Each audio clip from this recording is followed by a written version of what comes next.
The 2025 NBA Draft is just moments away. And by the end of tonight, this big board behind me will be filled with athletes' names whose dreams have come true. They have been drafted to the NBA. Now, we all know Cooper Flagg is going #1 overall to the Dallas Mavs. But beyond that, it's a toss-up. So join us for the entire first round live on Yahoo Sports. You ready? Let's lock in. Draft is coming up.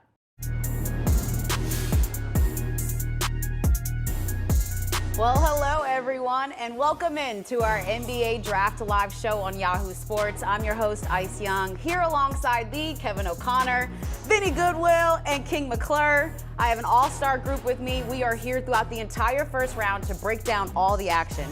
And y'all, there are so many storylines coming into this draft. Vinny, I'll start with you. What sticks out to you the most? The fact that the Brooklyn Nets own the draft board tonight. Own it. All of the first round draft picks. And it's not enough, right? They have the highest pick is 8th.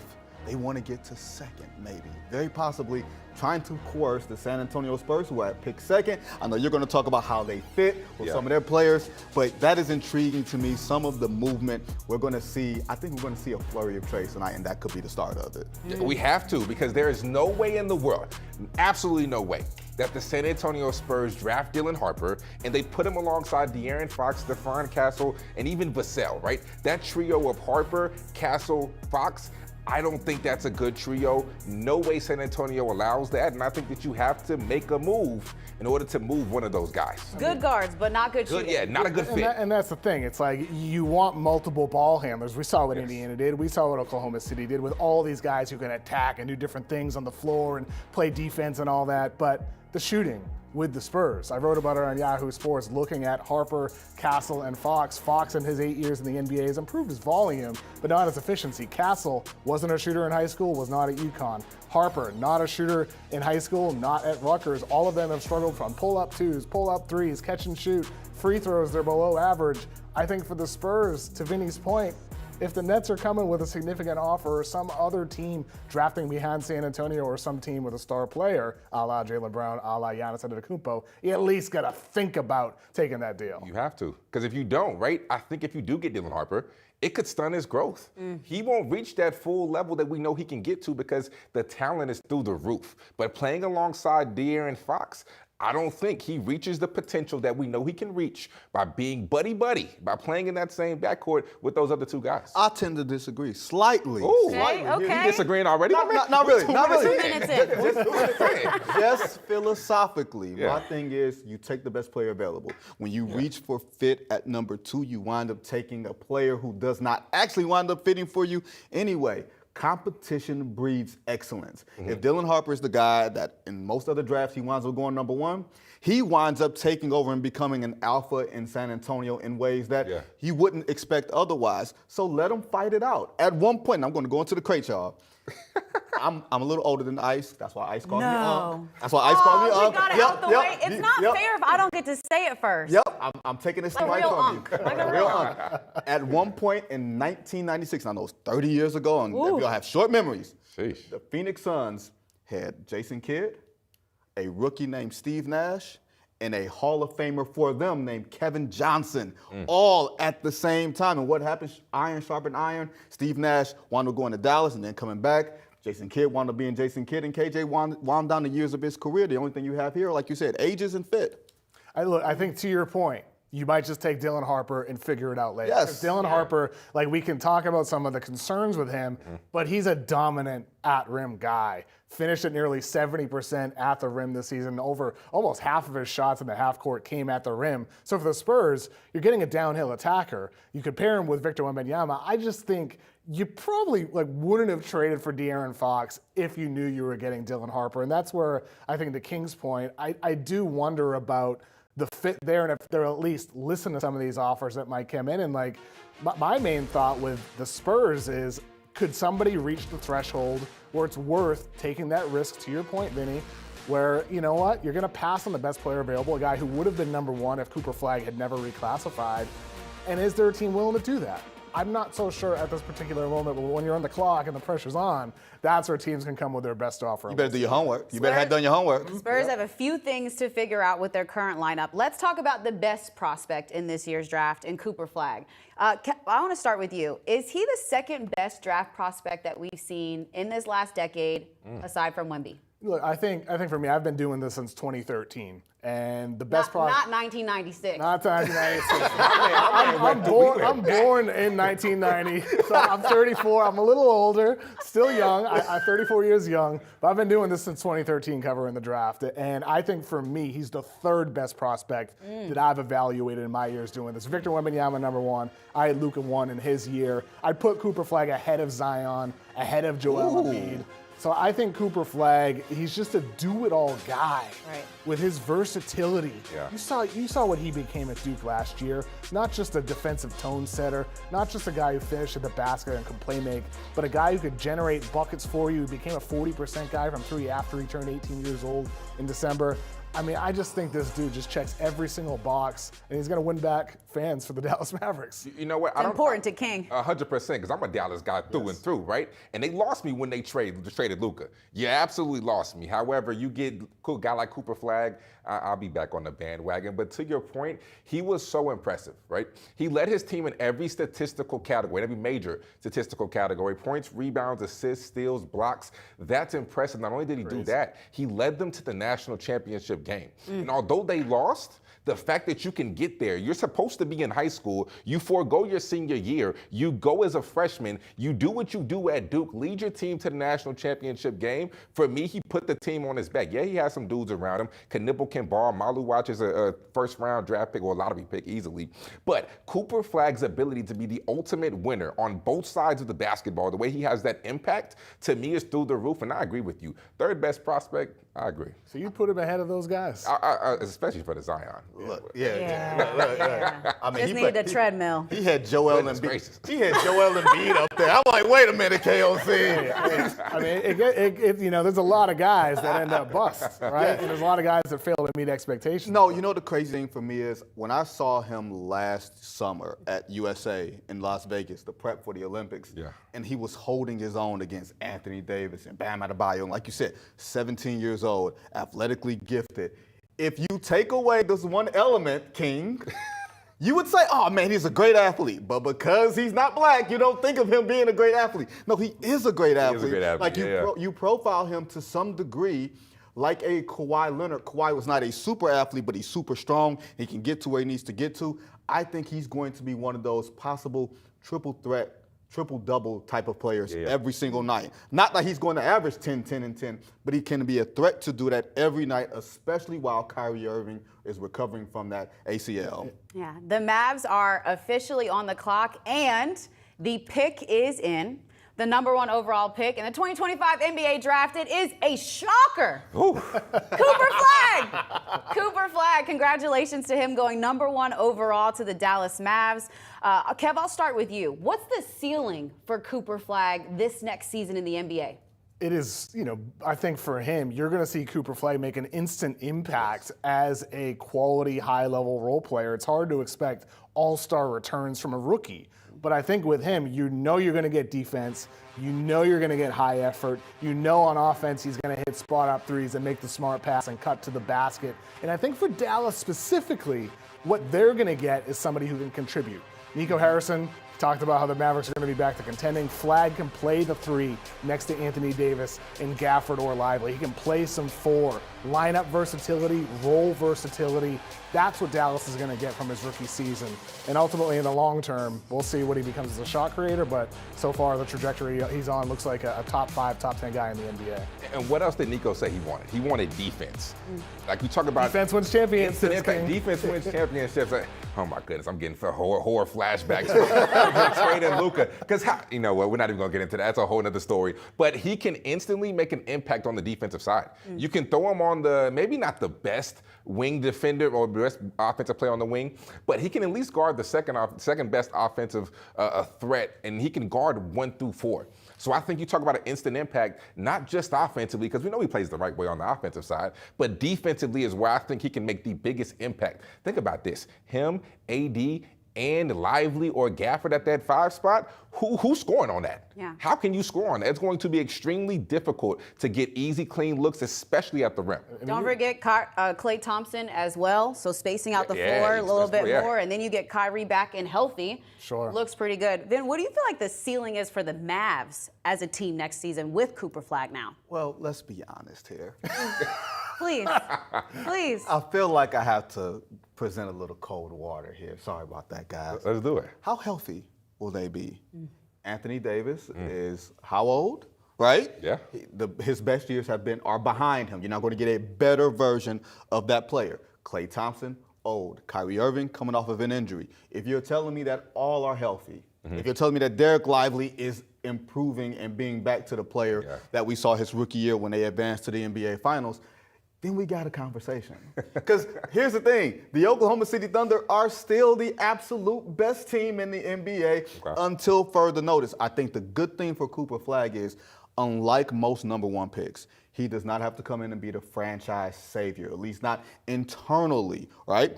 Remember, once again, in the crates, Tim Duncan, when he came to the San Antonio Spurs in '97, they had David Robinson there. He was able to grow organically as a rookie. Now, granted, one of the greatest rookies we've ever seen, but he wasn't put in a position where he had to carry a downtrodden franchise and every mistake was going to be magnified. He's going to be in a position to succeed in Dallas. I think, to your point, there's a lot of ifs. Yes. A lot of ifs. yes. If Kyrie Irving comes back and he recovers immediately from the torn If ACL. ISIS picks better dudes for the dating life.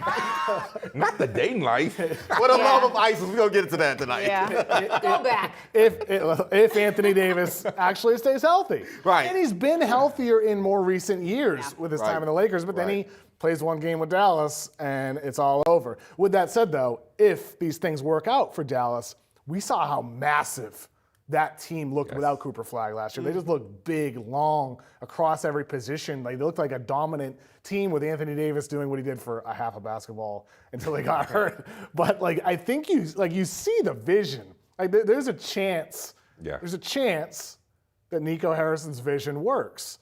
I wouldn't bet on it. I think trading Luka was foolish for the return that they got. Foolish. But ultimately, That's a kind word. there's a lot of words you can use. Let's pull up a thesaurus here. But foolish is the one we'll stick with. I just think for Dallas Mavericks, for the fans more than anything else, getting Cooper Flagg and seeing him walk across that stage, shaking Adam Silver's hand with the Dallas Mavericks logo behind, this just feels like destiny in some ways, frozen envelope in other ways. But regardless, I just feel happy for the Mavs fans. We got the first frozen envelope reference of the night, and we are 12 minutes in. Hey, Ice, he has one more time to take us back to the 90s. Yes. Before I start calling him Unc along with Thank you. See, I knew you was going to have my back today. I could feel it. I referenced Tim Duncan. Have you not seen his movie? In 97, and then you went to 96 earlier. I was born in 96. I was 1 year old. Don't say that, because you look older than me. Yeah. King, I got a question for you. No way. While you're recovering from Unc over here, who's already on one. Man. Already, goodness.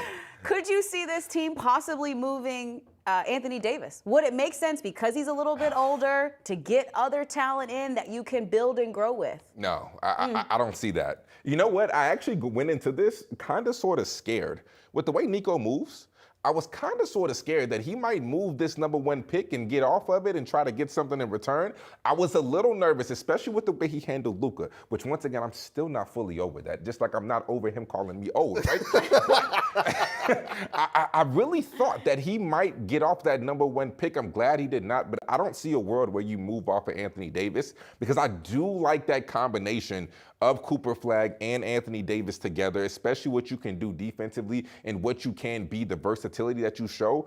I don't think they move off of Anthony Davis. I don't think they should move off of Anthony Davis, at least for now. I think you're going to give it a chance, see how it goes, and then over the course of time, if AD's getting hurt or it just feels like you should go with a youth movement, at that point, then you consider trading Anthony Davis and Kyrie Irving. And I think for Dallas, we're not at that point quite yet. Yeah. But by the trade deadline, who knows? Priorities can change, and it becomes Cooper Flagg's team. By the way, like, we don't even know what their coaching staff is going to look like either. They lost Sean Sweeney already to the Spurs. They might lose Jared Dudley as well. And then Jason Kidd's still being recruited by the Knicks. Obviously, we'll see what happens there. Which is absolutely crazy. But that's a whole nother. It's not. None of this is crazy. This is silly season. This is what the NBA specializes in.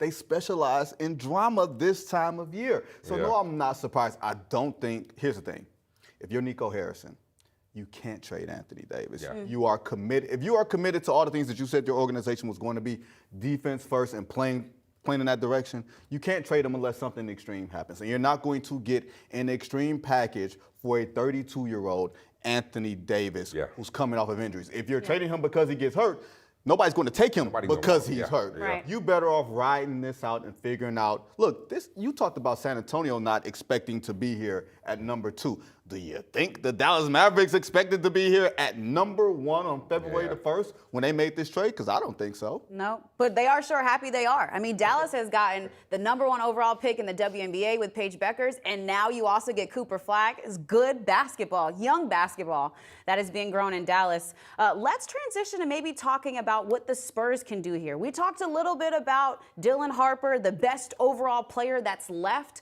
but are there some other options of what the Spurs could do? You know, me personally, I know this is a long shot, but I love Knueppel right here. And the reason why is because you put him at that 3 spot, he can shoot the ball, he can space the floor, and he's a better playmaker than what we give credit for. Because to your point earlier, we talked about stunning his growth when you have 3 guards. The biggest, the thing that we're forgetting, right? They're supposed to be building around Victor Wembanyama. You're building around Vic. The 3 guards are just supposed to be pieces that you can add to contribute to Victor's success. So what can you put around Victor in order to let him shine? Because that right there is your generational talent. You aren't necessarily, you want a guy who can go get you one and go get a guy who can be a star. But Victor, at the end of the day, is still your number 1 priority. So if you get a guy like Knueppel, who can shoot the ball, who can space the floor, I think he fits alongside Victor better than Dylan Harper. Even though Dylan Harper is probably the better player, the better prospect, 100%, no doubt about that. But I think Knueppel is a better fit for the Spurs than Dylan Harper. King, they're not taking I know they're not. That's why I said did ask for something else. It's a long shot. Yep. I'm just answering Ice's question. I mean, look, I agree with you. Like last year, I thought Reed Sheppard was a better fit than Stephon Castle. Yeah. But ultimately, they end up with Castle. They end up with the versatile Andre Iguodala-esque guy. And this year, unless we're going to get a surprising trade right here with a trade down. And by the way, the Spurs could take Harper and trade him later. If a deal came in the middle of July for Giannis Antetokounmpo, like, remember, Andrew Wiggins once played Summer League for the Cleveland Cavaliers before he was traded. So Dylan Harper's value would not go down. If anything, it's only going to go up after he, in all likelihood, dominates Vegas Summer League for the Spurs. And so I think Harper should be the pick here unless there's a deal that makes all the sense in the world for the Spurs. But let's be honest here. The Spurs last year, they had De'Aaron Fox, Chris Paul, Stephon Castle. They were fine with that setup. Now, granted, when Victor Wembanyama goes down after 46 games, it's a little different of a situation that you have to kind of reshuffle what you're thinking of, but I don't think they're necessarily afraid to go in that direction. From a front office standpoint, Vinny, what do you feel like they absolutely need to do and surround around Wemby? I think you need shooting, you need length. Most importantly, you need people to understand this is the guy. Too many times, young guys are like, you know what? Is Victor's here? Yep. I'm going to shoot all the shots. You can get it off the glass. No. That's not the case. We got to go to Dylan Harper. Put a piece around him. Yes, and that's who the San Antonio Spurs select. Number 2 overall is Dylan Harper, the guard out of Rutgers. Father played in the NBA. Ron Harper knows how to win basketball games. King, you talked about Dylan Harper maybe not loving this fit because of his growth potential. But how do you as a player maybe change your mindset, change your thinking going into this great opportunity? Yeah, it's to Vinny's point. He's going to have to realize that, bro, it is not your team. This is not squad. You have to play alongside of Victor Wembanyama, and why I think that is low-key, a concern for me is because of the way he shoots it from deep. And I know that he shot better catch and shoot than he did off the dribble, but I still don't trust his jumper enough, especially when you move that three-point line out a little bit for the NBA line. I still don't trust it fully to be able to say he shoots the ball well enough to play alongside of Victor, especially with the way that we talk about Castle shoots, the way that De'Aaron Fox shoots. They don't have enough shooting to go alongside a star like Victor. So I still think they're going to get off this guy.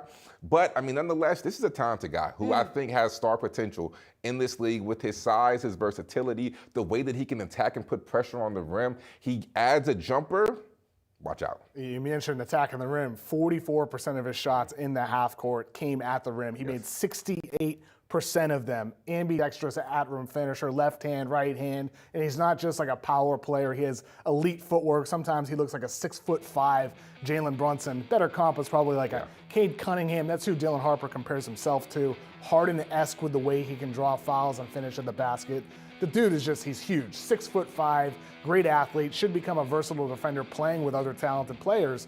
And that's what the appeal is for the Spurs, assuming they would keep Dylan Harper, which seems like as of now is what is going to happen. I got something about that. I got something about that. I got a quote from a source that says, he ain't going nowhere. So staying in San Antonio. Now, what does that mean for De'Aaron Fox?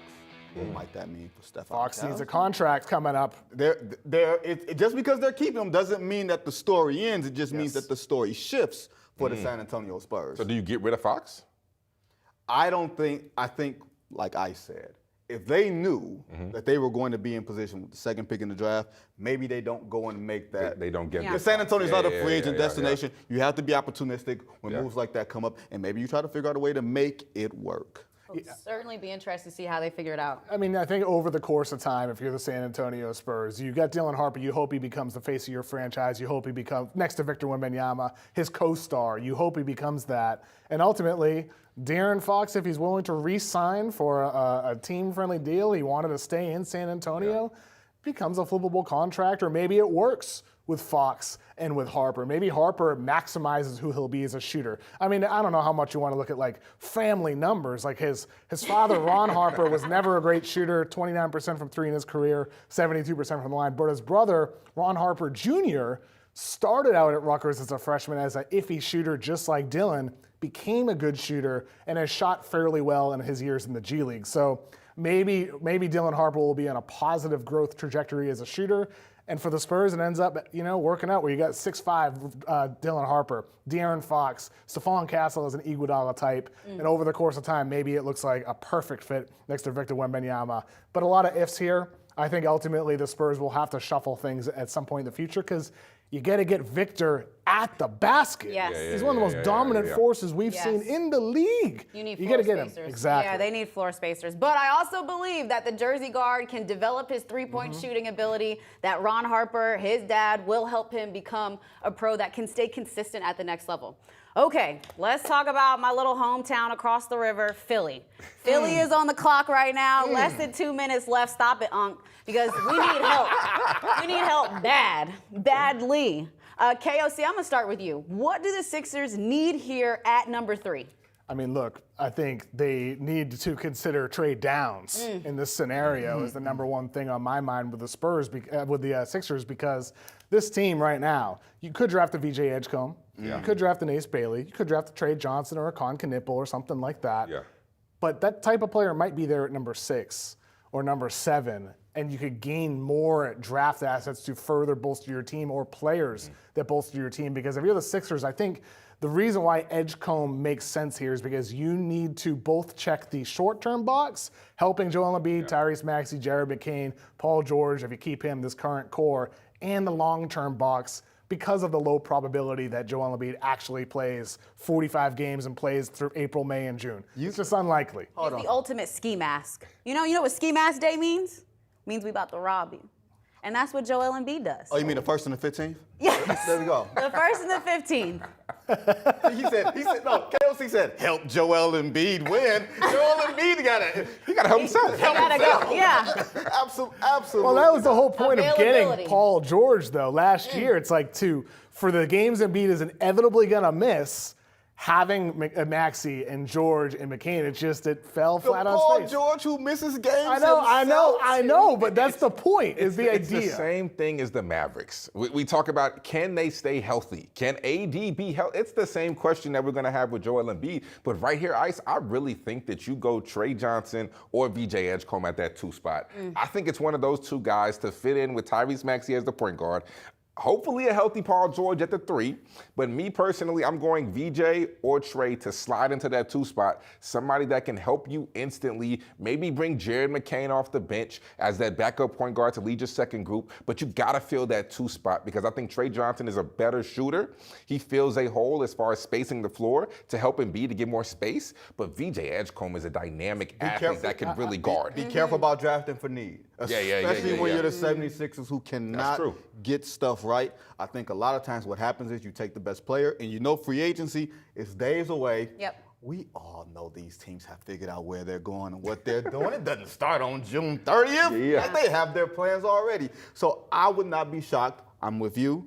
If they took VJ Edgecombe out of Baylor, a wing who can do a lot of different things, and because of the high potential and playing behind Paul George, you can bring him along slowly. They ain't win no championship there. I don't care what they tell you. So Sorry, VJ, prediction, VJ, you going VJ as well, King? I'm going VJ. What you got, KOC? It is and will be VJ Edgecombe, Yep. yes. We think it will be VJ going to the Sick 'em Sixers. Bears. Let's go. I hear you. Let's go, VJ. Cheerleading people. Yeah. Oh, and y'all called it. There I we told go. y'all. I'm with Sick 'em the best Bears. crew. I am with the best crew. You guys Sick 'em predicted Bears. it. Yeah, VJ. VJ Edgecombe goes number 3 overall. He's headed to Philly. We like this pick. We like the athleticism, what he adds to the team. Let's start with VJ's game, though. What is an improvement that needs to happen immediately at the next level? Well, number one, he probably might be the best athlete in the whole class. But what I was most impressed with, because you know I'm a Baylor alumni through and through, I'm going to watch every single game. So I've studied this man from day one when he had the dunk on Mark Hughes, son, to the end when they got beat, right? So for me, VJ Edgecombe, when I called his games, the one thing that I continuously talked about was his shooting. He had to be more of a consistent shooter. He struggled early on, struggled through the first half of conference play, but he got better. There were stretches where Baylor was not healthy. It was VJ Edgecombe and Rob Wright out there going up against veterans in the Big 12 night in, night out. VJ Edgecombe's shooting got better, and the way I knew it got better was Coach Jrue. Scott Jrue was running plays, down screens, pin downs for him, stagger screens on the baseline for him to be able to turn his toe, run across, and be able to catch it, get it square to the shoulder, get it square to the basket, and knock it down. When he started doing that, his game went to a different level. King, I mean, that's spot on. He shot over the full season 34% from 3. But if you look at his 2 years as an upperclassman in high school playing at Long Island Lutheran, pretty close to here where the draft is happening, over 40% from 3. I think you're banking on VJ Edgecombe becoming a knockdown shooter in the NBA. Some of the flashes you talked about, advanced shot making, not just a standstill guy. So if you have that on top of elite athleticism, 5.6 boards per game, 2.1 steals, and some of the rebounds he grabbed, you know this. It's just like flying over people, one-handed boards. At the least, with VJ Edgecombe, the Sixers are getting a 3-and-D style role player. And then you look at what he did for the Bahamas national team last year. Running pick and roll, facilitating, playing point guard for that team. Edgecombe checks the short-term box, helping this team out as a role player. In the long-term box, he could end up becoming the 2nd or 3rd best player in the draft indeed, and that's why I think the Sixers take him at the 3rd pick here. How do you grade this pick? A to F. I'll give it an A-. Okay. I think with Edgecombe, I think ideally I would have loved the Sixers to be able to trade down, but if a deal's not there, it's not there. And so for Edgecombe going here, I think it is the best choice for them over Ace Bailey, over Trey Johnson, who I love, but I think is a little bit too redundant next to McCain and Maxey. But Edgecombe fits the best and has arguably the highest upside. So we've got Flagg, Harper, and Edgecombe off the board. Let's chat Ace Bailey, a player who has been a hot topic going into this draft because, honestly, his stock started to fall more and more as we got closer to the draft. KOC, I'll start with you. Your thoughts on Ace Bailey and where he can get in? I mean, I think for Ace Bailey here, obviously it's a bummer that you're sliding in the draft. It's going to impact you financially in this situation here. But with Bailey, there's a reason why he's sliding down this board. It's not just because he's not working out for teams. It's not just because of this whole show that people are talking about right now. It's because of the concerns about his game. Can he defend and make a positive impact on the defensive end? Can he be a playmaker? We see in the playoffs how important it is to be a connective piece and make good decisions. In the half court, over half of his shots were mid-range jumpers. He hit only 36% of his dribble jumper twos, hit only 42% of his layups in the half court. He's a bucket getter. We know he can score, but for teams, they'd like to see more of that well-roundedness that's required at the highest levels in the postseason. And for him, he's going to get impacted financially here, depending on how much he falls as well. I am very curious what Charlotte does at number 4. I have intel. Because they need help. You have intel? They need a lot of help. They need a lot of help. 19, give us the tea. 19 wins last season for Charlotte. Can we get the tea? You get a little bit. Just get a little bit. We need a long breaking news. You need me to do like little Little tea. Yeah. Sip on it real quick. Okay. Put it back down. We good. There we go. I give it. What I've heard is that there's a possibility, or it's been discussed, a Washington-Charlotte swap. Not because Charlotte desperately wants your guy, it's because he wants your guy. Who's the guy you mentioned earlier from Duke? What's his name again? Knueppel. There you go. So the Wizards moving up for Knueppel is what you're hearing right now. Nope. And then the Hornets at 6. Do you know who their target would be possibly? That is Interesting. it's all interesting. One thing I will say is this: when you have 2 guys that came from the same school, and you can't get into the tournament. Oh my goodness, I'm glad you mentioned that. Yeah. That stink has to fall on someone. Yes. And maybe it's falling solely on Ace Bailey because it did not affect Dylan Harper. But I'm very curious about how you can have 2 top 5 prospects and you not even make the tournament. And I'm not sure that's fair. No, that's fair. It's fair. That's 100% fair. That it's on Ace. Maybe it's falling on one person. Maybe not fully on Ace, but that you do have to call that into concern. Because I think the reason why it doesn't necessarily fall on Dylan is because he's on a team where he's more so a role player than a star. Because my concern is, if you are a star, do you understand how to win? Because clearly not. Because you at Rutgers, you weren't doing a lot of winning. You were doing a lot of losing. So can you be the main focal point of an offense and learn how to win? Dylan Harper doesn't have to do that in San Antonio. He's technically more of a role player right now with that team than he is the lead guy. Ace Bailey, I mean, there's a lot of flaws. There's a lot of highs, but there are also some lows that's very concerning. It would be very Charlotte-like if they took Ace Bailey. And that's why Charlotte's in the position. I would hate it for Ace Bailey if that happened, because then you end up on a team with LaMelo Ball and Brandon Miller, and those are good young players, of course, but not a lot of leadership on that team. Who's going to teach those guys to lead? Exactly. Who's going to teach those guys how to win? And that's what I hope Ace Bailey lands on. It's a team that has veterans who can help him along, help him develop, and Charlotte, I don't think is that team. But you talk about him, he has to help himself. And he didn't help himself throughout the draft process by not working out with teams and rumors about, hey, you got to pay your agent to be interviewed. That's not how this process works. Maybe it's part of this whole NIL thing where everything is for sale, but you don't come across the right way. Maybe, there's some people who have said, maybe he's trying to slide all the way down to 7. To the New Orleans Pelicans and hoping. Pelicans have been the team that I was hearing through this whole process love Ace Bailey. Joe Dumars. Tank your interview so you can come to us. We got you here. It is Machiavellian. It is slick. But hey, you got to do what you got to do sometimes, and that's what it winds up being. So imagine a world with Jordan Poole and Ace Bailey. Are you saying that either one of these players are unserious? And Zion? And Zion. Is there a more unserious team in the NBA? What I will say about Jordan Poole is, have we stopped paying attention to Jordan Poole?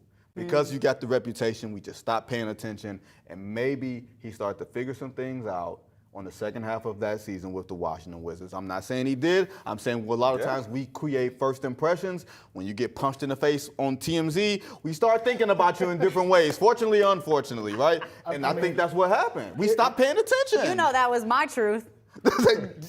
Ice. I couldn't look at Jordan Poole the same. He got punched in the face by Draymond Green. That would happen to any of us. I mean, the thing with Poole, I don't know how much we want to talk Pelicans here, but he did have the best three-point shooting season of his career. Yeah. It's a sign of growth. He's still young, 26 years old. Maybe there is something there for him in New Orleans, maybe. KOC, let's take a look at your best available players and see where Charlotte can go with this pick. But the pick is in, coming up. I still want to see your best available players. I'd like to know who they selected from in order to go with the right, honestly, choice. And I think for Charlotte, it's multiple. Whoa! And it's in. 4th overall pick in the NBA draft is Knueppel, the Duke guard, the shooter. Somebody called it. Vinny called it. But, King, I'll start with you because I know you're big on this guy. Knueppel going to the Hornets. I love it. And we talk about drafting for fit. Well, I think right there, this was a fit pick because I do fit pick. What am I saying? but I do think that he's saying something else.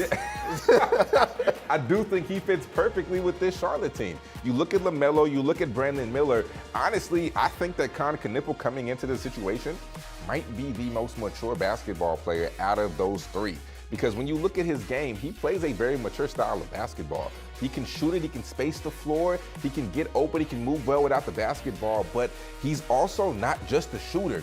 This young man can make plays. Look at what he did when Cooper Flagg was out. His ability to be able to get into the paint, come off a ball screen, play in the 2-man action, hit the skip pass, hit the wide open man off the pick and roll. His reads were tremendous, and it wasn't just one game. It was time and time again. His work was heavy amongst the whole season. So I think that this is a really good fit for Charlotte, and I think that you low-key get a little bit more mature. I mean, look, that game you're talking about, Cooper Flagg goes out. It's heartbreaking against Georgia Tech in the ACC tournament. Knueppel stepped up big time. Season high, 14 pick and rolls running that game, throwing lobs to Maluach, as you said, finishing at the rim, getting into the paint. That's the thing. You can't be deceived by Knueppel's Wisconsin farmer boy looks. He shot 62% at the rim this past season at Duke. He's a great 2-foot finisher. I interviewed him recently at the draft combine. He talked about the need for improving as a 1-foot finisher because he wants to be even more dynamic in the NBA. So he's not just a shooter. He's a playmaker. He's a bucket getter from 3. Honestly, the one flaw with him is shooting off the dribble. Yeah. That's the thing with him, with Knueppel. And I was interesting talking to him. I said to him, you shot over 40% from 3. You're a knockdown guy off the catch, knockdown guy off a movement. But off the dribble, he shot only 23s at Duke. Wasn't a part of his high school game either. And he's like, yeah, that's like the number one thing I got to get better at is shooting 3s and shooting pull-up mid-rangers off the dribble. And I know that's what he's been working at this entire offseason. And boy, in Charlotte next to LaMelo Ball, a lot of shots are going to be created for him, but he can create for LaMelo too. Yeah. Yes. Well, here's my thing. Brandon Miller hurt last year. LaMelo Ball hurt last year. Grant Williams hurt last year. Mark Williams had a trade rescinding last year. Would they be healthy? And with that, I ask both of you guys, if you're the Charlotte Hornets and you've won 19 games and you are generally regarded as an unserious franchise, is he a low ceiling guy? Do you take a big swing at 5 just because that's where you are? Excuse me, at 4 because that's where you are and you can't afford to take a safe pick with the roster that you have. Well, I think that because they're deemed unserious and because they're still in this, they're continuously put in the same scenario year after year, I think they had to switch it up and they did something different. I think a typical Charlotte move is to go get Ace Bailey. I think a typical Charlotte move might be to go get Trey Johnson, a guy who might fit and might not. But I think that this year they switched up a little bit and did something that is quote-unquote deemed safe. Is Knueppel a star in the NBA? No. But is he a hell of a good player that is going to play a lot of years and be regarded as one of the best shooters, one of the best role players in the league, or could be that one day? 110%. So I think it's safe. The thing is, I think it's safe, first of all, but he wants to be like Klay Thompson. Yeah. Like when I interviewed him, he talked about, I want to be like Klay. I love Klay Thompson, love what he brought to the Warriors and all that. With him, I obviously he needs to improve as a dribble jumper shooter. Klay's one of the greatest shooters of all time. But you can be a star and be an elite role player. Yes. And that's where Knueppel, I think, on the right team with the right supporting pieces can be that type of guy. And to me, on paper, like Vinny, you're right. Charlotte has a lot of growing up to do across the roster, especially LaMelo and Brandon Miller. But Knueppel adds some stability to this infrastructure that they're building, and he fits the system. I mean, they hired Charles Lee from Boston last year, first-year head coach, had a good first year, wants to shoot a ton of 3s. Well, getting Knueppel is a perfect fit, and he still retains some upside because of that off-the-dribble stuff you're talking about, King, with what he can do in pick and roll. Yeah, but I do think the biggest thing with him is how does LaMelo Ball create shots for him? I think when you talk about being that Klay Thompson-esque player, one reason Klay Thompson was Klay is because he played with Steph Curry. Steph Curry and Draymond created a lot of shots for Klay and allowed Klay to step into that role to be Klay Thompson. So I'm interested to see when you're playing with guys like Brandon Miller, you're playing with a guy like LaMelo Ball, can they get the full potential out of Knueppel? Because my early concern would be that. It would be what's around him. Will they step up? Will the unseriousness trickle down and hit my man Knueppel, or will it flip? Because right now I think Knueppel might be, like I said earlier, the most mature or might be the leader on this team as of right now. Let's transition to talk about the Why Utah you smiling? Jazz. You got something on your mind. Hold on, Unc. Hit me with it. What's the T? If you're the most mature person on the Charlotte Hornets team and you just got drafted, something is wrong. Wrong. That's all I'm going to say. You don't like LaMelo's driving habits? Oh, man. Have you seen him attack like The clown. the clowns and mascots? Absolutely not. The clown was hilarious. Utah Jazz. Kev, what do they need? They need a lot of everything, honestly. I mean, I think it's going to be interesting to see what Austin Ainge does here, collaborating with this front office with Zanuck and his father, Danny Ainge. A lot of rumors entering the draft in recent days that Jeremiah Fears, point guard, could be the guy here, 6'3", herky-jerky ball handler. That would suggest that they're not in on Keontae George or on Isaiah Collier as the point guard of the future. And I wouldn't blame him with Fears, but ultimately for Utah, I've heard this is, if there's any team that trades down from this spot, it's Utah. That they're listening to offers, trading down or out. I think teams like the Bulls have tried to trade up. They're targeting Khaman Maluach. The Hawks have had conversations about trading up as well. So Utah is the spot if a deal happens, but we'll see how this actually goes. I wouldn't expect anything at this particular moment yet. Hey, we know that the pick is in, but here are some of the most available players left. We got Trey Johnson, the leading scorer amongst freshmen last season. We talked a lot about Ace Bailey, Cedric Coward, another guy that I know you guys are big on as well. And the number 5 pick in the 2025 NBA draft is in. It is Ace Bailey. He is going to the Utah Jazz. Maybe a bit of a surprise. Wow. I know we had talked extensively yesterday thinking that Washington was maybe a good fit for him. Why do you see this as possibly a good pick for Utah? It's an upside swing. I mean, like, we can talk all we want about the flaws with Ace Bailey. He's 6'8" with a 7'1" wingspan. He's the funnest players in the draft class when you watch these highlights of what he can do as a scorer. 39 against Indiana, 37 against Northwestern, 30 against Penn State. When he gets going, there's nothing you can do to stop Ace Bailey as a scorer. Of course, there's a reason why he's not the number 1 pick or the number 2 pick or 3 or 4, and he falls to 5. And that's because of the flaws and concerns about his game. Over half his shots in the half court come from mid-range. Needs to revive his shot habits. Made only 36% of his dribble jumper 2s, only 24% of his dribble jumper 3s, and only 42% of his layups at the rim in the half court. And so for Ace Bailey falling to number 5 in this situation, there's a reason for that. But you cannot deny the upside with what he's capable of doing with growth, maturity on and off the court in time. So it's a huge upside swing, and maybe it works out for the Jazz as a clean slate, young roster. Yeah, and you combine that with a negative assist-to-turnover ratio, and let's talk about what he does defensively. Now, we know that with his wingspan, with his athleticism, we know that he has a lot of versatility, a lot of upside when it comes to the defensive side of things. But too many times when you watch his film, my man is getting lost. He doesn't understand positioning. Him as an off-ball defender, he should be way ahead of where he is.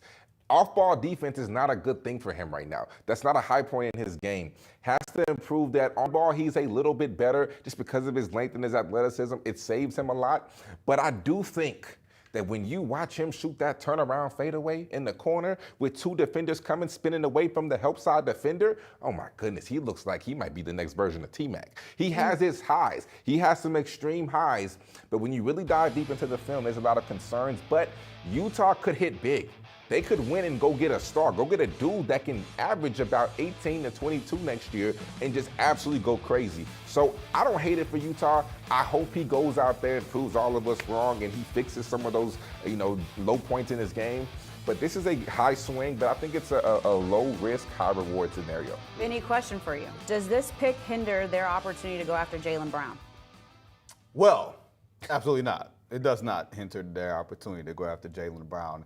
And if you're Jaylen Brown and the Utah Jazz trade for you, you retire. No, that's not true. That's not true. Back it up. No, it's not true. You're going to the Danny Ainge, the guy who drafted you, in a situation where everybody in Boston at the time wanted Chris Dunn.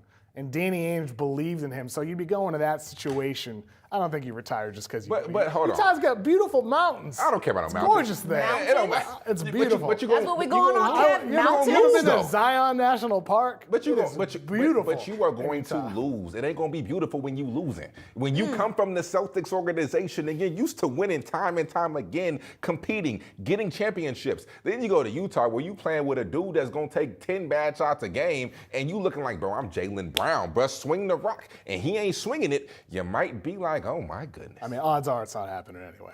Odds are. Let's talk big picture with this draft. What's one or two franchises that can't afford to make a mistake? Vinny, I'll start with you. I think, look, Philadelphia cannot afford to make a mistake. The Washington Wizards, as a source just texted me with something that I cannot repeat out loud, cannot afford to make a mistake. When you are one of these long-term downtrodden franchises, the draft is your holiday. More than free agency, way more than October when the season starts, when everybody has hope. Sometimes you know when your team has no hope. The Washington Wizards have not won 50 games since they had John Wall and then win 50 games. They hadn't won 50 games since Michael Jackson, old alert, put out off the wall. All right? They just don't win. It's the Wizards, it's the Pelicans, it's those teams that have a hard time generating excitement amongst those fan bases, and they wind up making these trades that you wind up looking and saying, wait, why y'all two making trades? I think it's Toronto. Masai Ujiri, 1 year left on his contract, under pressure from ownership there to turn this thing around. Really? I think with the Raptors at the 9th pick, they got to hit this, whether they keep it or whether they trade down. And it seems like all indications are they'll take a swing there. Noah Senge, when we get to number 9, we'll see. But they got to nail that pick at number 9 with Masai Ujiri and the Raptors. Okay, let's go some predictions for this pick, number 6 for the Washington Wizards. Best left on the board. Who you going with, KOC? I mean, I think for Washington right now, you might have been hoping for Ace Bailey at this point, and so that's the disappointment there. Maybe a Khaman Maluach. Maluach is a guy that a lot of teams have had interest in trading up for, and if you pair him in this front court with Alex Sarr, you very well might, down the line, have one of the best defensive front courts in the entire NBA. Maluach at 7'7" wingspan, massive raw game. I think for the Wizards, I'd go for that upside with Maluach at this point rather than some of the guards in that backcourt. Because for now with that team, you got CJ McCollum, you got Chris Middleton. I think you have enough there to help facilitate development. And there's guards every year that come out of the draft. There will be more guards next year. So for Washington at this point at number 6, Khaman Maluach is the guy I'd lean towards. That'd be the 3rd Duke Blue Devil that's already been drafted. Just goes to show you how high-powered that team is. King, your thoughts on maybe what Washington needs here? I actually kind of like Trey Johnson. And to KOC's point, I do think that Maluach might be a better pick. However, I love Trey Johnson here because you're learning from Chris Middleton and CJ McCollum. 2 guys in which you're kind of sort of in between. You're a little bit bigger than CJ McCollum, who's a bucket getter, and you're shorter than Chris Middleton, but you can learn a lot. You can take a lot from their games and really grow and develop this young man for the future. So I actually kind of sort of like Trey Johnson here because who better to learn from than 2 guys who you're not the same player, but you're sort of similar to what both of these guys bring to the table, and you can grow into one of their roles. This is what catches me. The Wizards wanted Ace Bailey. That's why they were thinking of swapping 4 and 6. And clearly Charlotte said no because I don't think they believed their guy would be there at 6. They didn't think that he would get past Utah, right? Ace Bailey sitting in the middle now there. I don't think the Washington Wizards had a plan B. And that is a problem. Think about the trade that they made yesterday. You have Chris Middleton, you have Marcus Smart, you have CJ McCollum. All guys who are vets who are going to come off the books in the next couple of years, $100 million in salary cap space, and you know you're not a free agent destination. But in the meantime, you have to get the draft right, and if you do not, and if Ace Bailey is your guy, and he wound up going somewhere else, that's the trouble. What about Noah Senge? What about Noah Senge? Could that be why Utah took him at 5 for trade leverage, knowing Washington wanted him, saying, hey, you want Ace Bailey coming in, and what are you going to give me with the number 6 pick? Is that possible? It is possible. It's very possible. It's, as someone just texted me, a source just texted me, it's still very early tonight. It is. I mean, look, just because these guys get drafted, I mean, we have not seen any trades yet since the draft began. Just because these guys get drafted does not mean a team is precluded from trading a guy. It can always happen. And so I think that is just something to keep in the back of our minds when it comes to some of these selections where Ace Bailey at 5, there were rumors that he didn't want to go to Utah, that he preferred to stay on the East Coast. So I think with that is just something to keep in the back of our minds, and we'll see with the Wizards selection here. You know what? To your point, I don't hate a Singay right here. Well, I'm going to tell you what you'll like, because I'm going to tell you what's happened. The number 6 pick for the Washington Wizards is Trey Johnson, one of the best scorers in this draft out of Texas. Personally, one of my favorite guards to watch this past season in college basketball. I'll start with you, King, because I know you love his game. How do you love this fit, Trey Johnson going to Washington? Well, first off, Dallas, Texas, stand up. Yeah. This young man, Dallas, Texas kid, been knowing him since he was about 14, 15 years old. So to see this moment is really, really cool. But when you look at his game last year, the guards that surrounded him, I'm not going to name their names, but the guards that surrounded him in the backcourt at Texas, they weren't great. So he had to do a lot. And as a result of that, he had to settle for a lot of tough jumpers. He had to settle for a lot of mid-ranges, a lot of tough off-dribble threes. Now, I think that this kid, right, pound for pound, might be one of the best scorers in the whole draft. However, it looked difficult. It looked tough last year, especially going up against SEC athletes. That's why he would have games where he'd score 22, but take about 25, 26 shots. It was a struggle at times, but pure shooter, catch and shoot role, being able to learn from guys like Chris Middleton, CJ McCollum, how to get buckets in the league. I think this is a beautiful fit, and a beautiful fit for him strictly because of development. Who better to learn from than these two guys, as I talked about earlier. But I love this pick for Trey Johnson. I mean, he was my top player available. I think he's the number 1 shooter in the draft, King. Yeah. I mean, 6'5" bucket getter. I mean, talking about the tough shots he had to take, but he did make a lot of them. He did. 40.8% on catch and shoot threes, over 50% on off-screen three-pointers, 38.4% of dribble jumper threes. This is the best overall shooter in the draft class. The dude's a bucket getter, and on top of that, he can make a little too. Like you said, he had to score for Texas. Just the nature of the team last year. Their coach got fired for a reason with that system. This was a clunky team. My number 1 concern with Trey Johnson is how much can he get to the basket? He in the half court, only 17% of his shots were at the rim, made only 46% of those layups. That's going to have to be something that develops over the course of time. But yeah, it's a good situation for him with the Wizards. Gets to share the rock. Chris Middleton, CJ McCollum, less pressure on him to create right away. And so I think for the Wizards here, maybe they did have a backup plan here, because Trey Johnson feels like a really good backup plan to me, Vinny. Yeah. I like this pick for them. Look, arguably more than Ace Bailey, personally. Maybe, look, if the Wizards were going to go big fish hunting, then Ace Bailey is your guy. The thing that catches me about Trey Johnson, I'm curious about for you guys, does he need to fill out his body a little bit more? He's long and lanky. Yeah. I don't know how much his frame can actually hold. Like, we automatically assume, oh, you get to the league and you get on the weight program, you may gain 15 pounds. You may not. Yeah. Like, can he be able to handle the rigors of playing? Some scouts have said to me, like, they don't like his hips, like his lower bad back. hips? Too. Yeah, that's something a number of scouts have said to me. My biggest concern was his handle. You talk about he struggled getting to the rim. I think that's primarily due to the fact that he doesn't have a great handle. And that's one thing he's been working on with Tyler Ruff in Dallas. He goes to him. That's been his trainers through this whole pre-draft workout. They've specifically been working on his handle because you have to tighten that up. But he didn't have the self-creation to be able to get by defenders to get to the rim. That's why he had to settle for so many tough shots. But you're right, his frame. Let's go back a little bit, right? Because this may be a little bit before my wheelhouse, right? Here we go. Here we go. We Uncle alert. We got Uncle alert. Uncle alert. When we talked about this Ray Allen comparison, was his frame when he first came into the league similar to Trey Johnson's? Similar, but Ray was stronger. Like, you could see Ray had a little more cut. A lot of people remember Ray Allen as the Boston Celtics. Yeah, I'm talking about before that. Where Ray had bounce. Yeah. And I think people think of in the NBA, when you talk to trainers and scouts and coaches, the hardest thing to get is not a jump shot. The hardest thing to get once you get to the league is a handle. If you don't have a handle, it's very, very, there are certain players that I look and I won't name them because it would be embarrassing towards them, but there are certain players I'm like, man, if you would have got a handle, you would have been an excellent ball player. Instead, you are a secondary scorer. Can he be even a secondary scorer at this point if he does not tighten up that handle? Let's take a break from the basketball chat and let's go a fit check. How do we feel about Trey Johnson's suit? Oh, I'm feeling it. I'm rocking. I like it. Is he from Dallas? Yeah, he's from Dallas. That makes sense. It tracks. What you trying to say? Where are you from, Unc? I'm from Detroit. Motown. No comment. All right.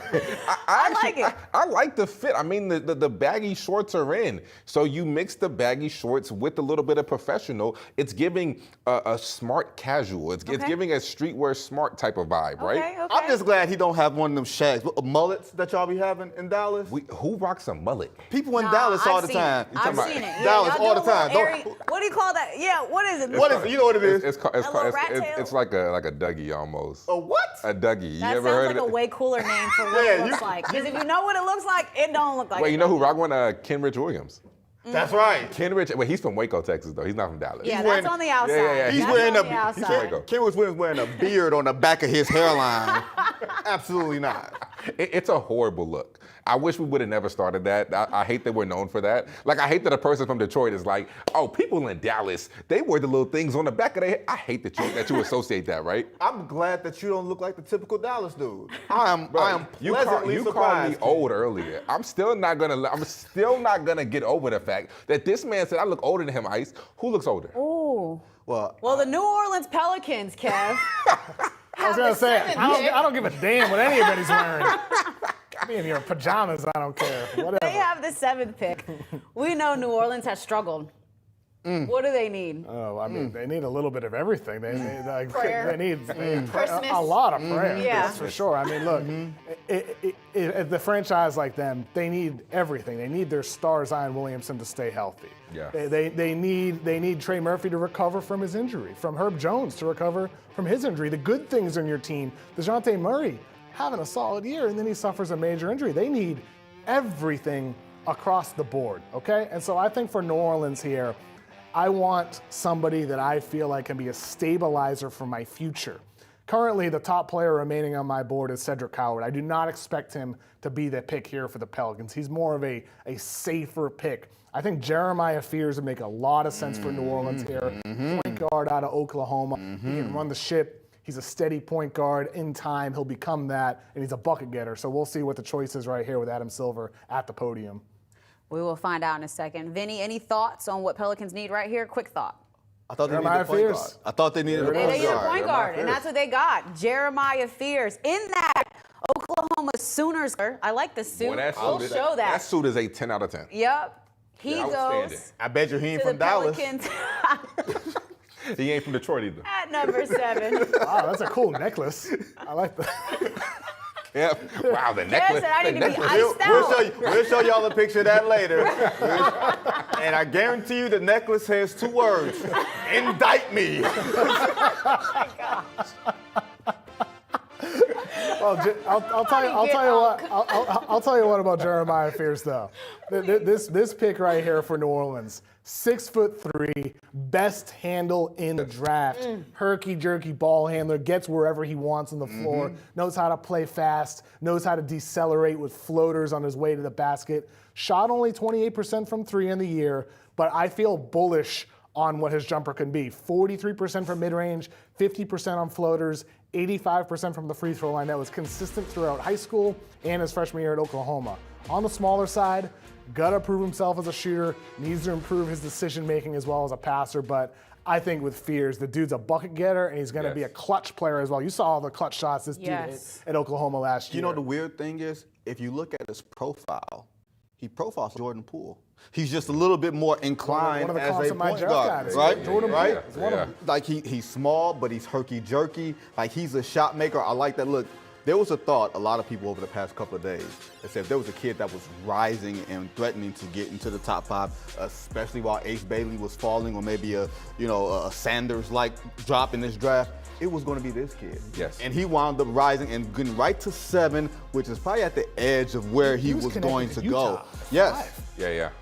I like this pick, especially for Joe Dumars, Troy Weaver, in that front office now, like you said, stabilizing force because you cannot depend on Zion Williamson. You don't know what DeJounte Murray is going to look like. You got Jordan Poole. You need to start off with assets, and I think that's a good pick for them. This is probably one of my favorite players in the draft. His pace that he plays in ball screens is absolutely tremendous. Is he a great playmaker right now? No, but he's still good, and you can tell that he has room to grow and get better. He was a 1-to-1 assist-to-turnover ratio guy. A little bit concerning, but I'm not overly concerned because I think that he can grow at the next level, especially with more space on an NBA floor. But his ability to be able to put pressure on you, attack the rim, didn't shoot it great from three. However, we saw him hit clutch shot after clutch shot when Oklahoma needed it the most. To me, his last name is perfect. Fears, because he has none. He has no fear. Jeremiah Fears is that dude, and I am highly, highly impressed with him when I watch him. The most skilled guard in this class. We got some good names in this draft. Fears, Coward. Coward. What a last name. Certainly think Fears is gifted at getting into the paint. Going to be someone that we keep an eye on, especially in NBA Summer League. Up on the clock next, though, is the Brooklyn Nets. One out of, as we put it earlier, 1,000,001 picks. This is the first out of 5 picks the Nets have in the first round. Vinny, I'll start with you. Are they going to keep these picks? What makes sense? No one thinks that they're going to keep all of these picks, right? I think it doesn't necessarily make sense. I think it does make sense from a financial standpoint, right? Because you have cost control, like with the salaries rising, and even the rookie rates are rising, but it's not rising commensurate to where the salary cap is going. If you get 5 players at those prices, so to speak, the problem is, do you have an environment that allows for 5 rookies in the same spot to grow? Can you develop that type of atmosphere in space? Clearly, the answer is no. If you want to get up to 2, but you couldn't get to 2, what is your backup plan, Sean Marks? Now, I believe that the Nets will tell you that, hey, we are prepared to keep all 5 picks. I just don't know if that's actually prudent for this franchise right now, especially as the New York Knicks have made a run to the Eastern Conference Finals. You do not want to fall further behind in your own city. Why not, though? I mean, if you look at their salaries right now, Nick Claxton under contract, Cam Johnson under contract, and then other than that, you get a bunch of guys on rookie scale deals. Some might be declined, some might be accepted, but they have 2 guys with guaranteed contracts for next season, and the team stinks. Like, it's just not a good team. So maybe drafting 5 rookies in a class with a lot of quality role players, you build a foundation. I mean, I don't think that doesn't make you appealing to a certain Nigerian dude in Milwaukee. Yeah, but that's all I'm going to say. Unless you need some of those players to become valuable assets to be the best offer out there for the Bucks and be appealing. I know like drafting 5 rookies is crazy. Like they have a 6th of the picks in the first round. That's outrageous. As long as you acknowledge that, then we can move forward. It's insane. It's a crazy thing for a coach to have to deal with all those rookies as well. Developing all those players, that's a challenge for an entire coaching staff. But ultimately, you got to have 2 to tango. Like maybe you flip some of these picks for future picks. You trade number 22 for a 2030, and you kick the can forward with some of these selections. We could see that. You mentioned this random Greek guy in this league. Do we feel like the Nets have enough to go and get Giannis? No. Papa Giannis. Of course not right now. They don't have anything right now. But I think that is the beauty of where Giannis Antetokounmpo sits, especially in this Eastern Conference. And I'm sure we're going to talk about the Eastern Conference later. But if there's no team that can absorb a Giannis Antetokounmpo and still field a contending team in the meantime, why not sit and wait in Milwaukee in the meantime and tell the Brooklyn Nets or the Miami Heat or whomever you might want to go to, get your ducks in a row. Get your draft picks, get your capital, get your books clear, and then come and get me next summer. I'll still be here. How much does this remind you of back in 07? This is about as far back. Wait, is that too far back? No. Is that too, wait. It's not the 90s. Is that an Uncle Earth? No. We were both here in 07. We're speaking a few words. With the Giannis situation, right, it reminds me of 07 Celtics. They struggle, they fall down in the lottery, and then they trade for Ray Allen on draft night. And then that became appealing to Kevin Garnett for the Celtics to go and get him. Is there any element of that, Vinny, where Giannis is just waiting to see what the landscape looks like in the middle of July after free agency? Well, look, there is a team out west that made a big move a couple of days ago. And it's funny that they still have enough draft capital and young players. Up to 5 first-round draft picks, those Houston Rockets. You could do that, right? The problem for a team like the Brooklyn Nets is, who's your Paul Pierce? Who's your guy that Giannis will come there and go and play with? That's the problem when you strip it down to the studs is you become financially more advantageous to grab someone, but you don't like practically have someone for a star to go and play with. The first of 5 possibly first-round picks for the Brooklyn Nets, an organization that, quite frankly, can't afford to get it wrong. Oh, my goodness. And Egor Demin is what the Brooklyn Nets decide to go with the 8th overall pick. This is a guard out of BYU, the tallest point guard in this draft class. I see live reactions. Wow. KLC, I'm going to start with you. Why are you shocked? You say tallest point guard. We'll see if he's more point guard or forward in the future, because with Egor Demin, there's no doubts about why he has that point guard label. He's a magnificent passer, great vision, at 6'9", can see over the defense. Reminds me of a Josh Giddey, a Denny Avdia, Ben Simmons-ish in a way. I worry about his jumper. Well, yeah, in some ways. Simmons had a great prime in his career, but I worry about his jumper. He's not even 30! No, I think the prime is past. I get you. He said he had a nice prime, like. I mean, he was Me and Ben Simmons came out in the same class. He was an all-star at one point.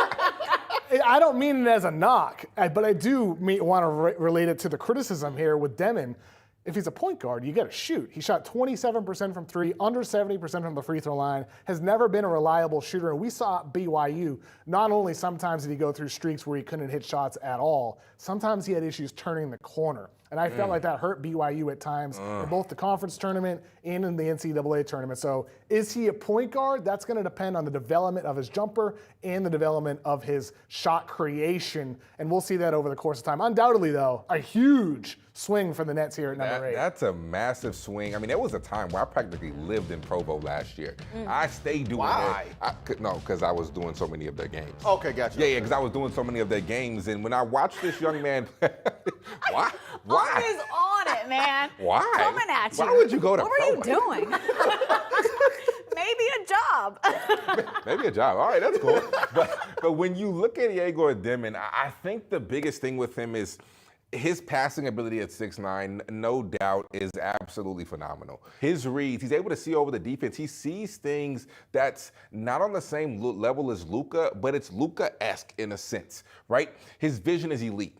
My problem was the same concern that Kevin had, is his shooting. He didn't shoot it great. And too many times, guards in the Big 12 realized, at 6'9", I can climb into you. I can climb into you, and I can keep you from getting to where you want to go. And he couldn't turn the corner. He couldn't get to the rim. And that's what BYU desperately needed. I mean, Richie Saunders, a guy who was phenomenal for them. If they would have had one more guy, Egor, to be the Egor that they expected him to be able to score those buckets, to be able to knock down threes, and he showed it flashes of it. He could do it at times. But if he could get a little bit of consistency, I think this would be a good pick. But I'm concerned about his shooting and what happens with guards, smaller guards, 6'4", 6'5", climb into you, pressure you, and make you go out a little bit further than you're used to, get you out of your comfort zone. I don't know if he can handle that at this level. Well, this is my thing. And I know the Brooklyn Nets are a long way away from being any type of contender. But when you look at today's game and you look at, let's just look at the Final Four, right? Oklahoma City, Minnesota, Knicks, Pacers. All of the point guards could shoot.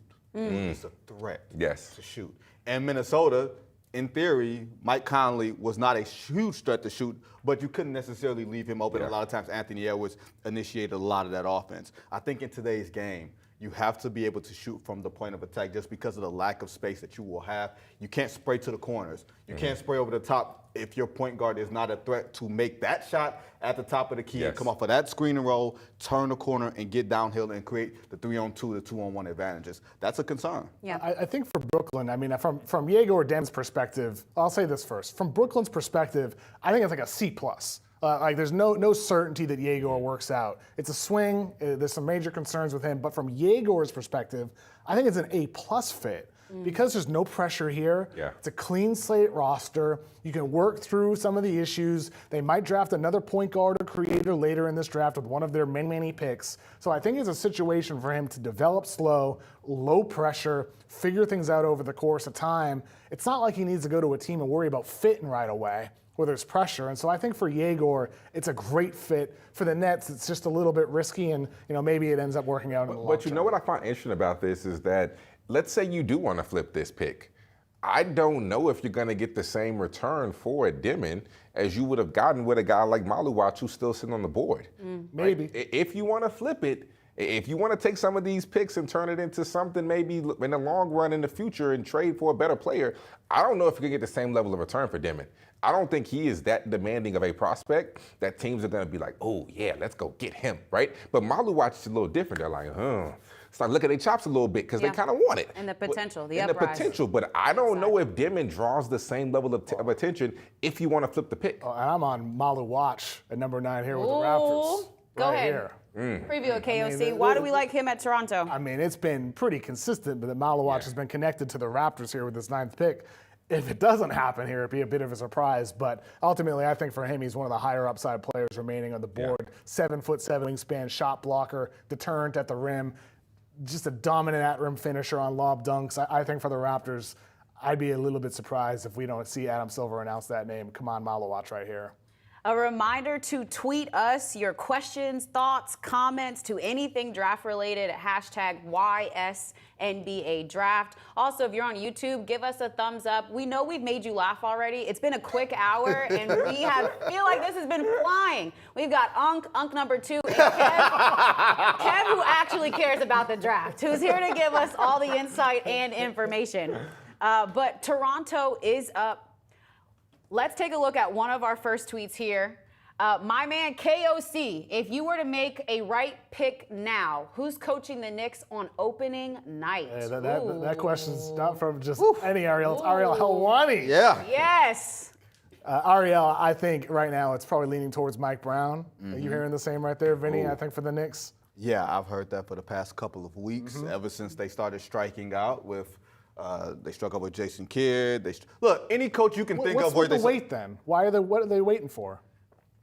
You're asking me to define and explain the Knicks' insanity? Absolutely not. Look, You might know. You get a lot of text popping up there. Look. I do. But I heard Mike Brown a couple of weeks ago. I think if you were to go with Michael Malone, that's like Tibbs West, right? Maybe Malone. Maybe he's a better strategist in a certain way. But I think you have the same archetype of a coach. When you look at the roster of the Knicks and where they are set, it seems like you want to go with a coach.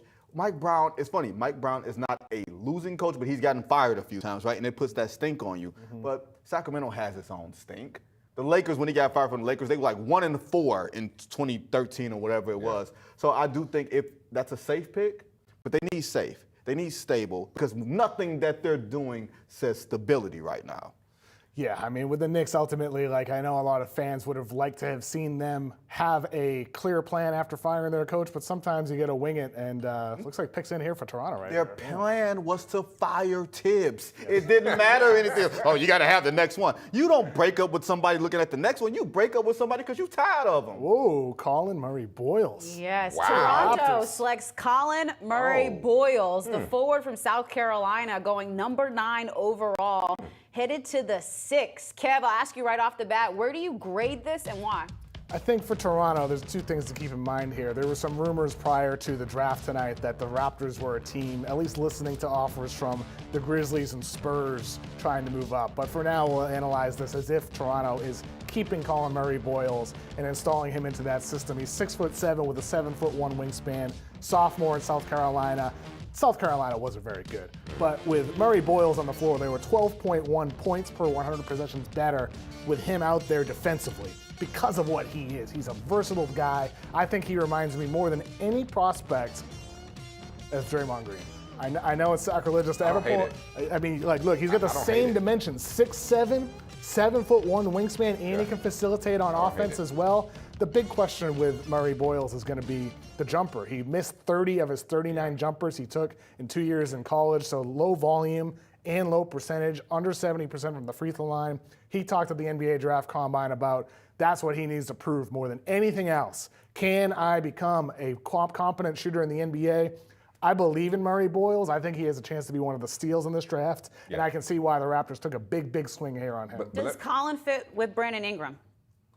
Does Brandon Ingram fit with Brandon Ingram? He's never available. He's always hurt. Like, no, I promise I wasn't saying it to be funny. Like, I would just. It's funny because it's true. Yeah. Availability. And I'm an Ingram guy. But Yes, I love I'm always careful about us pointing like the next guy. Not saying you said anything wrong. Yeah. But Brandon Ingram was the next Kevin Durant.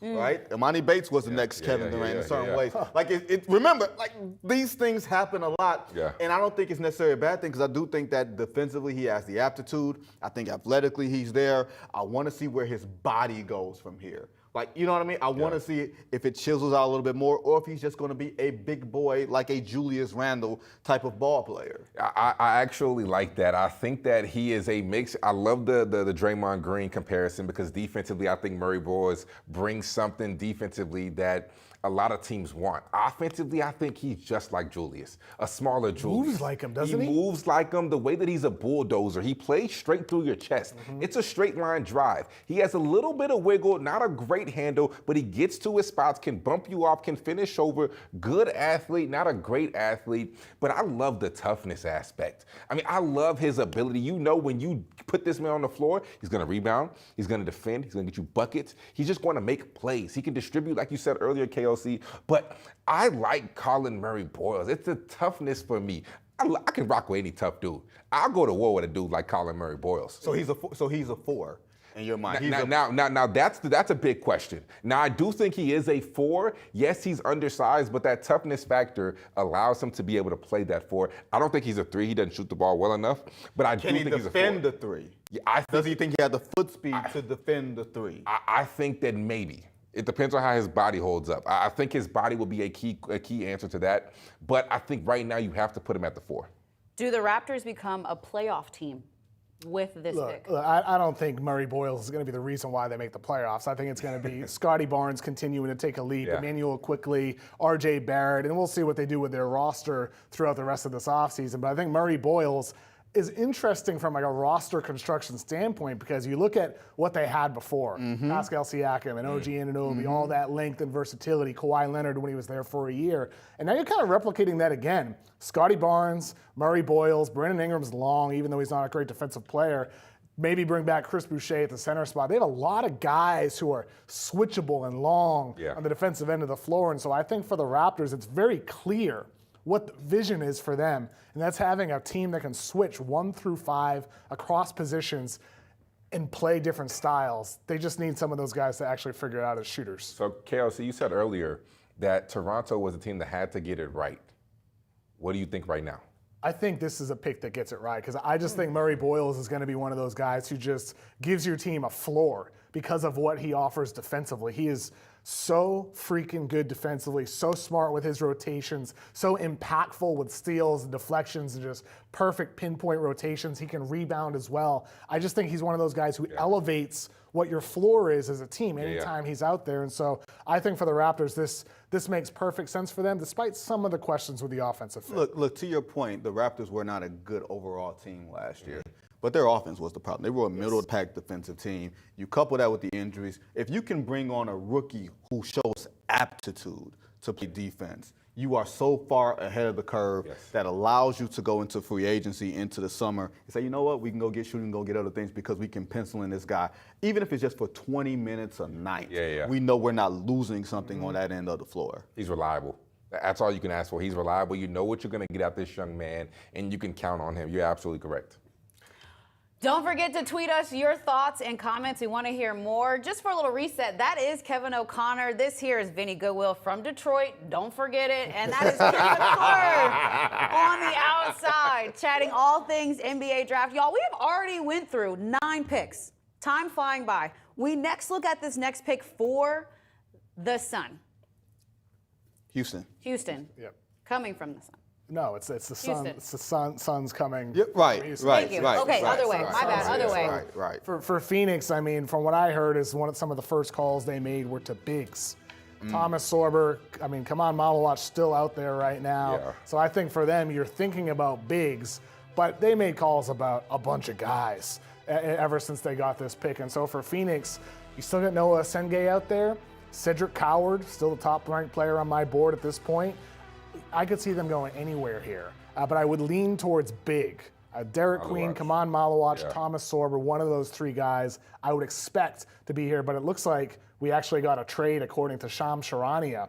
The Charlotte Hornets are trading Mark Williams to the Phoenix Suns for the number 29 pick. So not anything including number 10, but they do get a big here. They do get the big. So that means maybe they're Yeah. not going with a big here at number 10. And this lines up because one of the things that Phoenix was looking for, remember they were in talks with a bunch of teams, a few teams for the Kevin Durant deal. One of the players that they targeted with Minnesota was Rudy Gobert. They wanted a backline defensive center if they were going to give up Kevin Durant in that deal. Clearly, it did not materialize, but that Would they makes have a lot of taken it sense. if KD wanted to go to Minnesota? Was that preferred deal, you think? I think if KD says yes, I think some take form of that that one deal would have instead of happened. Houston. Yeah. Well, here's Adam Silver. Uh-oh. Silver coming up. I don't get why the player's going to wear the Rockets hat. Yeah, I think on, I just think get him that's a Suns crazy. hat. Yeah, Come yeah, on. yeah. Get him the right hat. Give him the right hat. What are we doing? Oh, Maluach. wow. Yeah. Ah, so they trade for Mark Williams. Maluach. So then you got a double big. Wow. So Is Mark Williams Seven-footer from reliable? Duke. Like what? Yeah, He, I mean, he did fail the physical in LA. I mean, maybe. I mean, look. I talked earlier about teams trying to trade up for Maluach. I mean, if you're Phoenix, you might just keep him and have your two bigs, Mark Williams and Khaman Maluach, or maybe this is a position to gain leverage here. But ultimately, I think Maluach, highest upside player available on the board. Yeah. I mean, Maluach, I think for Phoenix, 7'1", 7'7" wingspan, only began playing basketball at age 13 from South Sudan, towering rim protector, blocked only 1.3 shots per game. That's deceiving. You can't look at the number. Countless shot alterations around the basket to turn around the rim, and he's switchable too. So you think about modern NBA defense, you don't want just a guy who's a shot blocker and then he's a liability outside. Yeah. Maluach can move his feet outside, switch against guards and wings, very quick, very agile. And offensively, what do you expect from a 7-foot dude? Dunks. He had 80 dunks on the year at Duke, but there's more to him with, I think, the shooting, and that's where the appeal is. I'm a little surprised he fell here. You know he's got some touch, King, right? Yeah, 100%. And to your point, I think when you watch Duke, why did Duke get to the national championship game? Obviously, Cooper Flagg was tremendous, and he led the defense. But a key thing that we forget and we don't talk about enough is Maluach's ability to switch. Duke switched 1 through 5. They had the tallest team in college basketball. Their defense was special, not only because of Cooper Flagg, but because Maluach. On a ball screen, you get a guard. Now Maluach is defending. He's getting above the three-point line, and I'm going to give a reference to Kendrick Perkins, right? He moves those puppies. He can move those puppies and stay in front of guards, and not only does he have to, he doesn't have to be able to block every single shot, but he makes you think about it when you drive. He alters shots, which I think is just as impactful, although it doesn't show up on the stat sheet. So I think Khaman Maluach, this young man, is what really made Duke's defense special. Without him, they don't make it to the national championship game, despite how great Cooper Flagg was. Question, just random question to you guys. If Phoenix is going to go highest ceiling possible, right? Would you take Maluach or would you have taken Noah Asingé? Look, I mean, I think with Asengay, I got my questions there with him. I mean, I like Asengay with what he can do getting to the basket, but I think for Phoenix's situation, they're not trying to be bad. That's why they didn't get their own picks back from the Rockets in the future. They only got this number 10 pick back. They want somebody who can help in the short term and the long term. And of course, you can say Maluach in the final game, in the Final Four, he had 0 rebounds in his game. He has raw areas of his game he needs to get a lot better at. But I think for them, it does fill a need in the short term, but also in the long term, he does offer significant upside. Whereas Asengay, I mean, one of the reasons why he left playing for his team overseas in the finals is because his minutes dwindled. He's so raw, he wasn't able to contribute consistently for them. And so I think for the Suns, this fits short term and long term, whereas some of the other guys, Derek Queen, more long term, Thomas Sorber hasn't even been able to work out because of his foot injury that ended his season at Georgetown. Maluach, I think, is the more immediate guy who can help while providing long-term upside. You know, Asengay to me, if they would have taken him, it kind of almost feels very similar to the role that Ryan Dunn plays for them. Just like athletic, can defend multiple positions, not a great shooter yet, even though Asengay, his form he looks like he can knock down shots in the long term, but I feel like it almost would have been the same fit as Ryan Dunn plays, that same role. So I like Maluach better for the Suns than I would have liked Asengay. I like the possibility of what Phoenix can do because let's just say they don't want. Let's assume, right? Let's just have. It's a conversation amongst friends, Ice. Nobody else is listening. Nothing else is happening. What if Phoenix doesn't want to keep Jalen Green? What if they shouldn't? What if they got too many two guards? If you look at their depth chart, it's just shooting guards. Shooting guard, right? You can't get anyone to take Bradley Beal. You can't get Bradley Beal to say, hey, get me out of town, right? They're not going to make things uncomfortable for him to, force his way out. Yeah. I want to know what they're going to do, especially if you ink Devin Booker to an extension to keep him there and to not get this thing itchy. What do you do with Jalen Green? What can Jalen Green, if anything, get you in today's marketplace, given how he played with the Houston Rockets in the playoffs? There is a stink now, and I'm curious what that looks like. Yeah, that's my biggest question. What return will you get for Jalen Green? Because I hate the Jalen Green, Bradley Beal, Devin Booker. I hate it. There's not enough basketballs for these guys, right? So I do think that you got to get rid of Jalen Green. Almost well, not the same type of similar, but a similar conversation that we talked about earlier with San Antonio, but except 3 younger guys. But I don't like this Jalen Green, Devin Booker, Bradley Beal trio. Phoenix certainly has something to figure out here. Let's transition to our number 11 overall. You're looking at the depth chart for the Suns and the areas that need to be fixed. They need a point guard, a small forward, a power forward, a center. You can slide Dillon Brooks to that 3 spot. Can we take a look at my top available players right now? I just want to see what we got going on here because I think Cedric Coward at this point, top player on my board. I think we're getting to the point it's time for a team to pick Cedric Coward, 6'6", one of the best stories in the entire NBA draft, from D3 to playing in a mid-major, transferring to Washington State, and then he gets an opportunity after playing 6 games to go to Duke. But because he's rising so fast in the NBA draft, he stays in the first round rather than going to Duke to play with guys that are going to be lottery picks next year. I think it's time for a team to take Cedric Coward here at this 11th spot, whether it's Portland or somebody else trying to trade up. Ooh, KOC. I love the story. I'm always here for a human interest story. Yeah. I'm always here from the D3 to low major to high major, now to NBA. But I haven't seen enough from Cedric Coward to put him right here at this 11th spot and to say he's the best available. I haven't seen enough, KOC. Sometimes you got to take swings. I don't know if that's a swing I would take. What do you think Portland needs here? I think, look, when you look at Portland and the fact that, you have to answer the question or ask the question, is Jrue Holiday staying there, right? Apparently he was blindsided, not by the trade from Boston, but by the trade to Portland. If you remember, he was traded to Portland. Yeah, he was there. He was right there, a little pit stop, and then came out of there. I think Portland has the bones of a very good defense. Yeah, we got a trade rumor right now from Shams Charania, believes that the Portland Trailblazers are trading Cedric Coward at number 11 to the Memphis Grizzlies. They took him. Awesome. I mean, I'm so happy for the Grizzlies here. They trade Desmond Bane. They get the 16th pick, and then you trade up to 11 and get Cedric Coward, who some people with their draft analytics models had as the 2nd best player in the draft class behind Cooper Flagg. Because you talk about small samples. Yes, he played only 6 games at Washington State, but he played 3 years of D1 basketball, shot 41% on catch and shoot threes. He's 6'6" with a 7'3" wingspan. He's long, he's versatile, he's tough. He's versatile on offense, not just defense when I say versatile. On offense, he can post up. It was one of his heaviest plays playing in D1. He can post up, fadeaways. When I interviewed him, I said, who are you watching with some of these moves? He said, I'm just watching Kobe on YouTube.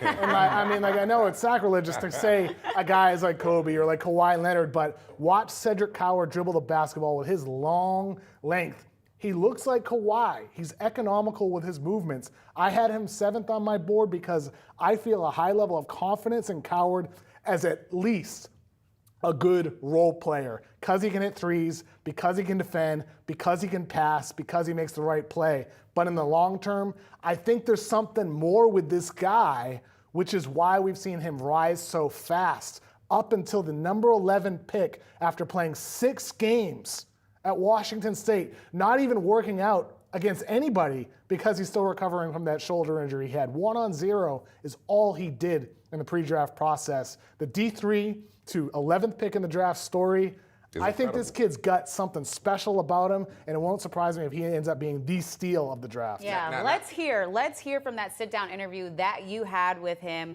in Chicago last month ahead of the Combine with Cedric Howard. Who would you compare yourself to? Like, what's your best NBA comp? My best NBA comp?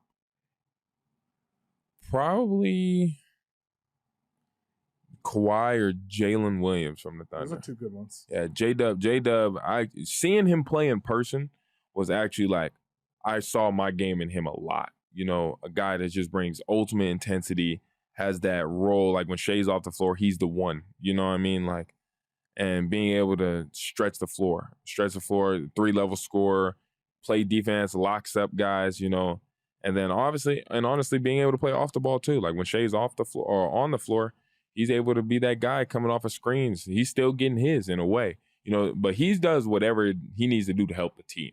And he plays with that fire and that intensity. I think that us mid-major guys got. You know, he went to Santa Clara. Yeah, you know, me at Eastern and then Washington State. I know you called them a high major, but we were in the WCC, so I don't know if he would say mid-major or not. But honestly, just that fire those type of guys play with, I resemble a lot to that.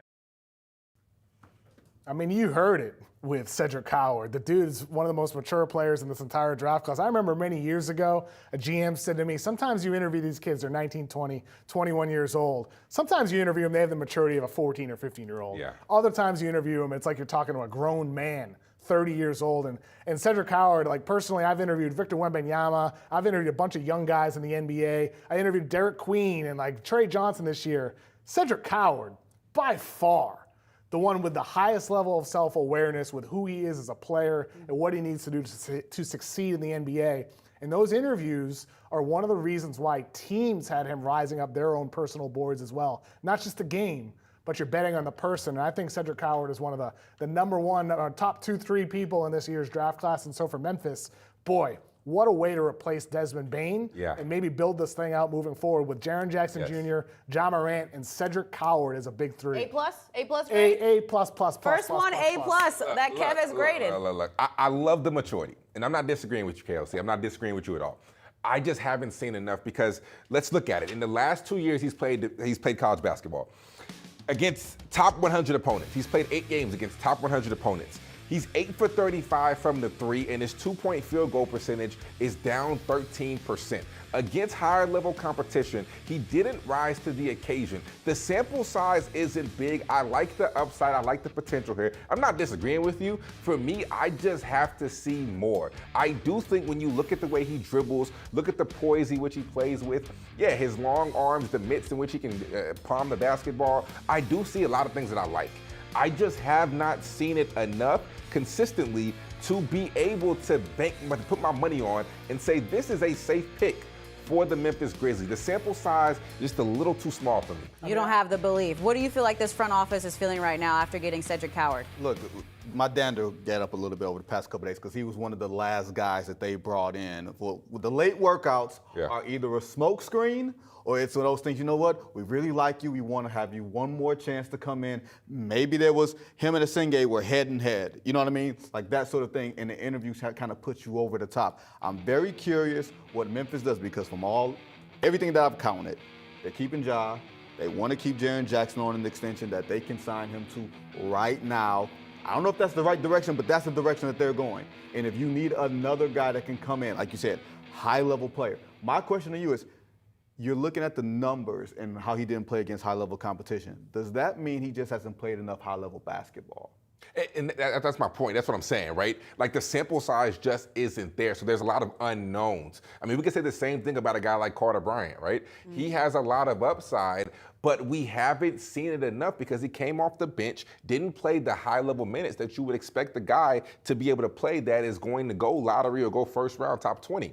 That's my only thing. I'm not saying that this young man can't step in because I think if any situation is perfect for him, it's this situation. No Desmond Bane. You can step in immediately and see if you can succeed. But also, he's coming off of an injury, didn't work out against anybody. Mm-hmm. So not only has he not have a strong sample size when it comes to actual college basketball, but how is he going to recover from the the injury. So like my whole thing is we just haven't seen enough. Not saying he can't achieve those heights, because you look at it, I like the physical frame, I like the intangibles, I like what I see from what I've seen so far.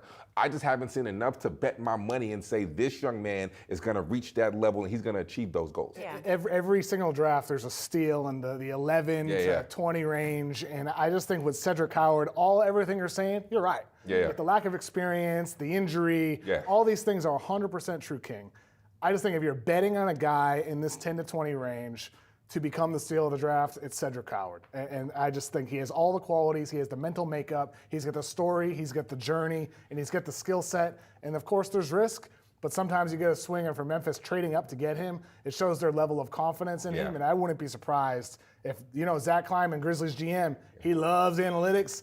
Wouldn't shock me at all if Cedric Howard were 1 or 2 on that board. Would not shock me. Yeah. Another report at a possible trade that is coming up at number 13. Going to take a look here and see maybe some movement that's coming up in the next couple of picks. The Atlanta Hawks are trading the number 13th pick in the draft to the New Orleans Pelicans for the number 23rd pick and unprotected 2026 first round.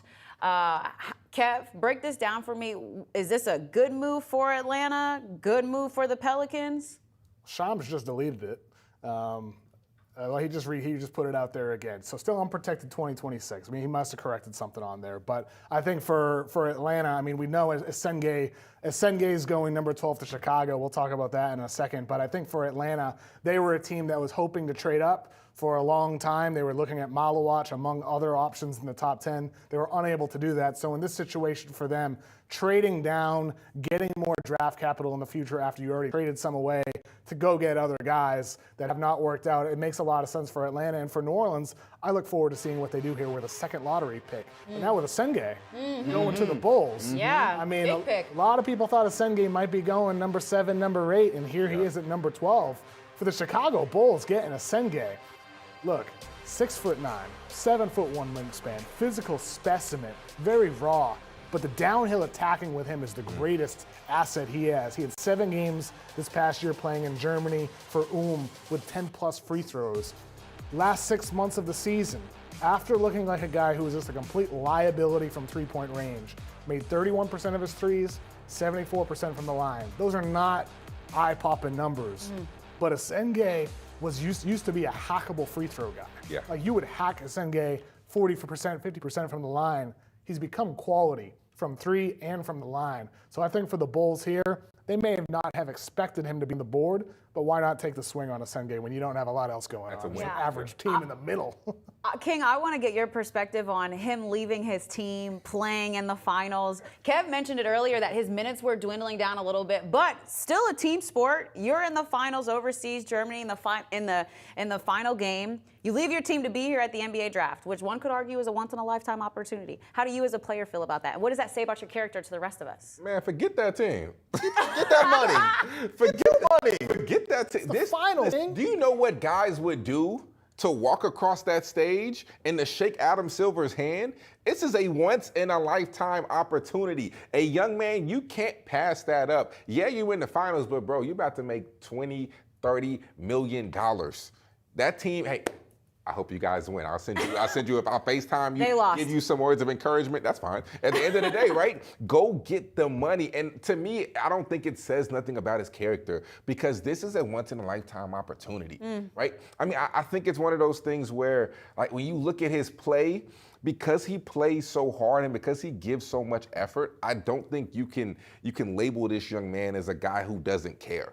He cares clearly, and Kev, to your point earlier when you talk about his shooting, I look at a guy's mechanics. When he's a bad shooter and his numbers aren't there, I focus on mechanics. His mechanics look good. You can tell that his form is there, his elbow is straight, he gets good rotation on the basketball. So I do think he's a more than capable shooter. When he had me sold, any 6'9" guy that's picking up a guard 94 and being able to stay in front and keep you under control, to me, you got me sold. You're doing what you're supposed to be doing. So he cares. So we can't say just because he left his team, his character is in question, he doesn't care. Because the way he plays shows and it reflects that he does care. Well, here's the thing.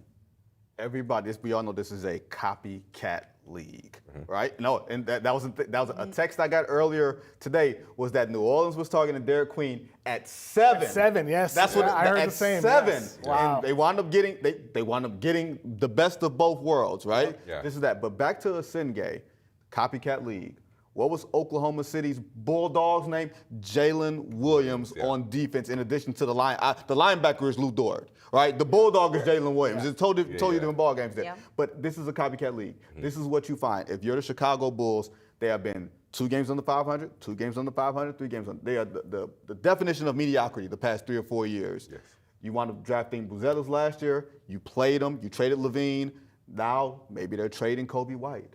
Maybe I don't think the Bulls are done dealing and doing things tonight. This could just be the first sign. Yeah.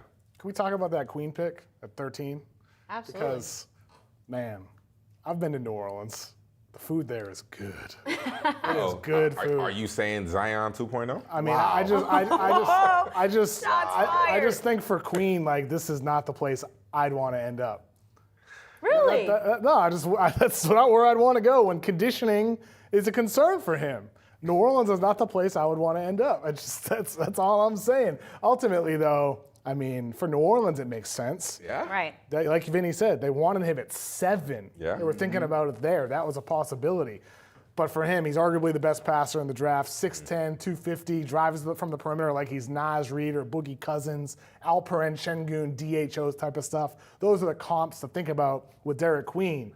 It's just the conditioning needs to get better defensively for him to survive on that end of the floor, and he's got to figure out the jump shot as well. And so with him, I think if the shot develops, he's going to be a matchup issue on offense because he's too big for smaller guards. He's too quick for bigs. But unless he improves defensively, he could also be a matchup problem on that end of the floor as well with teams attacking him. And I just hope New Orleans ends up working out for him in the long term. But it hasn't for Zion, and I hope it does for Derek Queen. Let's hear from the young guy. You had the chance to sit down and chat with him. And I think Pelicans fans are going to love to hear from this personality of Derek Queen and have him around. Yeah, he's got that energy about him that you want in your franchise. So let's hear from Derek Queen. Who do you compare yourself to?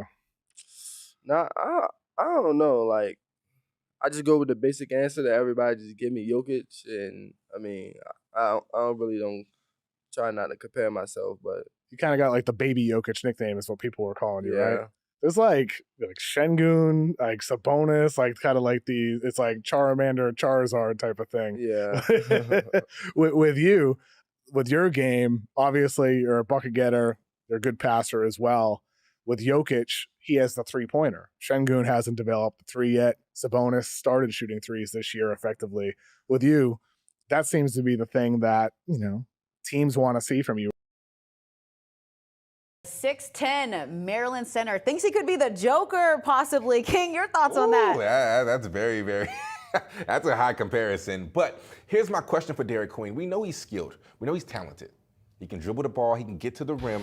Can't really shoot the ball. So at 6'9", 6'10", what position is he? Because he almost gives me a tweener. He can't be Naz Reid because he doesn't shoot it well enough. But he can't be the Joker because he's not big enough. And defensively, he's not great. So what really is he? I mean, he was successful in college. This is a different ball game. So to me, even though I love his skill set, I love what he brings to the table, to me, he feels like a tweener. So I have a lot of questions of truly what is he? Well, this is what I will say. New Orleans general manager, second in charge, Troy Weaver. When Troy was in Detroit, it's 2 things that he did. One of his first draft picks was Isaiah Stewart, right? 6'8", out of Washington. Tweener, small-ish but long arms, and you projected him as a defensive player who maybe could shoot down the line, and it wound up working out. He's a valuable backup big. The second part is, especially going towards what I said earlier about them targeting Queen at 7. 2022, I believe, he looked at Jalen Duren and Jaden Ivey.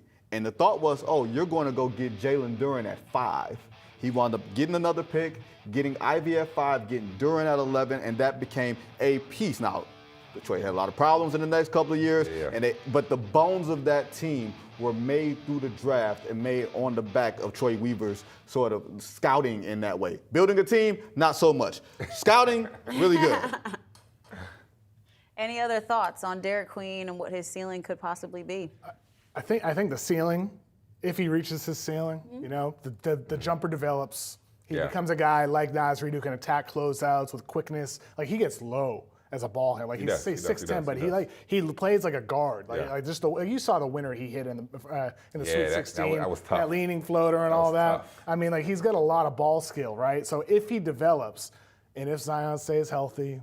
And if We're not doing that. How does he fit with Zion? What, you don't believe Zion gonna stay healthy? You got belief? What evidence do we have? We have no evidence. I'm with you. Well, we're playing the if game. Yeah. Okay. So if Zion Jeremiah Fears decides to act figures like out a his pro. jumper, if Trey Murphy and Herb Jones come back healthy, the Pelicans are interesting. Right. They're interesting. Like there's a fit among these guys together that works. It's just there's so many ifs with all these guys where you don't feel a level of confidence. But I actually like the overall Fears Queen draft for them so far, considering the I like him as a post scorer.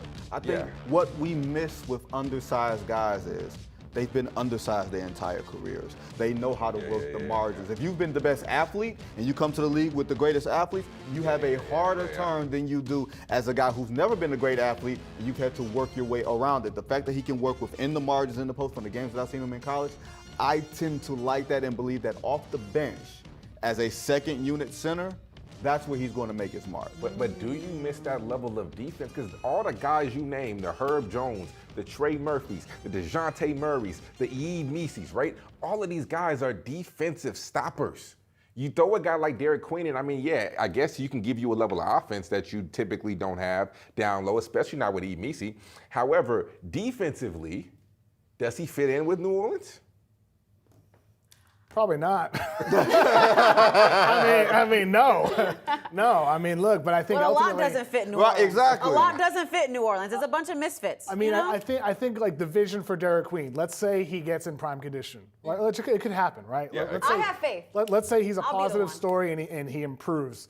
He's quick. Like he is quick, he might be a better perimeter defender than a rim protector. He's got good feet. Yes, and so like in the long term, if he becomes a shooter, if he gets in great conditioning, maybe Misi is your rim protector, Queen is at the 4, and Zion is positional guy, or maybe Zion becomes tradable. Maybe you decide to move on from Zion. Wait, did you say maybe Zion becomes tradable? He's tradable right now. The reason you can't trade him is because nobody will take him. Who Exactly. you gonna get for him? Yeah. Exactly. You get nothing for Zion. Let's transition to the Spurs. They already have had the number 2 overall pick in Dylan Harper. They pick up here Carter Bryant. This is giving 90s number R&B. 14 overall. What's this giving, King? That's giving, his suit's giving R&B. His suit's giving, put a shirt on. Want to see that bird? Put a shirt on, young man. Kev, like you've done so So many you can't times. tell me that back in the 90s you weren't rocking that. Can we not ask Uncle what he was doing in the 90s? That old. I don't want to know. I mean, his suit is a lot more stylish than his game, which is pretty basic. Fire. How you really feel, I don't Kev. mean it as a negative. It's actually a compliment because basic can be good in the context of winning basketball. 6'7", 7-foot wing, classic 3-and-D type of guy. Hits spot up threes, plays hard on defense, and he's got an amazing frame. Wide, broad shoulders, could become one of those positionalist beasts on the defensive end of the floor. And with him, I'm not quite as high on Carter Bryant as a lot of people are. Many draft analysts out there have him ranked in the top 10. I had him in the middle of the first round, 15 to 18 range on my board. But I will say this, he played his best basketball in the biggest games. He shot 45% in 3 conference tournament games and 3 March Madness games. And so with Carter Bryant, he got better over the course of the season. At the least, he's a 3-and-D style guy. And guess what? We talked about shooting and the need for the Spurs. That's what they get here with Carter Bryant and a pair with Victor Wembanyama and their existing core. Vin, what do you give this grade? I don't mind this. I don't mind this, all right? Okay. This is okay. Because, look, he just hugged Andre Iguodala coming up, and I'm like, that would, if he turned out to be an Iguodala type of player, if he improved the handle. And once again, the handle is the hardest thing to get. But as a defender and as a shooter, if those are 2 things that I can depend on you to do off my bench, you're going to play 15 to 20 minutes a game until you figure all those other things, and then you become a long-range starter. All he has to do is funnel to the guy who's blocking 5 shots a game and put a shirt on. That's all. Put a shirt on. Man, this right here is fly. I think it's kinda I love the suit. confidence. I love the suit. Just forget put a the- shirt nah, on. Forget the shirt. You don't need no shirt. You do what you do, Carter That's a Bryant. bird. Little It is- Jesus it is a pieces little- there to cover Listen, something. Like, That's I'm a feeling bird. That's a these Thanksgiving are turkey. young guys. These are 18, 19, feeling it. 20-year-olds. Clearly. Yes, they haven't developed yet. Where's their uncle? If your daddy ain't there, where's your uncle? You got somebody that's gonna tell you, hey kid, this ain't it. Can't be looking like that. It takes a confident young man to pull something off like It that. takes a village to raise a child. Where's the village? You don't need a village. But let me tell you what you do need, right? Carter Bryant, to me, it's similar to Cedric Coward. I mentioned this earlier. Carter Bryant, there's so many unknowns because the sample size is small. However, I like what I see. I think he's a very underrated athlete. I don't think we give him enough credit for how athletic this young man is. Carter Bryant can fly. He's probably top 3 dudes in the draft when it comes to athleticism. However, I do think his jumper, when you look at his shots, we talked about mechanics earlier. I do think the mechanics are clean. I think he can be a really good shooter in this league. I think at worst case, he is a 3-and-D. I think at best case, he might be that Andre Iguodala-esque player with a better jump shot. I think that this is a perfect situation because San Antonio is known to develop, and there's no pressure. You're coming off the bench. You do what you do. You just play defense, and you utilize your strengths. There's no pressure for him to be an impact player immediately. I love the San Antonio fit. You know who one of my comps is for him in the draft guide? Trey Murphy. Because Trey Murphy entered the NBA with more of that, okay, he's a 3-and-D guy. And then Trey Murphy, over the course of time, develops his handle, a more dynamic shot ability from three-point range, coming off screens, off the dribble. Maybe in 3-4 years, we're talking about Carter Bryant as a $30 million plus player. I like that. And a key piece for a team and a guy every team would love to have on their roster. And so with Carter Bryant, like I said, I was a little lower on him than a lot of people. But part of that is like not knowing where a guy's going to end up. With San Antonio, this is a perfect marriage between prospects and team. And so for Carter Bryant, it's a win, and for the Spurs, it's a big win as well. As we move forward, let's recap some of the things that happened. What's been maybe the biggest shocker that we've seen so far tonight? Well, for me, it's the fact that Dylan Harper is still a Spur. That's probably the biggest thing for me. The fact that we haven't seen the Spurs make a move to get rid of him, and you pointed to it earlier, Unc, that He emphasized that, He Joe. did. With the K. I had to, with the K, I had to emphasize it, right? But you did mention it. You know what? They might not be done. July might be a time where they do get off of them. But I'm still surprised that as of right now, Dylan Harper is still a Spur. That's the biggest thing for me. Ace Bailey. 1-5. Everything that we had heard, the not working out, all the things, trying to sort of tank his own draft stock. And you wound up going to Utah. You did tank your draft stock because you wound up in Utah. They're like, we gonna take you anyway. He was like, I didn't work out for you guys. I didn't know you guys were interested. Didn't matter. You were interested in us. Like that's the thing.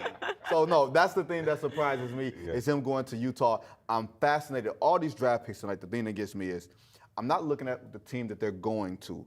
I'm looking at the team that these teams are trying to build. What type of team are you trying to build? How do these guys fit in? The NBA changes so freaking fast. What you thought existed a week ago no longer exists now. So I wouldn't get married too much to, the player is not a good fit because these rosters change so much over the course of 1 year. I mean, roster turnover is insane in the It's NBA. the NFL now, pretty much. Exactly. I mean, it happens all the time in college with NIL at this point, and with NBA, it's always happened, but even to a greater degree at this point. I think the biggest surprise for me, on one hand, Egor, Demin, and 8, but they were connected to Egor. It's just a matter of, was it in the late teens the Nets like Egor, or at number 8, they actually took him at 8. So I wouldn't say it's that. The biggest surprise to me was Maluach falling to the 10th pick, because there is so much noise pre-draft in the recent days about teams trying to trade up to get Maluach, and then he falls to 10. So I think for Phoenix, getting him at the 10th pick could be one of the steals of the entire draft. And for Maluach, a little bit of a surprise he fell there, considering how high some teams were on before him. But again, it takes 2 to tango, right? Two teams that you can want to trade up. Doesn't matter if somebody's not willing to trade down. A reminder to tweet us your questions, your comments, possible concerns for Unc at #YSNBA Draft, #YSNBA Draft. If you're on YouTube, thanks so much for tuning in. That's Kevin O'Connor, Vinny Goodwill, King McClure. Make sure you give us a thumbs up. We really like you too. Yes, give us a thumbs up. Listen, we've got the reigning NBA champs on the board, OKC. Kev, what does OKC need to do here? I mean, I think for them, they don't need anything. They have every player under contract next season. They don't necessarily need anything here. They get Nikola Topic, their lottery pick last year, returning from injury as well. So for them, top player ranked currently on my board is Thomas Sorber out of Georgetown. Kasparis Yakuchonis, a guard out of Illinois, right behind him. Maxime Reynaud, probably don't see him going here. Asa Newell is a guy that I've heard connected to OKC in this range as a guy who could have been a lottery pick. So I think getting another big for this rotation. Yep. You got Chet, you got Isaiah Hartenstein. Jalen Williams is an undersized big who can space the floor. I think getting one more big in the rotation would help give them another tool, another piece for that front court in the years to come. So Sorber, Reynaud, Newell, those are the ways I'd lean in the short term when you look at this OKC roster. Don't forget, they also own the 24th pick. And Yes. everything that I've heard is that they had zero luck getting the drafting stash. I told you, we have experts Oh, here. look at KOC KOC. called it.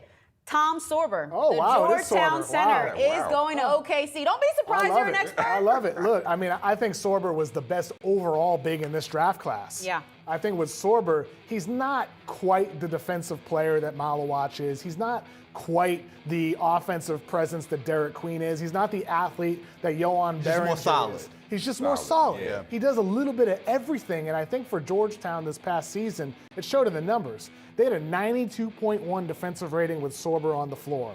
When he was off the floor, it was 118.4. So they went from one of the best defenses in the whole nation with Sorber out there to one of the worst when he was off the floor. He's 6'10" with a massive 7'6" wingspan, a lot of length, a lot of strength, and I just think he does a little bit of everything for your team. And you think about the style of Derek Queen. He's a creator. He's quick off the dribble. Sorber is just a connector. And what does Isaiah Hartenstein do for that OKC system? Connects on the perimeter. And with Sorber, I think he can fill that role in the future, maybe even help in the short term. And there could be some shooting skill to him in the short term, in the long term as well. But I just think Sorber's rock solid. Late in the process, I moved him up to my top-ranked big in the class, and I love him. I like the word that you used right there. He's solid, because that's I think the best description for this young man. You're right. He doesn't have that vertical explosion like I would like to see out of a big, especially when you're 6'10", maybe a little undersized. But the 7'6" wingspan, and what else he has that I've been so impressed with watching him play, his timing. He's not a great shot blocker, but he's always in the right spot defensively, and his timing hands, is King. impeccable. Oh my God. His hands and his timing are incredible, and I think that's what makes up for what he doesn't have with the athleticism. So I think he's very, very solid. Once again, no pressure. You're going to the champions, the reigning champions. No pressure. You get to go against Chet. You get to go against Hartenstein every single day in practice. You will get better. Don't be surprised if you see him in the rotation one day, but he's very, very solid. Can't be surprised when players from Jersey are solid. That's all that we create and make are solid, consistent basketball players that happen to become the best in the world at times. Vinny, let me ask you. Let me ask you though. Sorber is the best big in this draft since who? Ooh. That is an interesting question. That's my job. You had to go back into the have me go back into the crates. KOC, you got something? I was going to a whole other place. My recall's horrible. I mean, I think for Sorber, you're not ranking him as like one of the best bigs in the last 4 or 5 years. He's just a do-it-all guy. Player comp? I have Al Horford as one of them. Jonas Valanciunas as another for Sorber. Yeah, I mean, a little bit of both. I think Valanciunas is probably the better overall comp for him. With Horford, it would require him to further improve his perimeter defense and further improve his jumper. But he shows touch, man. And get bigger. You know, and get a little bigger in the chest. The thing for me every year with OKC, we look around and then years later we like, man, they got Jalen Williams at 12? How did we miss this? They have earned the benefit of the doubt in every single situation. And if KOC is right and everything else plays out, we're going to be looking at Sorber and being like, why didn't he go 5? Why didn't he go higher? Why didn't one of these can't get right franchises take them? What does Oklahoma City and Sam Presti in that front office see that nobody else sees? I'm very fascinated, not only what they do with 10, but like I said, what they do with 24. Yeah. If they're looking for a draft and stash, if they can't find anyone, do they trade out of that pick? And who wants to get pick? I've heard OKC could move out of that pick and just again, like we saw this from them before, kick the can forward. You get the 24th pick this year, just boop, you get a 20-30. Look at that 20-31. fit. I'm gonna say we also are very stylish. The Jerseyans. I like the it kind of had some bling to it when you saw it live. Yeah, he was shining from far away. King, how you feel about this fit?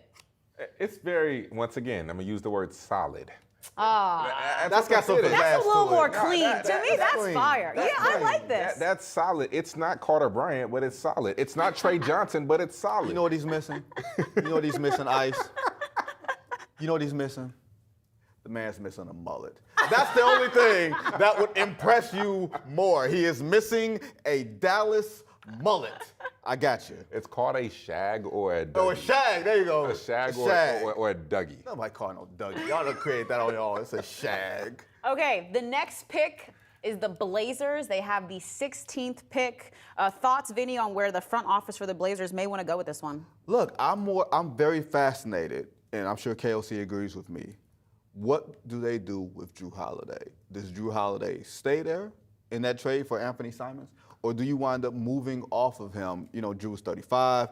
He probably wants to play in a more winning situation. I think Portland is on the way up. Even in that tough Western Conference, they had a really good defense. Now you have a really, really good defense with Jrue as the ultimate connector. I wonder if you go a little younger, maybe you go big. I'm fascinated about what Portland could do in this pick. Let's take a look at the best available players that are left on the board, your board, KOC. Where do you feel like Portland could go with this one? I mean, I think, as Vinny said, they had a top 5 defensive rating after the All-Star break, so they really developed the defensive identity. Denny Avdia made significant progress in that second half.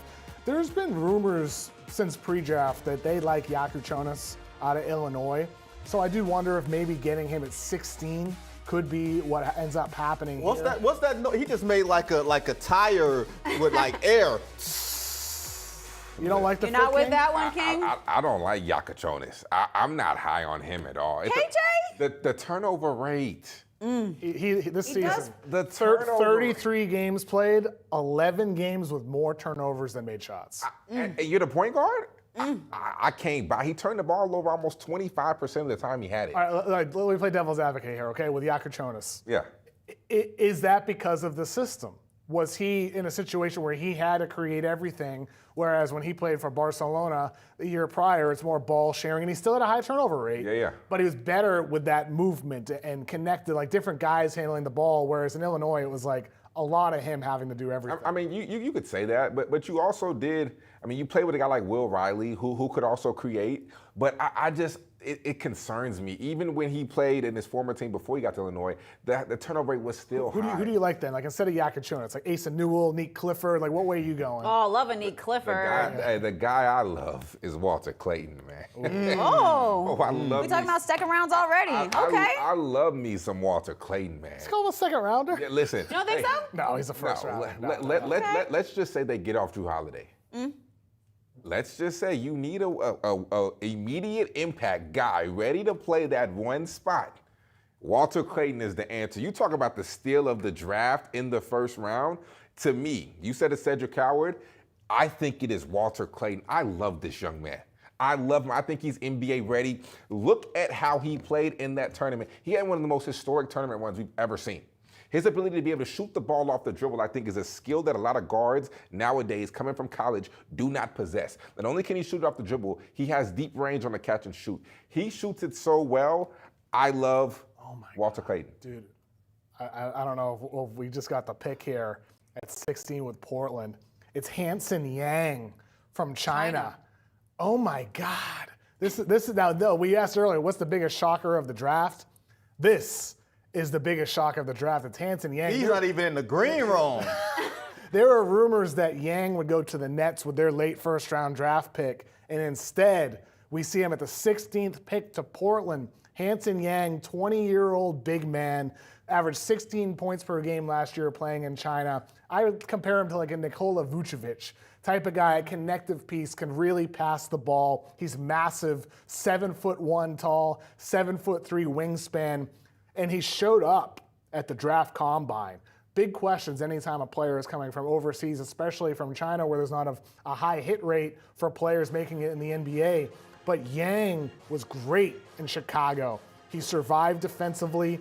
He was impactful offensively with his shooting, with his passing ability. And with him, I think for Portland, it's fascinating because they drafted Klingon last year. Mm-hmm. They got DeAndre Ayton on the roster, still under contract. Yeah. So does this mean moves are coming for Portland? Absolutely. Do they envision Yang as a shooter next to Klingon? I'm just fascinated from a fit standpoint. Or is this about, hey, Brooklyn, we're drafting him for you.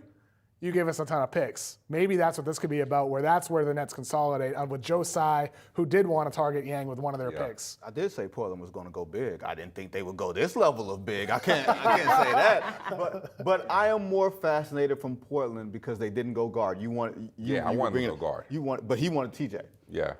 I didn't want them to take KJ. I just TJ. Just the rumors. But my thought was Scoot Henderson. This is your time. Yeah. Like, this is the time. Like, we so often forget the hype after 2 years and thinking. Remember how quick that was? It was going to be Scoot Henderson's league. He was big, he was quick, he was athletic, and then you saw him in play, and you're like, oh, he's having trouble adjusting to the speed of the game, having trouble running an offense. You wonder if he's ready to take that. Look, Chauncey Billups is a Hall of Fame point guard. If he can't get it out of him, it's not going to happen. Yeah. And now with Simon's gone, you're going to give him the ball unless you are going to take another point guard, which I don't think they will. That's where the most critical element of their development is going to be. Hanson, a player that we haven't seen a ton of. What's the player comp? Nikola Vucevic. I mean, I think to me, like the connective passing big type of guy who can play on the perimeter with skill, make smart decisions. That's what Yang is. Defensively, we'll see what level he reaches. He was fine in the draft combine.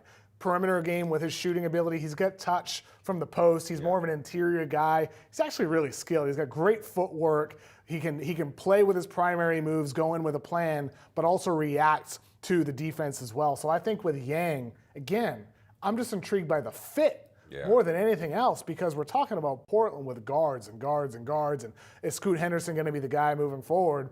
But you drafted Klingon last year in the lottery. Now you draft Yang with a pick you traded down from. It's essentially a lotto pick plus the assets you get. It's just fascinating. Like, what are they planning here? Do they want to play with a lot of two bigs, or could we see a move coming? Yeah, I mean, the defense is my biggest concern. You get him in a pick and roll. He's not an elite level rim protector, but I do like the offensive skill. But defensively, in a pick and roll, can he be able to contain guards and keep them out the lane and be able to alter like we see Klingon do? I don't know, but I do love the offensive skill. I mean, if anything, offensively, he is the part. But defensively is my biggest concern. Let's transition to a team we haven't talked about yet. Their first pick here tonight for the first round, the Minnesota Timberwolves. Vinny, I'll actually start with you. Mm-hmm. We know Ant-Man and company. Mm-hmm. Where do the Timberwolves need to go with their only pick in the first round? Well, look, I think you have to figure out what you have in Rob Dillingham, right? They were really high on him last year. He did not play as much this year. Mike Conley Jr. is on the other side, 37, 38 years old, one of the oldest players in the league. And then Rudy Gobert. What is Rudy Gobert's finish and fit with this franchise? And what do you do with Julius Randle? There's a lot more interesting questions with the Timberwolves as they move forward. Their ownership situation just got straightened out. Alex Rodriguez and that group is taking over. The two spots they have tied up, Anthony Edwards and Jaden McDaniels. Everything else, wide open. Yeah. The pick is in for the Timberwolves, number 17 overall from France. So another international guy, Joan Behringer. Wow, Joan Behringer, really interesting pick here for Minnesota. It makes you wonder about what the plan is with some of their other bigs on the roster. Mm-hmm. Rudy Gobert, of course, a lot. Nas Reed, a free agent. Nas Reed, a free agent. Julius Randle also has, I believe, a player option for next season as well. So they draft a high upside raw big here in Behringer, 18 years old. He's French, 6'10", 7'5" wingspan, dunks Everything. Literally everything. Everything. Everything around the basket. Like, that's what he does. So with French big men, can he catch the ball? He can catch the ball. I think he's got good hands. I think he's very coordinated. You see that on defense as well with his switchability. Beringer is a rim protector. You see the block shots. You see the versatility on defense. The reason why teams are impressed with him and why he's grown and moved up some draft boards is because of how quickly he's gotten better. Improving at fouling on defense, showing improvement from the free throw line. Still has a long way to go. He was more of a 50%, 55% guy from the line, hackable from the free throw line. But for Minnesota, high upside pick, modern style on defense with his switchability. And so for Minnesota, to me, it just raises more questions, Vinny, like, what does this mean after Gobert was involved in trade talks? Does this mean like there could be moves to come from Minnesota even though they didn't get KD? That's where I'm like fascinated by this choice. Look, you look at where this team has gone the past 2 years. Game 5 of the Western Conference Finals. And you're wondering, okay, Anthony Edwards making that next step. Jaden McDaniels is a Kawhi light type of ball player. If you got your wing spot sewn up and you're not sure what's going to happen with Julius Randle, with that player option, right? How do you view him? How does he view the franchise? Rudy Gobert's 32, 33 years old. Like I won't say his best years are behind him. He's still got good defensive years in front of him, but sometimes you have to start looking forward and figuring out when Rudy's contract is up, will we have someone to step in and have a similar type of effect? Yeah, I'd argue that outside of Maluach, Beringer is the best defensive big in this draft class. I mean, the way that he protects the rim, he's ultra aggressive. I mean, I think sometimes he gets out of position due to his aggression, but I think when you talk about athleticism and you talk about his rim protection, you talk about what he brings to the table, who better to learn from than one of the best rim protecting bigs in the league? And if they get rid of Rudy Gobert and they move on from him, he can step in and fill that role. It's not going to be as effective immediately, of course. He has some learning to do, but his upside is through the roof, and I really like this young man. I like him too, and he's a worker. He wants to grow and get better. Yeah. The thing is, for Minnesota, the reason why I think this is like a C or C- pick for them is because you were just in the Western Conference 2 years in a row, and you're taking one of the rawest projects in the entire draft. It just strikes me as this is a long-term choice for them, and they didn't use this pick as somebody that could help them in the short term, taking that next step, getting through the conference finals. And so for them, maybe the roster stays the same, and this is about replacing Gobert when his contract comes up sometime down the line with another French big man and Yohan Beringer. Does this feel a little deja vu to you about what the T-Wolves have done in the past?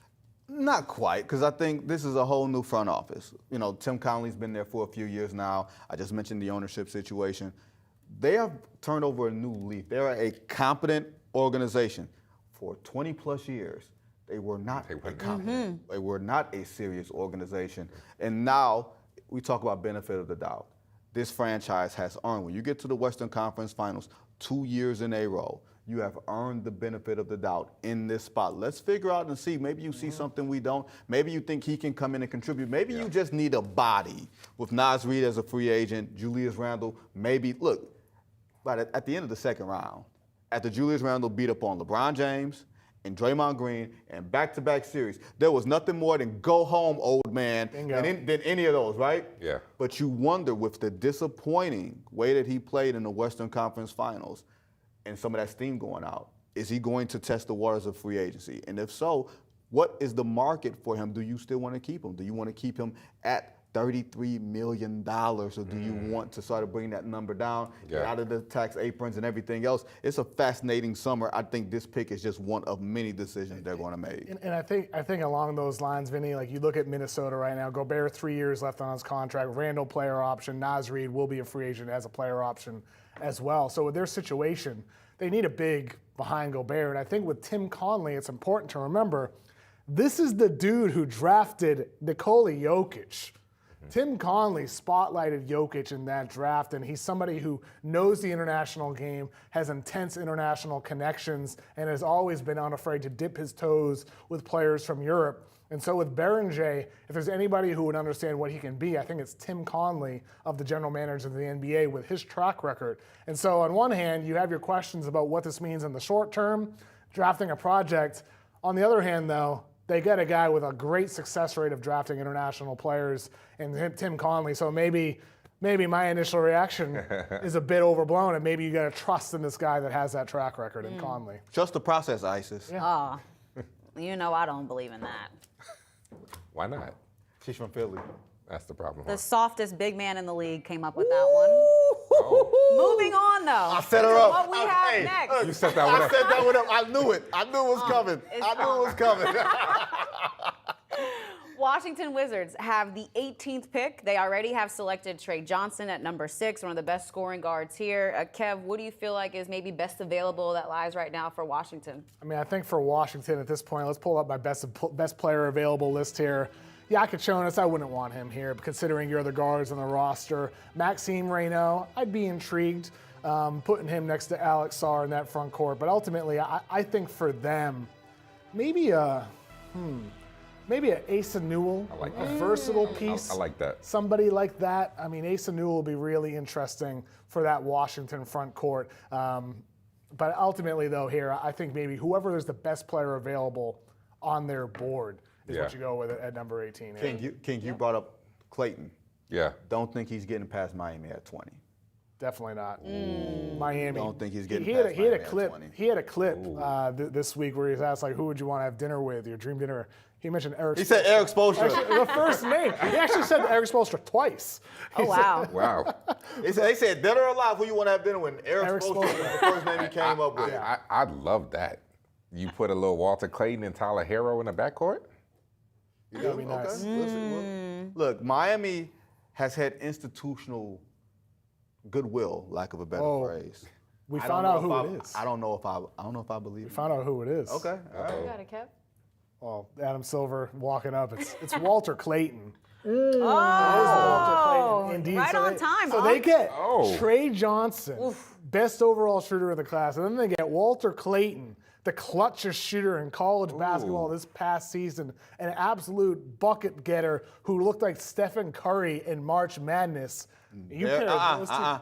They're trading him. Oh, they're trading him. Oh. That's what's happening here. We got a trade here. They're what do we got, trading baby? him to Utah. Ooh, to Utah. Ooh. I like it. I like it. Okay. I like it. I like it. I Trading him like to it. Utah. I like it. Oh. I like it. So I guess that means to me that Collier is not the answer. No. He's not the answer. I love it. Walter Clayton is about to go to Utah. I mean, he's going to be With playing Ace with Bailey? Ace Bailey. Oh my God. Funnest league pass I was team. going to say, yeah. Do you love it? Do you love it for Walter Clayton having to move Content to team. Salt Lake City? What did he Man. ever do to you? I don't care about all that. He finna get a bag. He finna get a bag, and he finna get the ball out. I don't care Get about over none it. of He'll that. get The over it. mountains. The mountains are The beautiful. mountains, there we go. The It is mountains are beautiful. Nobody tell Utah. Kev. It is- Nobody's going to look at It is mountains. like heaven on earth. I've been to love Salt it. Lake. My sister has taken me on a hike to look at the mountains. I have not been to Salt Lake, but I've been to Zion. I went to Salt Lake for All-Star Weekend for like 24 hours. The coldest weekend in the history of my life at Salt Lake City that weekend? Absolutely not. I'm a new And My you're toes from are still Detroit? frozen. You're from Detroit saying that? I'm Detroit tough, and that's a different type of cold. Walter It- Clayton it- and it- the it Jazz. is cold. But I do love this. And the reason why is because we talked about his tournament run. It was incredible.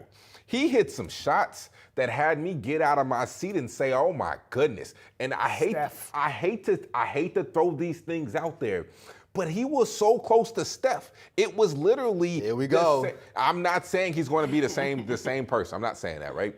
But the shots that he hit, you watched it. Yes. You can't tell me that didn't look like Steph Curry-esque. You can't tell me that. The Moving clutch straight away from the basket and turning around and hitting a three. Oh my! And the balls it takes to take that His shot. ability to be able to shoot three off the dribble is as good as almost anybody I've seen in a very, very long time.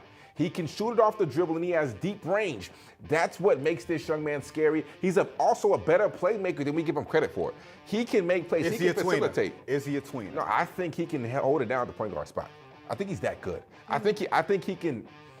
I hate saying this. I think he can play a similar role to what Steph Curry does. Because is Steph Curry a point guard? Yes. Then I think he can do the same thing. Not at the same level, but I think he can do the same thing and play the same type of role for Utah. Your thoughts on that? And does Utah now have too many guards? It doesn't matter. I mean, it's a clean slate. Still a young roster. Isaiah Collier, you got Keontae George. You took some shots in recent years. Those guys. Collier showed some stuff as a rookie, but he's not a shooter. Yeah. I think he's more of a rotation guard. Walter Clayton, you said King. 39.8% on catch and shoot threes, 36.9% on dribble jumper threes, and that's a great number considering the degree of difficulty of those shots he took, not just in the tournament, but throughout the entire season. Clayton is clutch. He looked like Steph at times, and also he does more stuff than that. My concerns for him heading into the tournament were, what is he going to be like defensively? What's his playmaking going to be like? And I think with Clayton, he shot 60% at the rim, so he does a little bit more than shoot.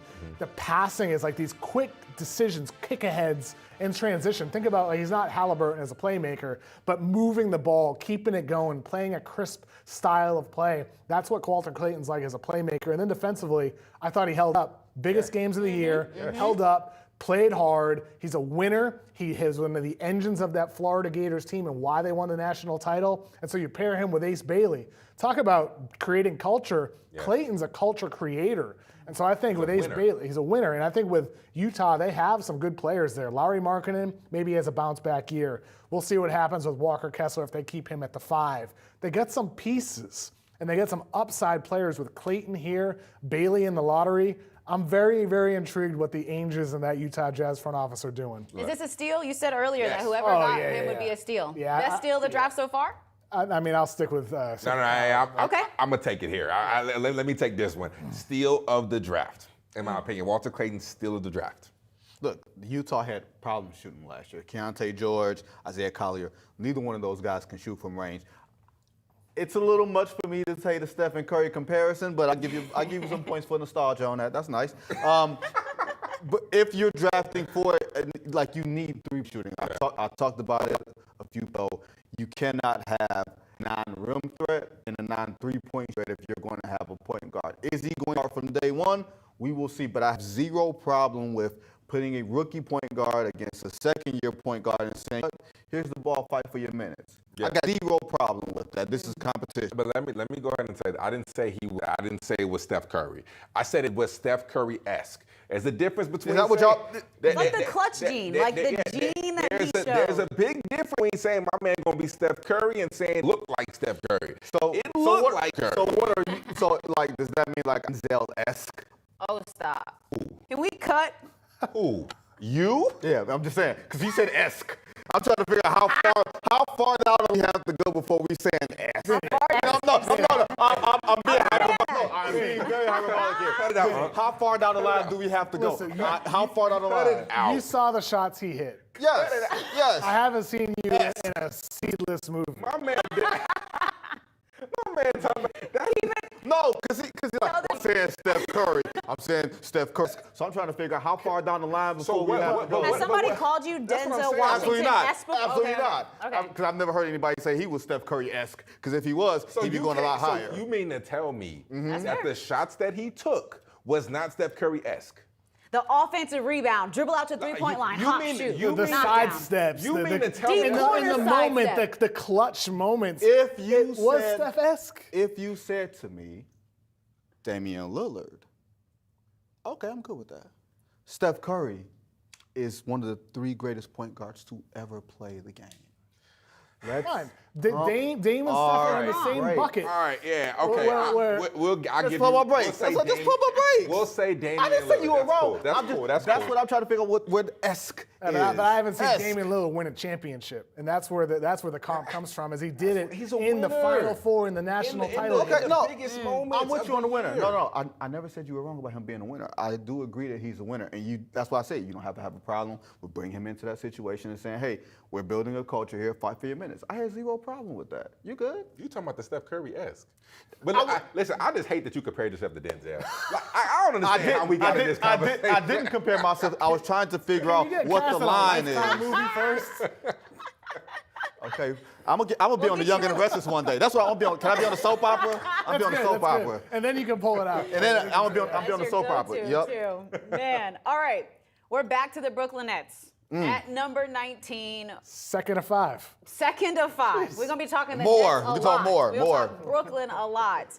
KOC, where does Brooklyn go with this? I mean, they took Demin with the 8th pick. I mean, I think he was in consideration here if he were still on the board. If we look at my top players available at this point, Kasparas Giacochonis still on the board as the top-ranked guy here. Maxime Reynaud, Asa Newell, Jace Richardson, Nick Clifford is the top 5 remaining What was that guys. first name you said? Kasparas Giacochonis. No, the next one. Maxime Reynaud out of Stanford. You like that one? You think Reynaud could be the guy here, Vinny? That could be. I would- That's what my intel is telling me. Very interesting. I would love that for them because, man, I think he's a lottery-level guy. I ended up at 15th on my board, 7'1", 7'2" wingspan. They get Nick Claxton in the front court, and that's it. So I think for the Nets, that would make a lot of sense if that ends up happening. What do you like about Reynaud's game, King? I think, number one, he's more athletic than what we give him credit for. He has some pop to him that I kind of like. I was surprised. You look at him, right, and I'm like, I don't know, you really got it like that. But then I saw some of the plays, and I think to myself, oh, okay, sir, I see the intrigue. And then you look at what he can do from the perimeter as far as knocking it down. Very high release point, can step out and shoot a 3, textbook jumper. But then you look at what he can do in the in-between game. He can handle it a lot better. LaMarcus Aldridge? High release, mid-range game. I'm asking. Yeah, I don't know if I'll take it that far. I'm asking. Yeah, I don't know if I can take it that far. But I like Brooklyn's pick is in. Oh. Maybe they go a different route than what we thought about. Wow. Nolan Traore, the Frenchman, a guard. Wow. KOC, I'll come to you first on this. Give me a grade. Let's give it a B+, considering that team and where they are. I think Traore, similar to what I said about Demin, this is a good situation for him because it's a clean slate roster. You go there, you can develop, work on your weaknesses. And I think the best comparison for Traore is DeJounte Murray, because Murray, when he came out of Washington, he was just a speedster. Yeah. Got wherever he wanted in the floor. But if you looked at Murray's shot chart, it was like red everywhere. Inefficient at the basket, inefficient in the paint, inefficient from the perimeter. That's what it's like with Traore now. He can't score efficiently from anywhere, but he gets anywhere he wants on the floor. Fastest player in the draft class, but also knows how to play with pace. And so I think for the Nets, pairing him with Demin, you get 2 dramatically different types of ball handlers to develop with your young roster, see how things go in the future, and maybe one of them pops up and turns into a star. I'm actually a huge fan of Traore because I think that when we talk about skilled guards, Jeremiah Fear is number 1. He was number 1 for me. I think Traore is the second most skilled guard in this class. What I mean by that, the ball is on an absolute string, very, very tight handle. He's very creative, can find ways to get to the paint. You mix that with his speed that KOC talked about. I mean, this young man has a lot of intrigue. Does he shoot the ball well? Not really, only 31% from the 3 last year. Defensively, is he great? He's solid, he's okay. But at 6'4", he has great size. Because of his speed, I think that he can turn into a pretty decent defender, or at least a reliable defender. But his playmaking in the pick and roll, this change of pace, his quick burst, when he comes out the pick and roll, puts a defender in jail. That first step right there to be able to create and get to the rim, I think that he does that almost as good as any guard in this draft class. So I think there's a lot of intrigue and a lot of upside with this young man. I don't hate this pick. I like Traore.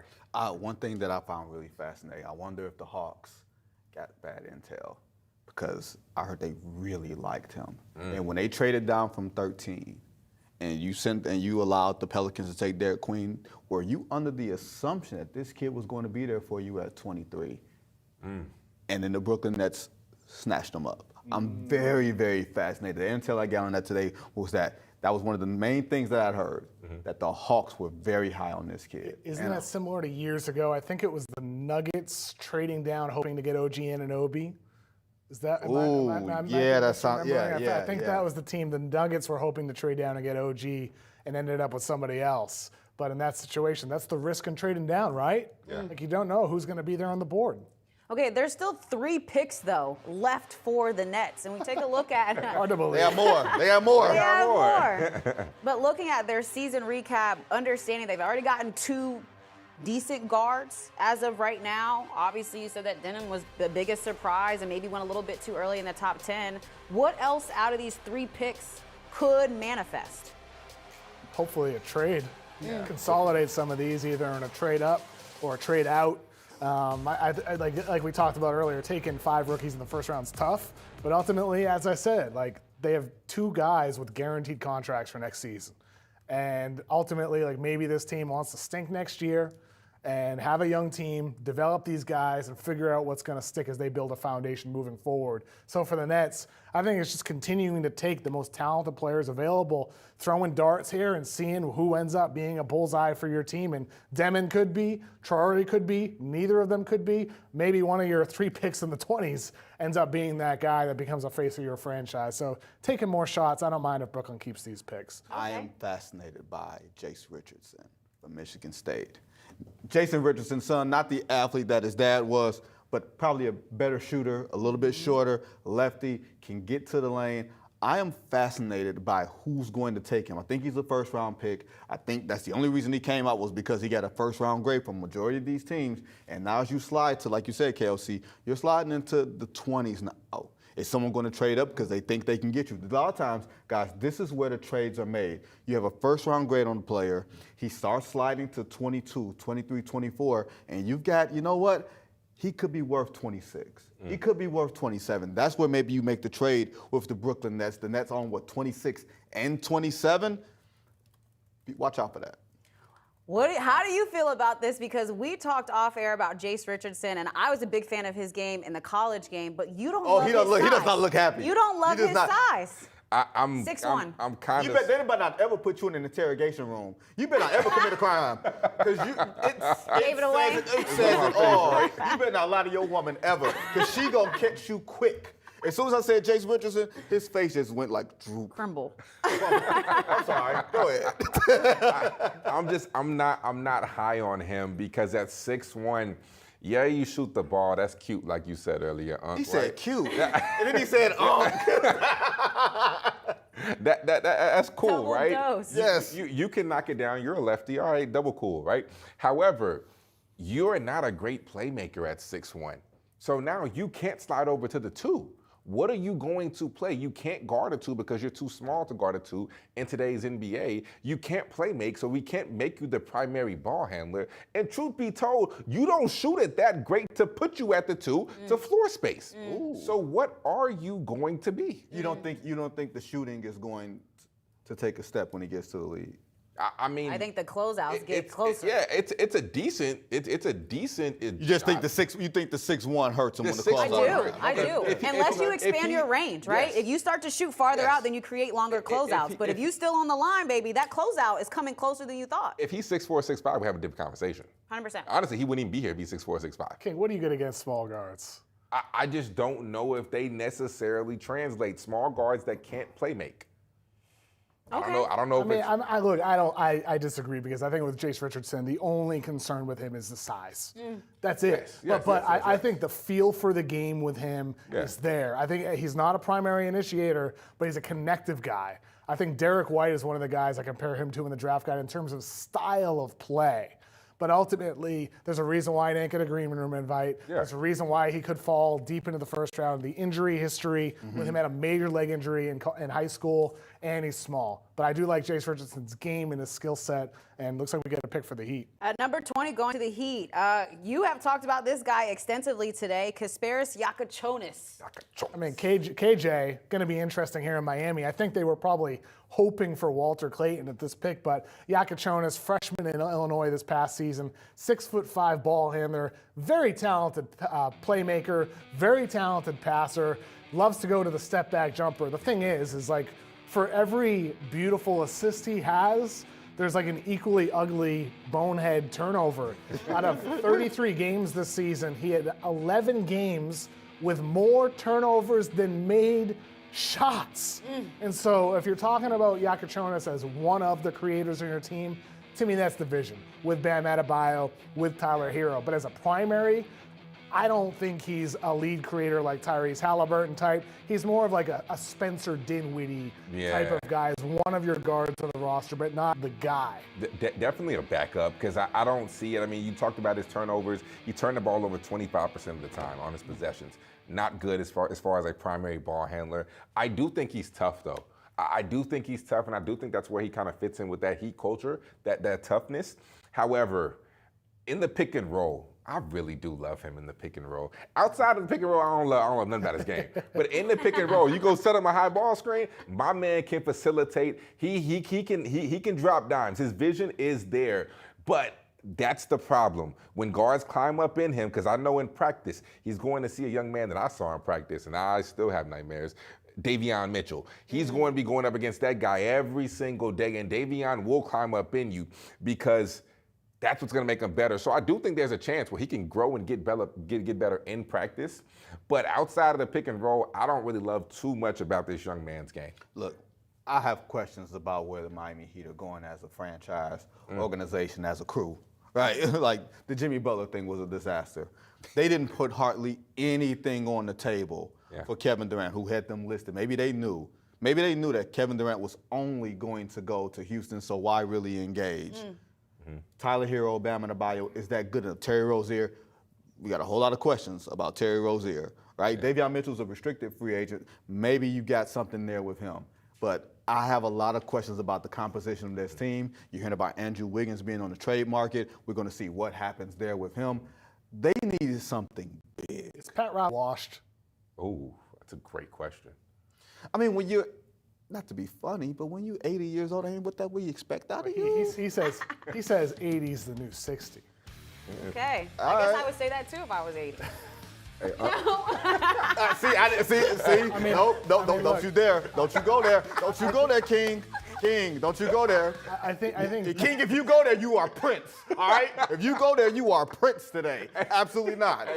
I see he heard me about to say something out my mouth. I saw. I think he saved you too. I think he saved you. Because I was about to go. He was going. He was going. Go ahead, I mean, you might be saving me because I was about to say, and I'll say it anyway. I think Pat Riley is a detriment to the Heat at this point with their decisions in recent years. Because of the Miami Heat, they have fallen off. They do not look like one of the competent franchises in the league right now. And you get this team that's stuck in the middle, and yet you're not picking a path. You're not going for these veterans that are available, like Kevin Durant, and you're also not going with a youth movement in a draft class entering next year with 2026 with 3 or 4 number 1 pick quality players. So I think with Miami, they're in the worst place, stuck in the middle, and that's largely due to Pat Riley's insistence on continuing to win games, but you're not winning enough.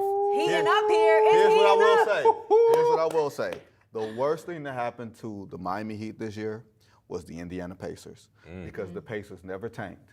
And sometimes they operated in that middle and they just kept making change after change and they leaned in on culture and they made it to Game 7 of the NBA Finals as a 4 seed. And had Tyrese Halliburton not gotten hurt, maybe we are having a completely different conversation. But the Pacers tell you who they are. They lean into it. The Miami Heat have been that for 20 plus years. Who's going to take the keys from Pat Riley if you're saying there is a problem there? Who's going to take the keys from him? It's not going to be Spo. It's not going to be Mickey Arison. He's leaned into this, and I am fascinated. For me, I'm fascinated by where they go from here or if they stay down this middling path. Yeah, because where are they right now as a franchise? Like they're not a great team. No. They're an average team. No. Bam Adebayo, you got him under contract through 28, 29. Got a player option that year sometime down the line. Hero's a first-time All-Star. He's solid. Wiggins involved he wants an extension. He wants an extension. Wiggins involved in some trade rumors in recent days as well. But other than that, like Jaime Jaquez has a sophomore year, step back from his rookie year. There's just not a lot in this roster. Khalil Ware is promising. We don't know what's going to happen with Jokic. There's like you said, some wild. They have stuff. They have things. And you can't get by. Maybe you can get by in the Eastern Conference on things because everybody else is like not showing up for the game next year. And that's ultimately, I think, the appeal for them to stay in the middle. Because in the East, it's like, okay, once that guy becomes available, whoever it is, then you can take that leap. It's just they have not shown signs. With Damian Lillard, they didn't make the best offer. With Kevin Durant, they did not make the best offer. And whoever's the next star available, like you can speculate about whoever it is. If the Wolves collapse, Anthony Edwards 2 years from now, are we sure Miami's going to be the team to be willing? I don't want Anthony Edwards in Miami. I'm just saying, but like, no, I don't want to. Please, Lord. Insert hypothetical star here. He need to be right? in Utah. Whenever with those mountains, right? Go look at some mountains. But like with insert hypothetical star here for Miami. Where are they waiting on Giannis? Are they waiting on that? Is the but are they gonna have the best, existential question. Are they going to have the best offer for him? Are they going to have the best offer for What him? are you going to offer for him? I mean, all your picks, you put Jovic out there. Khalil Ware, maybe you put him on the table, but not. But I'm just saying, like, if you're intriguing, I just don't think they can put the best offer on the table for Giannis, if that's the guy. I agree, but they think their poo-poo platter is better than everybody else's filet mignon. That's what but you are under the impression, we're all under the impression that Miami is waiting for the next person to say, I want to be there. And usually when player X says, I want to be there, you are hamstrung on the type of offer that other teams can present. Like Damian Lillard. Like Damian Lillard, right? You traded him somewhere against his will, by and large. But Damian Lillard, being the professional that he was, made the best of the situation. But it ain't worked out for either one of these teams. It ain't worked out for Milwaukee, and it's not working out for Miami either. Who would have the best to offer to Giannis? I would still say the Houston Rockets, right? You still have all the first-round draft picks. You still have all the existing young players, the Jabari Smiths, the Reed Shepherds, on the roster. You're not giving up a Man Thompson. I mean, you could, but you don't have to. Like, you can still trade Alperen Şengün. Like, there's a lot there that you could if Giannis wants out. We're not saying that he does. Don't aggregate us. Don't stay out of my mentions. Leave me alone. I'm just saying, Houston has the stuff. Will Riley. Oh, Will Riley goodness. is headed to the Wizards. We are now officially in the 20s, so to speak. We got 21. Kev, give me your grade on this. Will Riley, we'll give it a C+. C+, B-. I'm not the biggest Will Riley fan. 6'9" playmaker, he's got a good handle, gets to the basket. Not a great athlete, not a great shooter yet. Very lean frame. Yeah. Every NBA scout and executive I've talked to that's more on the sour side of Will Riley says, well, what's he going to be?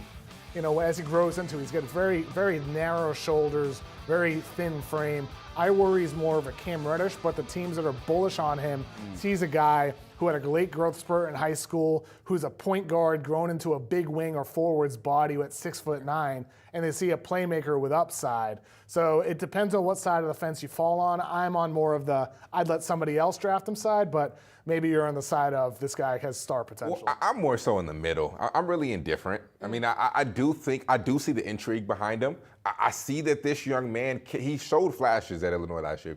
He showed flashes where he can really put the ball in the hole. I was looking at him like, man, you at 6'9", the way that you can shoot this thing and that you can dribble it and get to your certain spots. I'm looking at him like, Is he big enough? Is he big enough? Because I'm looking at this young man right now. That suit is hanging off of his shoulders. It really shows off how skinny he is. Right. It does. And from everything I read, he's gained a lot of weight after coming to Illinois his freshman year. So you're wondering, as skinny as he is, does he have another spurt in him, or is he going to be one of those Chet-like dudes who is 6'9", 6'10", just puts the ball on the floor, but can't really enforce a physical will onto you? And if he can't, I think that severely limits how good he can be. I'm not gonna lie to you. When you talk about this young man, I think it's low risk, high reward. Once again, same thing with Ace Bailey, right? Low risk, high reward. Because when you look at him, he steps in there. He might have potential if he gets a little bit bigger, gets some size on him. With the way with his confidence, with the way that he played at certain times at Illinois, this young man very well may be a guy who we look up in about 3-4 years and say, man, he's really turned into somebody. But he also has that other side where he could really just fall off the face of the earth and we could never ever be like, oh, there's so is he? many feast or famine players in this draft. Yeah. To that point, oh my, it's more than this year than I think in the past few years. He's one of those guys. He's a feast or famine guy. He can hit just like Ace Bailey can hit. I think Walter Clayton is an automatic hit, right? But I think that Wait, how's he talking all this about Walter Clayton and then Jeremy Fears goes 5? Why won't you? No, I need to get inside of the mullet, of the shag. Help me get inside. Like, what is the difference between the two? If you're saying Steph Curry light, why didn't he go higher? What is the difference between him and Jeremy Fears from a prospect standpoint? Jeremiah. Let's say Jeremiah. I think number one, he's older. I think he's about 4 or 5 years older. So I think that's the biggest difference. Okay. Because, I mean, if you were younger, you're saying you would take the upside of him. Yeah, I mean, I would take, I'll take Walter Clayton over, if they were the same age, I'm taking Walter Clayton over Jeremiah Fears. Okay. Because Walter Clayton is no question about it. Walter Clayton had a better season last year than Jeremiah Fears. in every single category when everything, efficiency, scoring the basketball, winning national championship. He had a better, well, I don't know if there's a better guard out there that had a better season than Walter Clayton. Yeah. Walter Clayton's just, 23, 24 years old? He's a little bit older.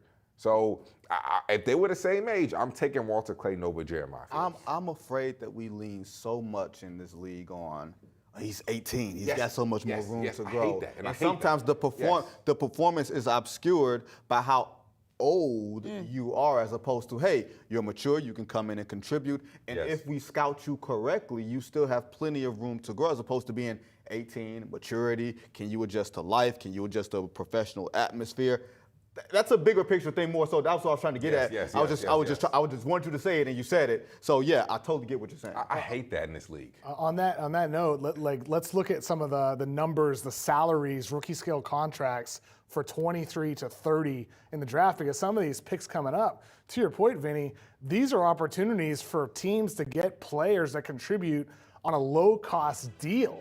Like if you're getting a guy in these next 8 or 9 picks or so, and he's able to play for $2.5 million, $3 million on a rookie scale deal, make $15 million over the next 4 years as the 25th pick, like you get a guy that can contribute and play playoff minutes for you. What just happened with OKC? All their guys are rookie scale deals that are playing big minutes. And with that being said, I think Washington, who does not have another first rounder, don't be surprised if they move up. Trade back in. Maybe with 24, that OKC pick, you think? Will Dawkins comes from the Oklahoma City Thunder school of first round. So let's. I'm the Nets. I'm a hold the Nets, phone. Right? The Nets, they have plenty of first round picks. Because they're up again. Is that what you need? We're talking about the Nets again for the 22nd pick. It's going to be a lot of Nets talk the rest of the way during this show. It's probably the most Nets talk we've had since they traded Kevin Durant.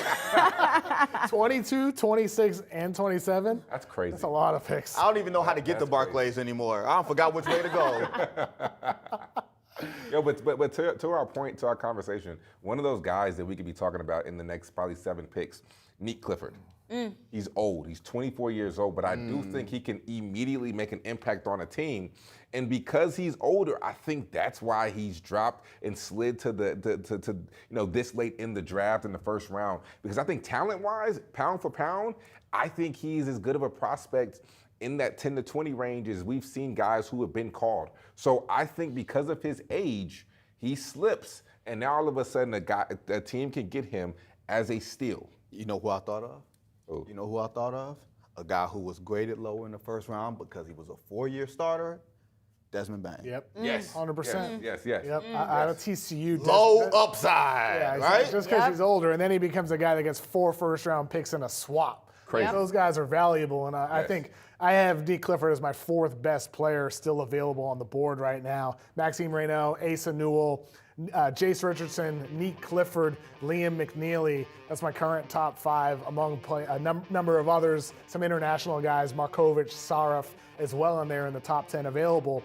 Little surprising, Asa Newell is still out there at this point right now. Nick Clifford, a little bit surprising as well right now. But ultimately, I think for some of these teams, this is what happens every single year. Someone's going to fall. Right. Someone's going to fall. And maybe at 22 here with the Nets, we'll see one of these guys that was considered a lottery pick end up going here. Is it possible the Nets have enough ammo to go get one of these Celtics guards, to go get a Jaylen Brown or to go get a Derek White? No, not at all. I mean, you'd have to give a top 5, top 10 pick to go get Derek White or Jaylen Brown. I don't think the Nets have enough to do that at this point of the draft. No. Absolutely not. Absolutely not. So they need to keep praying. Whoa. All right. Number 22 overall going to the Nets is Drake Powell from North Carolina. I like it. I mean, I'm a fan of Drake Powell. I mean, ultimately, I don't think the difference between him and Carter Bryant is as significant as a lot of pre-draft boards said it was. Drake Powell was a top 10, top 15 guy entering the college season at North Carolina and didn't put up big numbers at all. But he's a good three-point shooter off the catch. He's a great athlete, one of the highest rated players from an athleticism standpoint at the draft combine. Very versatile defensively. To me, I think he's going to be, at worst, a solid 3-and-D guy who hits standstill threes, attack closeouts, defends multiple positions with room to be better than that in the years to come. So for Brooklyn here at the 22nd pick, I like the pick for them. Yeah, Drake Powell might end up being one of the best, if not the best, defenders in this first round. And when you look at his athleticism, you look at his length, you look at his versatility. I mean, defensively, that's the role he played for North Carolina last year. He shot the ball from three decently. He was really more of a spacer, playing with R.J. Davis, playing with Elliot Cadeau. Elliot Cadeau did a good job of really being able to find him off pick and roll reads. However, on his defense, on ball, was special. That's the guy that you're saying, hey, you go guard the opposing team's best player. You go lock him down. You go shut him down. So I think that this young man might be one of the best defenders in this class, if not the best. Who is the best 3-and-D guy that we've seen get drafted so far? I mean, you know what I'm going to say. It's 11th pick to Memphis, Cedric Howard. I mean, it might be Cedric Howard, Carter Bryant. You know, I think it's one of those types of guys. Yeah. I'm just curious what the Philly quotient of our night thinks about Philly's draft night. BJ Edgecombe, Embiid still on the roster, Paul George still on the roster. No big moves being made. They think they can roll this back. I'm just curious. Sounds like a lot of people are still on the bench. I'm just curious. I love VJ Edgecombe. I think that was great. I personally wanted Trey Johnson. Like, I just wanted another scoring guard that was there who could learn and play off of Tyrese Maxey, get the leadership from Paul George, which I think is so important early in your career. But I think Edgecombe is great. I just think for Philly, you got to figure it out. Are you actually banking on Embiid being healthy? Are you actually banking on these guys being healthy? It looked like a disaster last year in which nobody wanted to be a part of. And so I feel like belief, prayer, You got to be surprised sprinkle they're running dust this on the back. knee. I agree. You gotta I be totally surprised. agree. I totally agree. But it's Philly. Can I really be surprised? They messed things up. It's Philly, unfortunately. This is a therapeutic session. Is it? for you. I thought we were Do you hosting need an to- NBA Draft do you Live need- show. do you- We're in do- therapy now? Do you need to get more out? No, I actually don't. They need more. On the next edition, For the Love of Ice. Don't trust the process the next time. I'm kidding. With Atlanta here at 23, at 13, they were connected to Asa Newell. That was one of the guys they worked out, and I've heard they liked him at 13. And so now you move down to 23, you get a first-round pick in 2026 as well.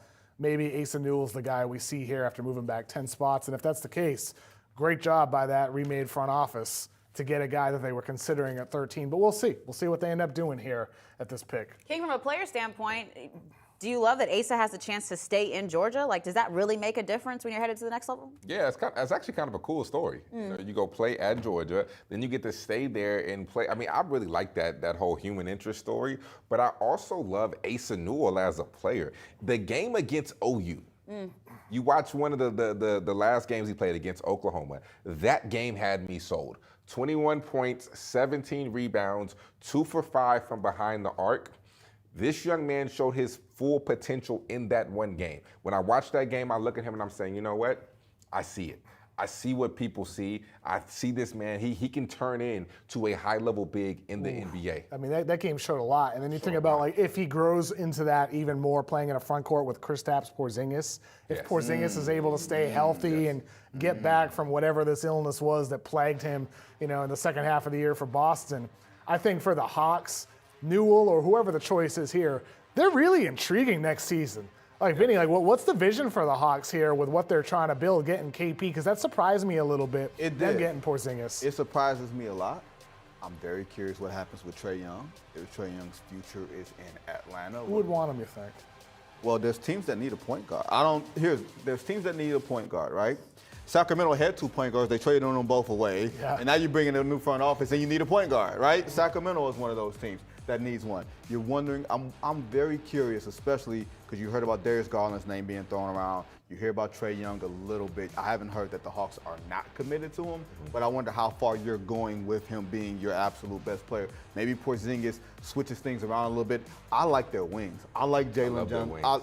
I love that wing. That is the way that this game is played. When you look at Oklahoma City, you play the game with the wings. When you look at Boston last year, Jaylen Brown, Jason Tatum, you play the game with the wings. Can you play the game with the small guard and be able to have a ball-dominant small guard, a high-usage small guard, and get things done? It's so tough because, like, I've been one of the biggest critics of Trae Young in media, right? Like, I've criticized his ball hog habits. I've criticized his lack of intensity on defense. I've always been a critic of Trey, but I give him credit for getting better at some of those things. When he played with DeJounte Murray, he was willing to play off ball more often. He got better at moving without the ball. He played his all, gave his all on defense in the postseason. He got better with his intensity on that end of the floor, and yet he's just still a small guard. And I think for the Hawks, they're in a position where their team is not quite at the stage that Trae Young is. I think Trae Young has improved enough to be ready to contribute as best he can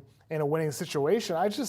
I look around the team and it's like, you see teams drafting guards tonight. You see free agents that are going to be, acquired, trades that are going to happen.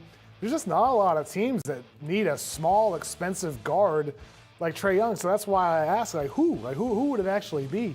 I don't know, but I'll tell you this. I saw Trae Young this morning. I did. He was in New York with Jordan Brand. They were debuting the new Air Jordan 40. I got him on my feet because they gave them to me tonight. Ooh. They said, yeah, they don't have. Flex. Wow. Yeah, Okay. I feel like we need a shoe cam now. Work. I don't know where the camera will work. Can it get to you? I'm not going to put my feet on the table because, look, y'all need an ambulance after the fact to be like, no, that's not happening. But the friends at Jordan Brand, because the shoes are not coming out until I think July 12th. Mm-hmm. So I was like, oh, are those the Trae Youngs or something? I want to say these are the Air Jordan 40s. Paulo Banchero, Trae Young were the top guys. Okay. Too bad we can't get the camera to see them, but trust me, they trust me. They're Take my legit. word for it. They're actually I'm nice. not taking my shoes off. We've been up here for 3 hours. My experts were correct. Asa Newell is going to Atlanta. Wow. This pick is correct. King, I'll start with you. Maybe an area of his game that needs to grow at the next level, because I know you're very big on him. Yeah. Number one is taking care of the basketball. Negative assist to turnover ratio, especially if you put him at that 4 spot. I feel like he has the capabilities to be able to grow into a guy who can make plays, who can handle the basketball, take 1 or 2 dribbles, get to the rim. I think that alongside his 3-point shot, it wasn't consistent. You saw flashes where he could knock it down. However, I want more consistency from deep from this young man. However, I love the upside at 6'9". I think he's going to be a really, really good player, and I think he fits in well with the Atlanta Wings. Who's going to score on them? Yeah, it's going to be tough. Who's going to score on the Hawks next year? I know. They could be a lot better defensively with some of those wings they have, too. Yeah. Kev, you also had the chance to chat with Asa. I would love to hear what he had to say about who his NBA game compares to and maybe some possibilities at the next level. Let's take a listen. Seems like you know yourself well. Who would you compare yourself to then? Like former or current NBA players? Former, I would say Chris Bosh. I get that comparison a lot.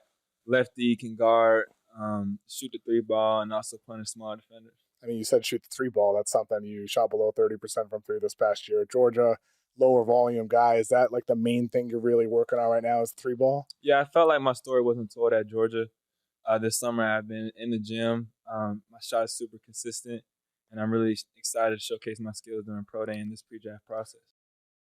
Chris Bosh as a comparison for him. I like it. You said it earlier, King, like you want to see him improve as a shooter. I think he wants to see himself improve as a shooter too, because he loves to play on the perimeter. One of the other things he said to me when we chatted was he likes to go coast to coast, taking down a rebound, initiating the offense, attacking from the perimeter. We saw flashes of that. Like Asa Newell's a big, but he's not a traditional big. He's 6'9", 7-foot wingspan, not the heaviest guy, only 224 pounds. He's more of like a modern style big with how much he plays on the perimeter, not just offensively with what he wants to be, but defensively with what he is as a switchable guy. And so for the Hawks, you pair him with a bunch of wings that can switch, Shea, and a big and Porziņģis that can protect the rim.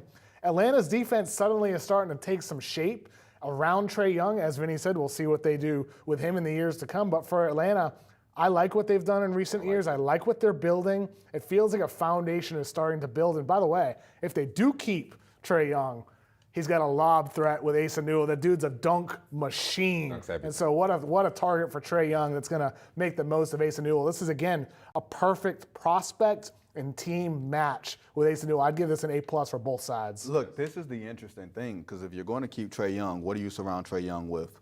Long, rangy defenders where you can look. Even if we're not switching, if we're telling you, Trae, just hold him up for a second because we don't want to switch you onto a big, we'll cover you on the back end. Just compete. Now, they can go into free agency. I think they have a $25 million trade exception that you can go and get some more backcourt depth. Maybe they have somebody targeted with that $25 million, and you can just go with length and defense. I'm fascinated by the Atlanta Hawks. Nobody thinks of the Atlanta Hawks as a serious franchise. But in the Eastern Conference this coming year, anything can happen. Anything can happen, and I do think they put themselves in good position with Asa Newell. I mean, when you talk about Reese Shea, Jalen Johnson, a healthy stops Porziņģis to be that rim protector. Now you have shooting, you have defense, you have versatility, and I think it covers up everything that KLC talked about. It covers up the flaws of Trae Young. It helps support him, just like you said. I love Asa Newell. I think he's going to be tremendous. I love it for him too. I mean, he's born in Georgia, goes to college at Georgia. That's a great story. And now he's playing for the Atlanta Hawks. Sometimes you just love these great stories. Mm-hmm. And for him, it's just pretty cool to be able to stay in this situation. Like, he was one of my favorite interviews. Like, he's just a good kid. I think he's just good energy. And so for him, he wants to be a great player. He works his butt off. Ooh. I look forward to seeing what he becomes. And a trade. We had a trade update. The Sacramento Kings are trading for the number 24 pick from the Oklahoma City Thunder and taking Nick Clifford out of Colorado State. You guys have been high on Nick Clifford. King, I'm going to start with you first, though. And this is a player that I had the chance to cover with CBS through tons of games in the Mountain West. Yeah. I stayed up late watching him. What a versatile talent. Yeah, and I think that's the word, versatile. He can do a lot. He can play defense. He can guard multiple positions. And I don't necessarily know if you give him a position because he can do so much offensively. I mean, he can shoot the ball with a decent clip, right? He can make plays. He can get to the rim. He can score. He can play make. He has really, really good vision for his size. I mean, when you look at it, his IQ is great. He's a great athlete. I mean, he can do so much and provide so much value to a franchise. He's 24 years old. He's old. I don't care about that. He can contribute immediately. And he's going to go to a Sacramento team right here, which I think he fits in perfectly. I think that any team can use a guy like Nick Clifford because he can do so much. He doesn't necessarily it's not a one-trick pony. He can play in almost any system. He will fit in perfectly. I don't care about age. Let's get away from this whole age thing of this player is too old, he can't contribute. No, Nick Clifford will be a good NBA player. He will be really good for the Sacramento Kings.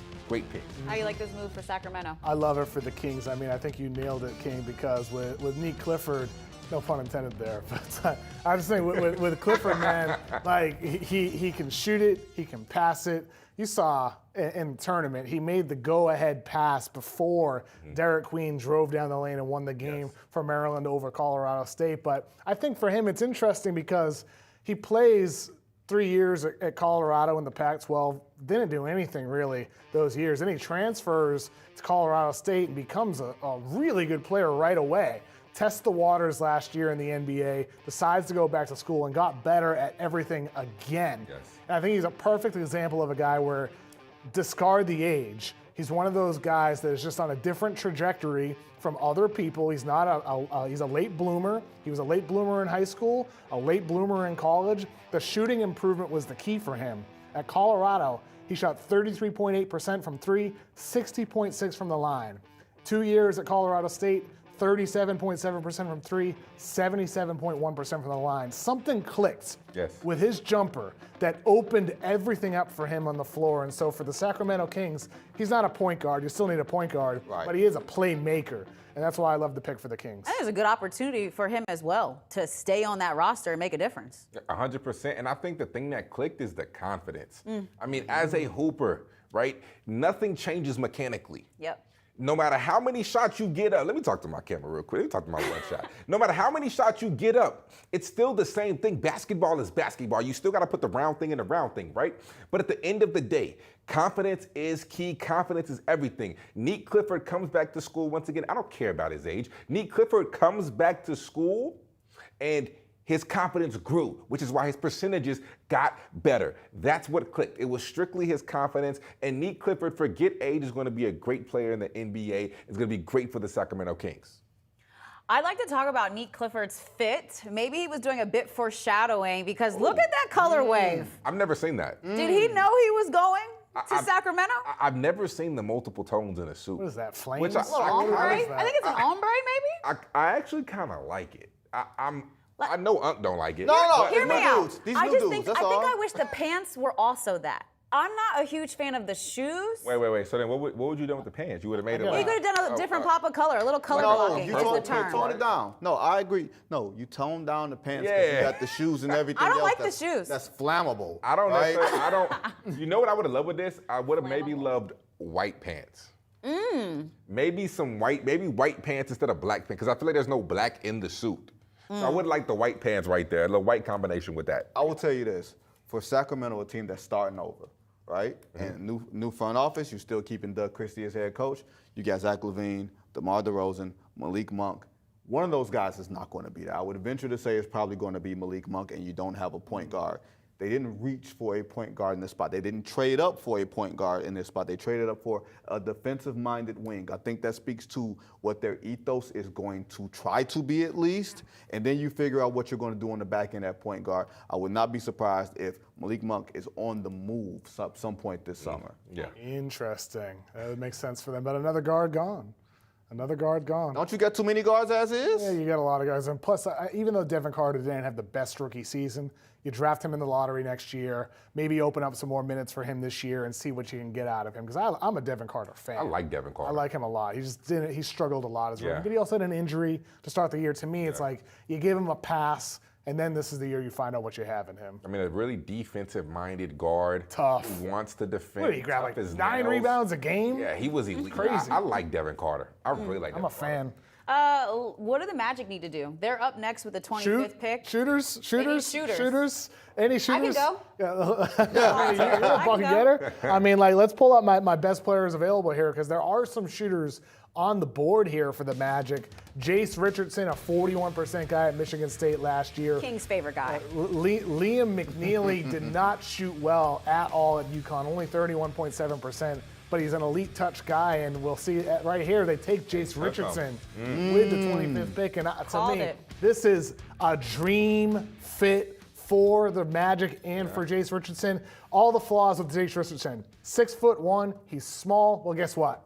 You go to a team with length and size at literally every position on the floor, and so now you're going to have Jace Richardson in that backcourt with Desmond Bane and Jalen Suggs, involved in two-man actions with Paolo Banchero, Franz Wagner, Wendell Carter as a guy who's a connective playmaker, not a lead creator, but one of the connective pieces on the team. I cannot imagine a better fit for Jace Richardson than the Magic, and for them, an awesome pick. To me, this is an A+ on both sides, player and team.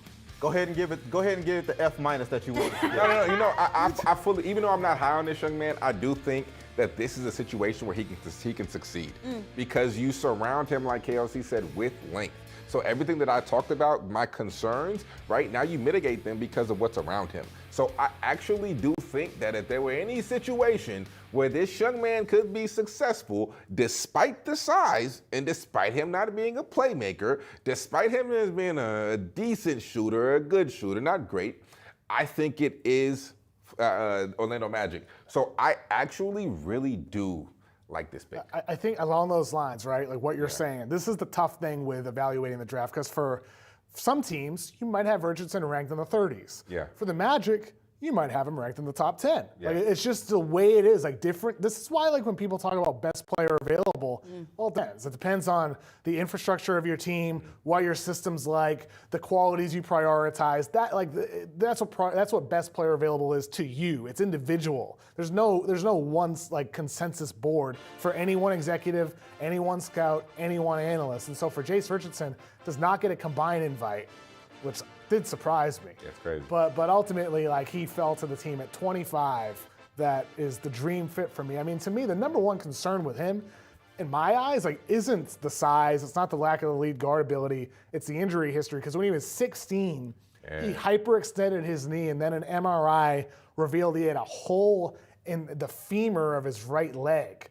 And so he had surgery to plug a hole in that. And with him, it has not shown up as a concern at all. In fact, at Michigan State, he's a great at-rim finisher. He doesn't have his dad's height, but he does have his dad's athleticism. Just not a dunker because he's not as tall as Jason Richardson was. But I think Jace Richardson, he's going to be a good NBA player, man, because he's in this perfect situation with Orlando. Look, they made their move.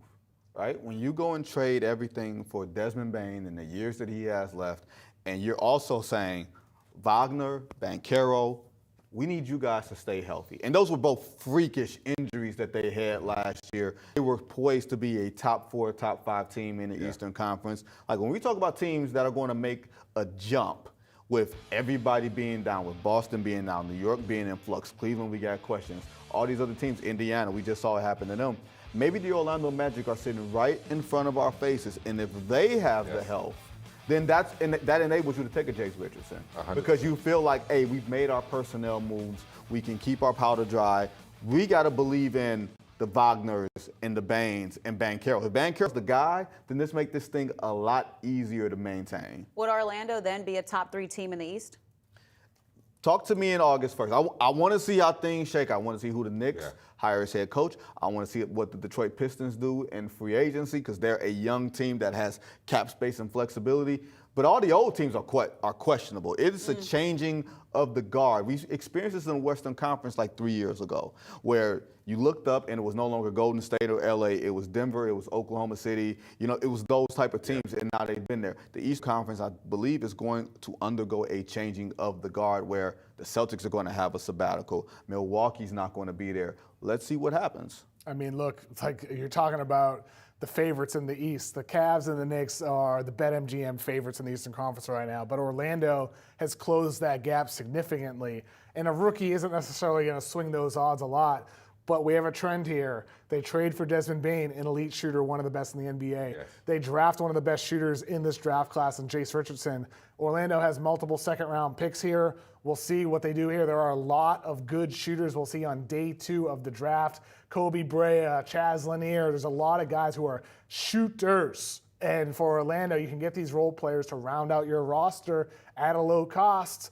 And you know what? Suddenly that Magic roster might feel a lot more heavy on good quality shooters that support your stars and support your key players. So I love what Orlando's doing this offseason. They very well could go from the 3rd best in the East in terms of odds to 2nd or maybe 1st when it's all said and done. And let's not forget that Orlando might have the 2nd best player in the East next year.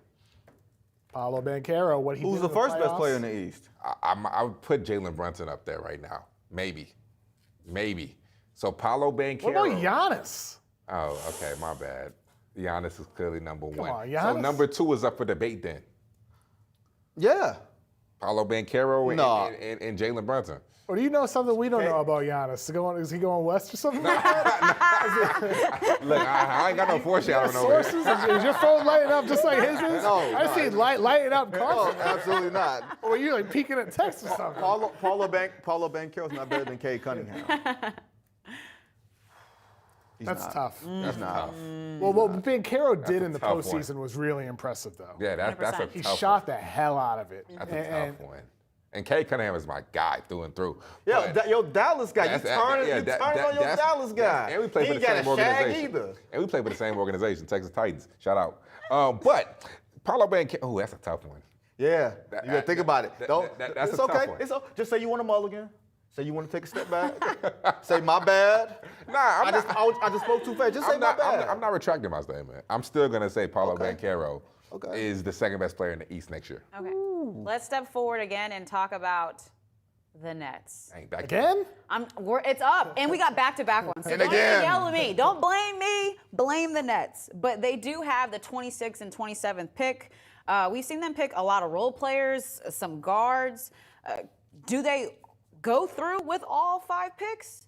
What becomes the thought process here? I mean, at this point of the draft, like we're at 26 and 27, and unless a team's trading into the 1st round, I don't see them necessarily doing anything unless it's similar to what Oklahoma City did. OKC got a top 16 protected Spurs first in 2027. So they're just Kick that can down the road. exactly. That's what they're doing. And it's top 16 protected, or it turns into 2 second-rounders. So for Oklahoma City, they just didn't want to absorb another rookie. The Nets look like they are making this selection with Adam Silver at the podium. Ben Saraf. Ooh. Wow. Ben No, Saraf. no. So that's three guys who do similar things. All playmakers. All playmakers. It's kind of crazy because like they have no guards on the roster, so they're just throwing darts here, seeing like one of these guys One of has these to guys pan gotta out. hit. Somebody's got to be good. One of these guys better be good. I'll tell you what, with Saraf, he is 6'5", and he wears the number 77. And I asked him during his media day Zoom interview that he did people during the international version of the draft combine. I said, who are the players you like? And he didn't name Luka. And I was like, well, you were number 77. You're like, they're going to be a guy that you model your game after because the way he decelerates in the lane, he is not Luka, to be clear. But with Saraf, he has a creativity off the dribble. His ability to get into the basket despite not being an elite athlete, his playmaking vision and his size. He idolizes Luka for a reason. Yeah. And it's because of his size and because of his creativity. And his shooting has improved this past year playing in Germany. And with him, I'm a fan of him. I had him ranked 22 on my board. I think he's played well in these playoffs for Ulm. They have a chance to win the series. It's tied 2 games to 2 later this week. It's just a matter of what does the jumper become and what does he become defensively. But What does his body become? yes. You know what I mean? What is his? Is he putting on weight?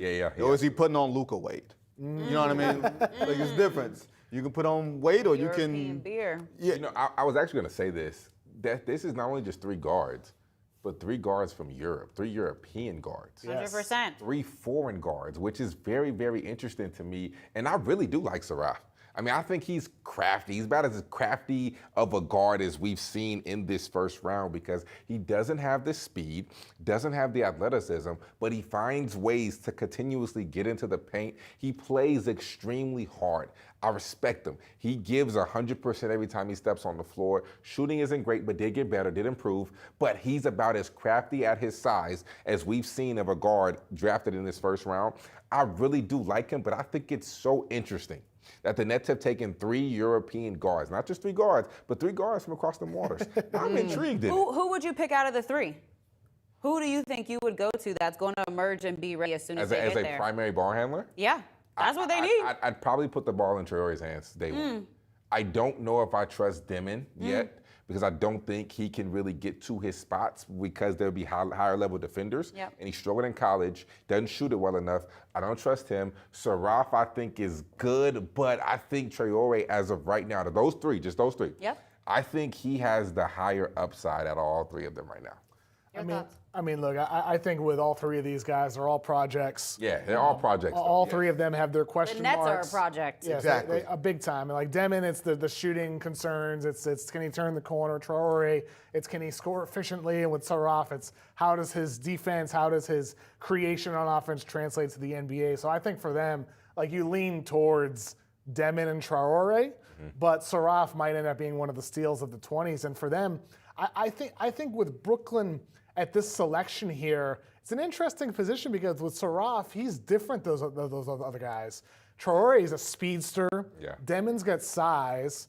And then with Saraf, he has size, but he's somewhere in the middle. They're all different size They're all players. different, yeah. And Saraf, like I have a comparison to D'Angelo Russell with him in the draft guide. He's a little bigger than D'Lo, but as a lefty, maybe it's a lefty thing that I'm seeing, but I think it's kind of that creativity and flow and the style he craftiness. plays with in the mid-range area. So we'll see if they take another shot creator here. You know, I mean, if we look at my Oh, are they going to take him? Danny Wolf. Wolf, Are they going to take him? I love it. Wolfman. I well, love then they're it. gonna get a 7-foot point guard. We'll see here what they end up doing. Adam Silver at the podium. That is wild. Brooklyn, active in this draft. Don't forget to tweet us your thoughts, comments, and concerns. We have a few more draft picks left. It's been such a fun night tuning in with y'all, but please don't forget to hit us up on X, #YSNBA draft. And we're waiting on Take this Danny pick Wolf. Take from the Danny Brooklyn Wolf. Nets. That'd We be got Danny Wolf. Danny Wolf. Everybody got Danny Wolf? Y'all trying to force Adam into saying that. Danny There you Wolf. go. There you go. 7-foot point guard. Listen, let me take this one because I love me some Danny Wolf. I'm so high on Danny Wolf. We talk about one of the most skilled guys in this draft. It is this young man. at 7 foot, the things that he can do, the way he can move. You know what? I'm gonna be crazy right now. I feel like being crazy. Oh, how crazy are you about to be? I'm about to be real crazy. Oh, the Lord. way that he moves and the fluidity that he moves at 7 foot. One of the closest things. I'm not saying he's the same level. Let's get this right. I'm not saying Just he's the say same it. level. Just say it. He built, Just he say built, it. he We've built already it up. heard He Steph built Curry. it up. Just go. That's what y'all do. He's Yeah. gonna build it up. Yeah. Just go. Go ahead. Get it out. Lay it out. However, the way that he moves and the fluidity, I throw him in the same bucket. Not saying the same thing. I throw him in the bucket as a Kevin Durant, as a Wembanyama. I'm gonna just throw him in the bucket. What is in that glass? What is in that glass? Well, how big is the bucket? Like the size of the bucket might be Africa? the bucket might be a little big for sure. What? The bucket Okay. might be, like, yeah, I Put him in the Kelly Olynyk bucket. no. Listen. The Hito Turkoglu The way bucket. that, listen, y'all, I sat there and watched this young man and the way that he moved. The way that I watched so many games, the way that he moved, I'm not saying he's nearly going to be the same level, the same caliber of player. I'm not saying that. I'm just talking about strictly the movement at his size. The way he moves at his size, I've been extremely impressed with. I get one crazy thing to say, right? You said Keep like going. 5 No, of them let him go. tonight. Let him go. Let him go. It's past 11 o'clock. All things are gone. It's late, right? But I'm not saying, right, that he's going to be the same caliber of player. Like, hear me out. Listen to what I'm saying. I'm trying to. Listen to what I'm trying to. Listen to what I'm saying, Unc. I'm not saying he's the same caliber of player. He's not going to be Kevin Durant or Victor Durant, nowhere close. I'm talking about the way that he moves at his size. Some of the moves that he hit moves that guards could not do. All right, I'll be a good teammate here. Like his ball handling, his creation is so unique at his size. Like 6'11". Unique. It is very unique. Like he is such a funky ball handler with the way he moves. He gets low. He can run pick and rolls. Like you're looking at me like I'm crazy, but Danny Wolf, He's unique. he's very, very different. And what other player do we There's a lot of things in the describe world that are unique? unique. He was. That doesn't mean he you- was Michigan's point guard. You're right. Straight up, he wasn't a big man who handled the ball. He was their point guard, and he ran like big pick and roll with Golden as well. He's just a unique player. And for the Nets here, this is the 4th guy they've traded that they've drafted here that is a point guard. And so for them, it's very clear what they're trying to build out here, and that's ball handling and creation at every single position on the floor with 4 guys that are all of different shapes and sizes with different flaws, different strengths.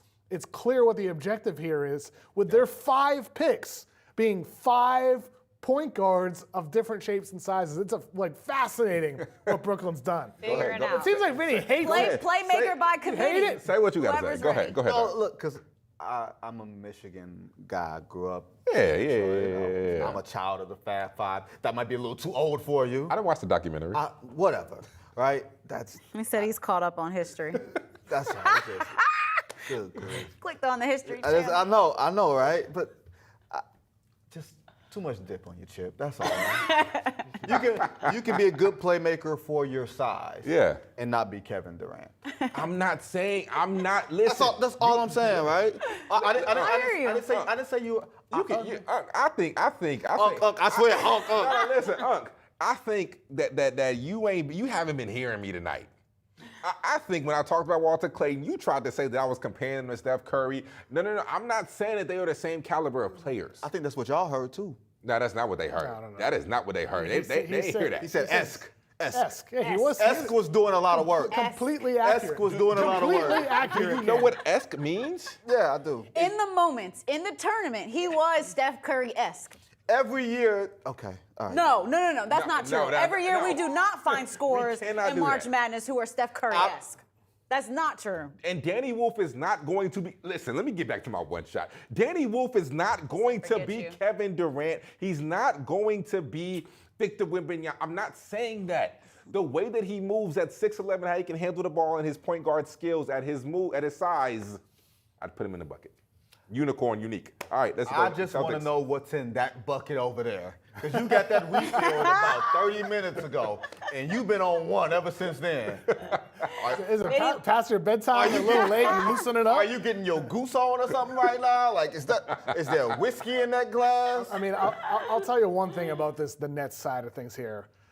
Point guard at every position, right? Like ball handling. We talked about that already. The other side of it is none of these guys can shoot. And so the Nets are probably going to suck next year. Yep. They have their own first-round draft pick in 2026 after getting it back from the Rockets. So they're going to be a bad team, and this is a draft. Like we saw this year, the teams with the worst records did not get the 1 pick or the 2 pick or the 3 pick. They all moved down. But next year it could be different. And there's 4 guys in next year's draft class that could end up being number 1 pick quality. And so for Brooklyn, to me, this is about figuring out who's going to stick this year. Yeah. You're going to stink. And then next year, you just hope You got to get believe lucky. in what you're saying is you're betting on your culture. You're betting on your culture. You're betting on player development. Yep. You're betting on the environment that these guys are going to get in the gym and that they're going to compete with each other and that those things are going to bear. all grow together and all get better. And the crazy thing is the Brooklyn Nets had that culture before Kyrie Irving and Kevin Durant walked in the door and everything changed. Like they had stripped it down and they had built it back up so that KD and Kyrie would be attractive to them. And then what happened was everything was flawed, right? There's a quote Sean Marks has in his office. I was back there in 2017 during the peak of that, as you're saying, like when it was like, oh, this team is nice and fun in the league. In his office, he has a poster that says, there are no shortcuts, strategic thinking wins. They took a shortcut, and it ended up being a mistake.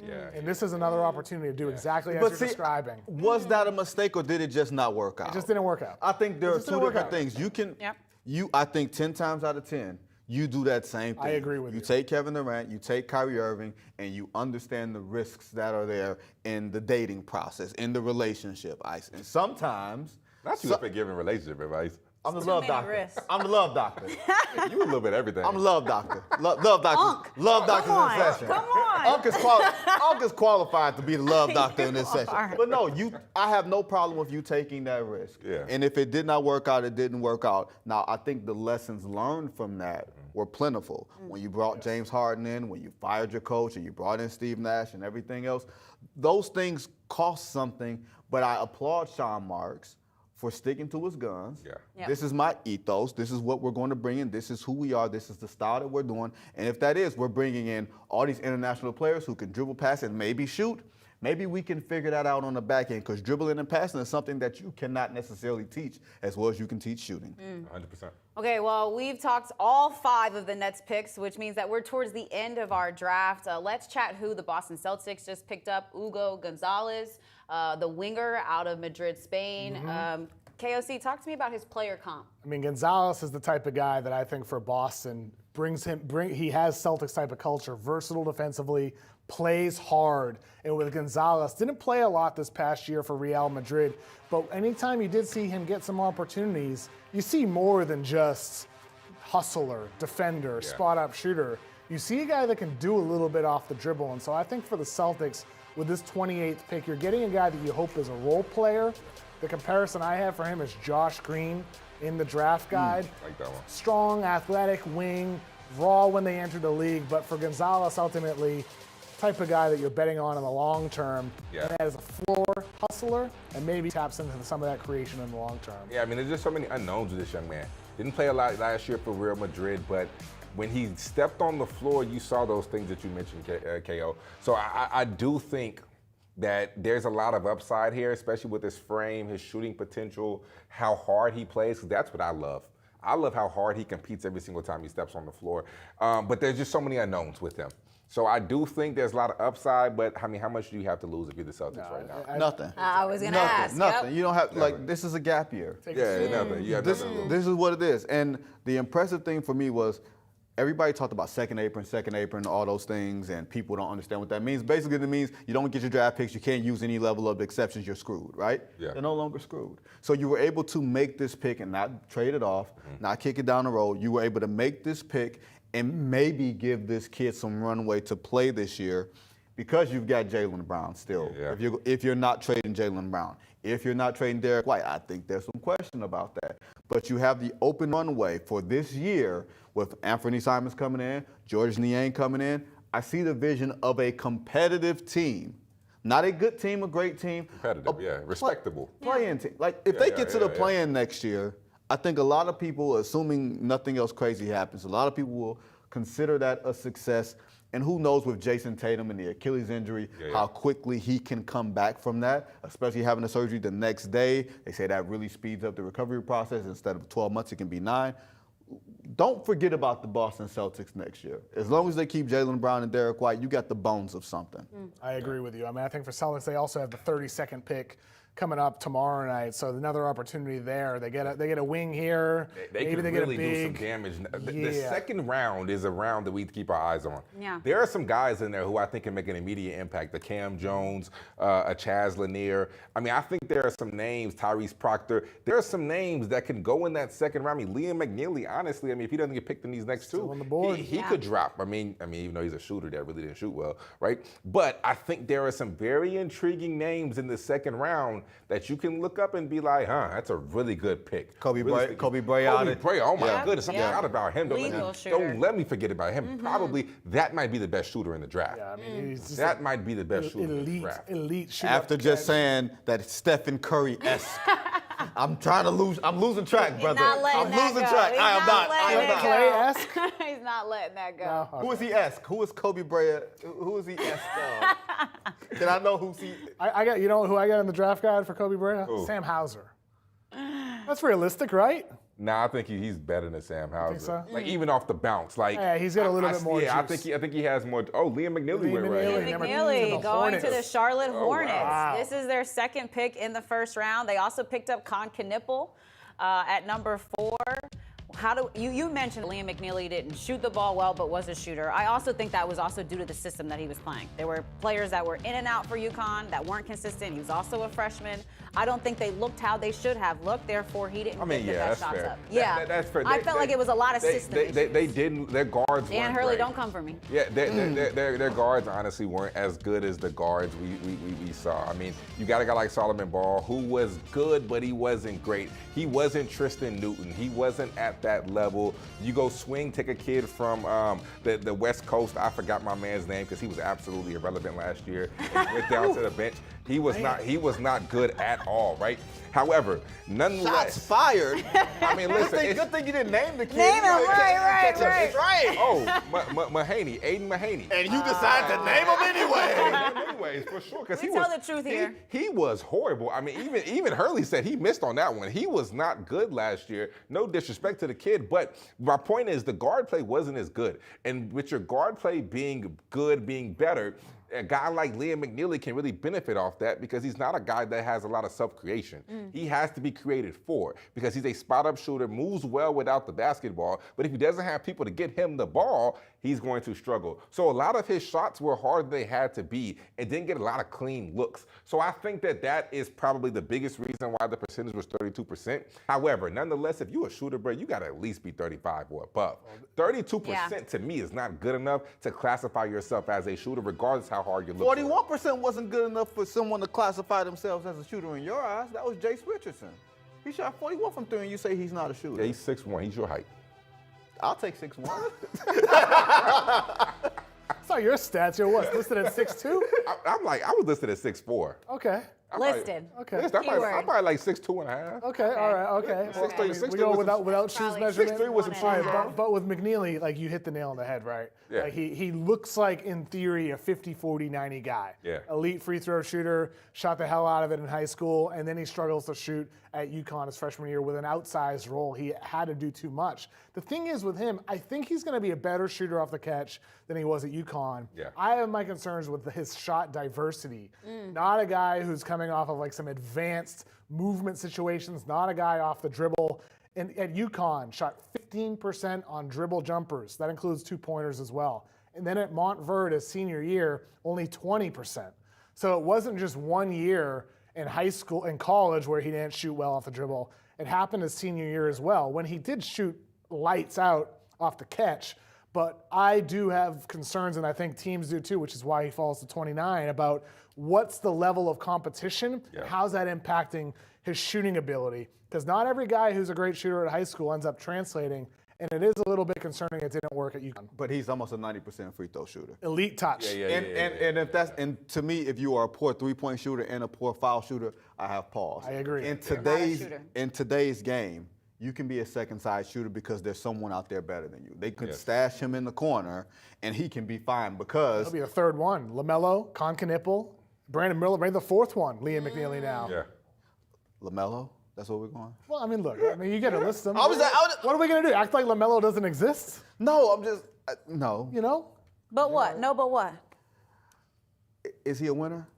No, but obviously he's on the team. No, he's on the no, roster. He's no winner. He's on the roster today. No, he's not a winner. Okay, I was just asking. I was just curious. He's on the Are they roster. are they playing playoff team? The But Hornets? I'm gonna say no, Neither. heavens no. Even in Not the Eastern. playing. What if playoff? LaMelo stays Neither. healthy? Can I let me argue on behalf of like the Hornets, okay? What if LaMelo stays healthy? And It's like then you got a guy who's does he an play all-star. winning basketball? He can be He an all-star. can play with and without the ball. LaMelo's an elite spot-up shooter. Yep. He can shoot off the dribble. He can cut. He can move off ball. He can play fast. All the things. Maybe his father is right. Play fast. Get LaMelo in space. Move the ball fast. All the And then you got things. Knueppel and All Liam the McNeely things. and Brandon Miller. All the things. What if there's something All here? the things. All the things. Do you trust him? Just yes or no. No, I don't. Thank you.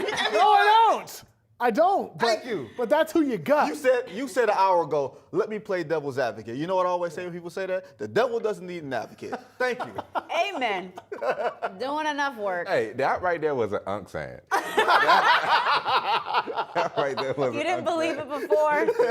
That confirmed it. That confirmed it. All right, let's chat the Clippers. They have the last pick in the first round, have not had a pick at all. Front office standpoint, first, if you're the Clippers, what are you looking for here? Well, the fact that they actually have a pick this year is a positive because Oklahoma City has owned their past, their present, and their future for the past 5 years. That is a positive. But I do trust their front office. You got the best of Kawhi Leonard when he came back last year. You were able to get something out of James Harden before James Harden turned back into a pumpkin in a playoff, which is what he, unfortunately, what he does. What? A pumpkin. Pumpkin. There was a lot of things I expected you to say, but pumpkin wasn't one of them. That's what, you know, at midnight, turn back into a pumpkin. That's what happens. You know that story, right? Okay. Okay, never mind. But no, I don't believe that they are as up the creek as what people will think. I think they have flexibility. I think they were in on the outskirts of the Kevin Durant sweepstakes. And I think one of the reasons that they were was, we could take on another player who has an expiring contract, and we can get our powder dry. No longer are they going to be the desperate organization. They rolled the dice on Paul George and Kawhi Leonard. And like we said with Brooklyn, you roll the dice because you're the second team in your own city, and you have to do that. And it didn't work, but they still have the bones. I think Ty Lue is still top 3 coach in the NBA. Yeah, he's a good coach. Really He's good. a great coach. And I still think that they banged out a 50-win year last year with hardly anybody playing consistently. Yeah. How can they get over the hump, Kevin? Who are we talking about here? Getting over the hump, the Hornets? Yes, the Hornets. I mean, they need health, number one. Clippers. I'm sorry. Clippers. Or the Clippers. Yep, we're on the Clippers. I mean, The Hornets got to approach the hump first. Let's get over it. Yeah. That was my bad. I mean, I think with the Clippers, like you need health. Same answer there. Yeah. With the Clippers, you need health. You need Kawhi to stay healthy April, May, June, if you make it that far. And you need some of your young guys. I mean, with this 30th pick, you need someone to take a swing, upside guy, and hope he turns into a star. I mean, to me, I'm taking a swing here rather than going with. You're not going safe? Yeah, I'm not going safe here. I think you got enough safe. Like take a big swing. Okay. Well, we will see. Adam Silver is at the podium. The 30th pick in the draft. It's been a fun night, guys. Yannick. That is a Niederhauser. big Yannick swing. Conan Niederhauser. Wow, that is From a Penn swing. State, the center. Is that a big swing? It is a swing. I mean, he's a Say that 5 times fast. junior. Niederhauser. In my draft guide, I compare Conan to a Clippers favorite over the years, DeAndre Jordan. DeAndre Jordan. DeAndre, I love it. I like that. Elite lob threat, Yes. paint protector. And with Conan Niederhauser, at a minimum, that's what you're hoping for. A guy who catches lobs, a guy who protects the rim. But the reason why he's risen throughout this process to become a guy that tested the waters and then enter the league isn't just because of those foundational skills. It's the flashes of something more. And with him, he does some stuff, man. Dribble drives from the perimeter, a little bit of back to the basket where he's kind of a late bloomer where maybe there's more to him than just being this typical rim running lob threat center. And for the Clippers, I think he makes a lot of sense as a backup behind Zubats and a backup that provides a completely different look than what Zubac does. I'm not gonna lie to you. I like that comparison because Niedenhauser had a dunk. Guard came off the pick and roll, hit him in the short roll right there. All of a sudden, Niedenhauser rises up.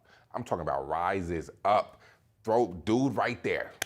I don't know if he's trying to take a charge. I don't know what my man was thinking, right? All of a sudden, my man looked up and Niedenhauser was in the air. This dude threw it in so hard and he got up on that. And that was very DeAndre Jordan-esque. Esque. Right? Once again, the esque. That feels better for me. That esque is not doing as much work as Clayton with Steph Curry. I shouldn't have said that. There you go. All right. Yeah, it looked like DeAndre. I'm going to catch it. It looked like DeAndre Jordan right there because the ability to be able to have that quick pop, that quick twitch to rise up over defenders. So I really do. I mean, he shot 60% at the rim. He is an elite level lob threat. I think he's a solid rim protector. Not great as far as a perimeter defender to be able to switch, but I do think he can grow and be a really, really good big in the NBA. Just got to improve his fundamentals. He's got to get better at all the little things on the floor, passing, decision making. But playing next to a Visa Zubac, playing behind him, It's going to be huge. Not a bad guy to learn from. Totally agree. All right, going into this draft, we had several franchises you guys told me that couldn't afford to get it wrong. It was the Suns, it was Toronto, it was the Spurs, and possibly the Hornets as well. Kev, I'll start with you here. Who had the worst night? Which franchise had the worst night? And I'm coming to both of you, so I have answers ready. I mean, I think my worst grade of the first round, of all the teams, I got my grades on the Yahoo draft guide. I gave it to the Heat. Kasparis Yakachonis, I gave a D+2. So with the Heat, as we talked about earlier, some of the questions about what's going on there, what's the direction of the franchise, what are the priorities, that plays into Yakachonis with that draft grade. Ultimately, could be a good player, could be. But I just think with the Miami Heat situation, that's where I have my biggest concerns. What's going on in Miami? Benny. I'm fascinated by what the Utah Jazz are thinking in taking Ace Bailey. When all the things that we've seen, like someone had to take the blame over what happened at Rutgers. You know, Dylan Harper was not going to suffer from it. Not saying that anybody's a loser here, but I'm very fascinated by what the Utah Jazz saw from a player they did not bring in, that they did not interview, that does not, quite frankly, seem very, you don't know if he's fond of Salt Lake City. Who the hell knows? But that's the question mark. I'm gonna say it's a bad night. It's a question mark for me. Well, I mean, Vinny, here's the thing. They drafted Steph Curry and Kevin Durant-esque. We gotta stop. We gotta stop. Why, oh, We why gotta would stop. you do I'm that? trying to drive you off the set. Why? Kev said I gotta get one in. You go- He no. let King have it the whole night. I gotta get I'm just trying to get you to walk off. He's going to say the Utah Jazz had the best night. Hey, Who had the worst I'm- night, King? I'm Worst not, night. I'm not going to say the worst night, but I will say question mark. I'm gonna get out the unk right there. I'm gonna go question mark, and that's the Nets. And I think because out of all your guards, you draft 3 European guards who are they're big swings. And I don't know if any of them will really pan out. You hope they do. Yeah. I don't know if any of them will pan out. And you drafted Danny Wolf. And truth be told, I think that out of all the guys drafted, if let's say that the Nets, they drafted 4 guys. Well, was it 4 or 5? It was 4? 5. They drafted 5. They 4 internationals plus Danny Wolf. Yeah, so they kept all 5 picks. If you want to flip any of these, I don't know that the guys that they drafted actually have a good return value. So you really can't flip any of these. So you're keeping all of these guys. And I just don't know if you're going to really hit. They're huge swings. So, like, there's a big question mark because I don't know if any of these players will actually hit and be successful. Banking on the development, for sure. You're banking on development. On the other side of the coin, who had the best night? The Dallas Mavericks? Cooper Flagg? Yes. I mean, it's the I Dallas should have said Mavericks. aside from that. Aside from Cooper Flagg, who had the best night? I'll tell you. Yep. The Utah Jazz. The Utah Jazz. Had, to me personally, I love Walter Clayton. I think he is he's a for sure check. Ace Bailey, I mean, I know he has a lot of holes, but I really do think Ace Bailey, we're going to look up in about 2-3 years and be like, dang, this dude is dang good. This dude is a great player. He's turned into be something. I think you have 2 guys who are almost shoo-ins to be successful. I think with Ace Bailey that him in the mountains is going to be good. You ain't got no choice but to lock in. He can stay focused. Yep. Lock in and stay focused. And then Will Riley, I mean, he's a big maybe, another question mark guy. But I do think that with Walter Clayton as your point guard, you're bound to have some success. I think with Ace Bailey as your wing player, he's a huge reward. Things will happen, and really good things, bad things, things. Really great things. The outcome of that, right? The outcome of Ace Bailey could be like huge. Are you saying I like the belief. They took the chance because they're the Utah Jazz and they have to take the chance? They have to take the chance. So I think they can hit huge. Yep. And if they hit huge, I think that they win tonight. All right. Your best team. Other than Dallas, I applaud the San Antonio Spurs for not succumbing to, we got to worry about fit. Let's take the best player. He is clearly the best player. We got Victor Wembanyama, who is our big lottery ticket.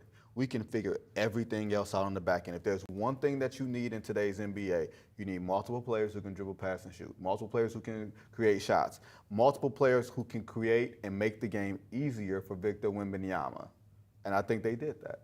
And I think it will bear out because they don't have the pressure to win next year. You can afford to let these players figure these things out, whether it's De'Aaron Fox, Stephon Castle. Like, you can let this all play itself out. You don't have to rush to create the perfect team around Victor Wembanyama. Let it play out. I got no problem with it. All right. Well, first round is over. Second round is tomorrow. And we know from history that there are often gems that are in the second round. I need you guys to tell me what's the best name that's left for you going into the second round. King, I'll start with you. Oh, putting me on the spot. I'm going to go, you know what? I'm going to take a massive swing right here. And I'm going to go Javon Small. Okay. Yeah, I'm going to go Javon Small because everywhere he's gone, whether that be Oklahoma State, whether that be West Virginia, he's produced. He's never had good guys around him, but he still finds a way to put up 18, 5, and 5. Leads the Big 12 in scoring last year at West Virginia. And when I tell you, they couldn't throw a rock into the ocean because they couldn't shoot the basketball, but somehow my man was looking. He found ways to have success. Oklahoma State the year before, same thing. His teammates were horrible, but still find a way to have success. I think whoever drafts him on day 2 is getting a point guard who is ready to come in and contribute immediately. Older guy, good strong frame, cares about defense, can play make, can shoot, can score, can get to the rim and play through contact. Whoever drafts this young man is drafting a guy who is immediately ready. Not you liking a 6'1" guard. I didn't think that would happen after we talked about Jace. Because he can play make. You're right. He can pass. Yep. He can do things that 6'1" guards have to be able to do. Maxime Reynaud out of Stanford. Ooh. Number 1 on my board right now. I had him at 15 total. Maxime Reynaud, 7'1", skilled big man, can create a little bit, attack and closeouts. The questions are defense with him, and I think that's why we're seeing him fall to the second round here, but he shouldn't wait too long to go. I'll tell you this, go back to the first round. Someone sent me a text and said, I like Derek Queen, who went, 13? Yeah.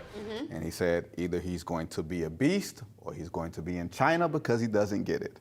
Yeah. That's what the NBA draft is, and that's what the second round is. You are just throwing darts against the board. And I'm fascinated by what second round pick or picks will wind up being the story of Summer League in a couple of weeks and wind up contributing later on down the line. There's always a guy who you don't see coming. I'm fascinated about tomorrow.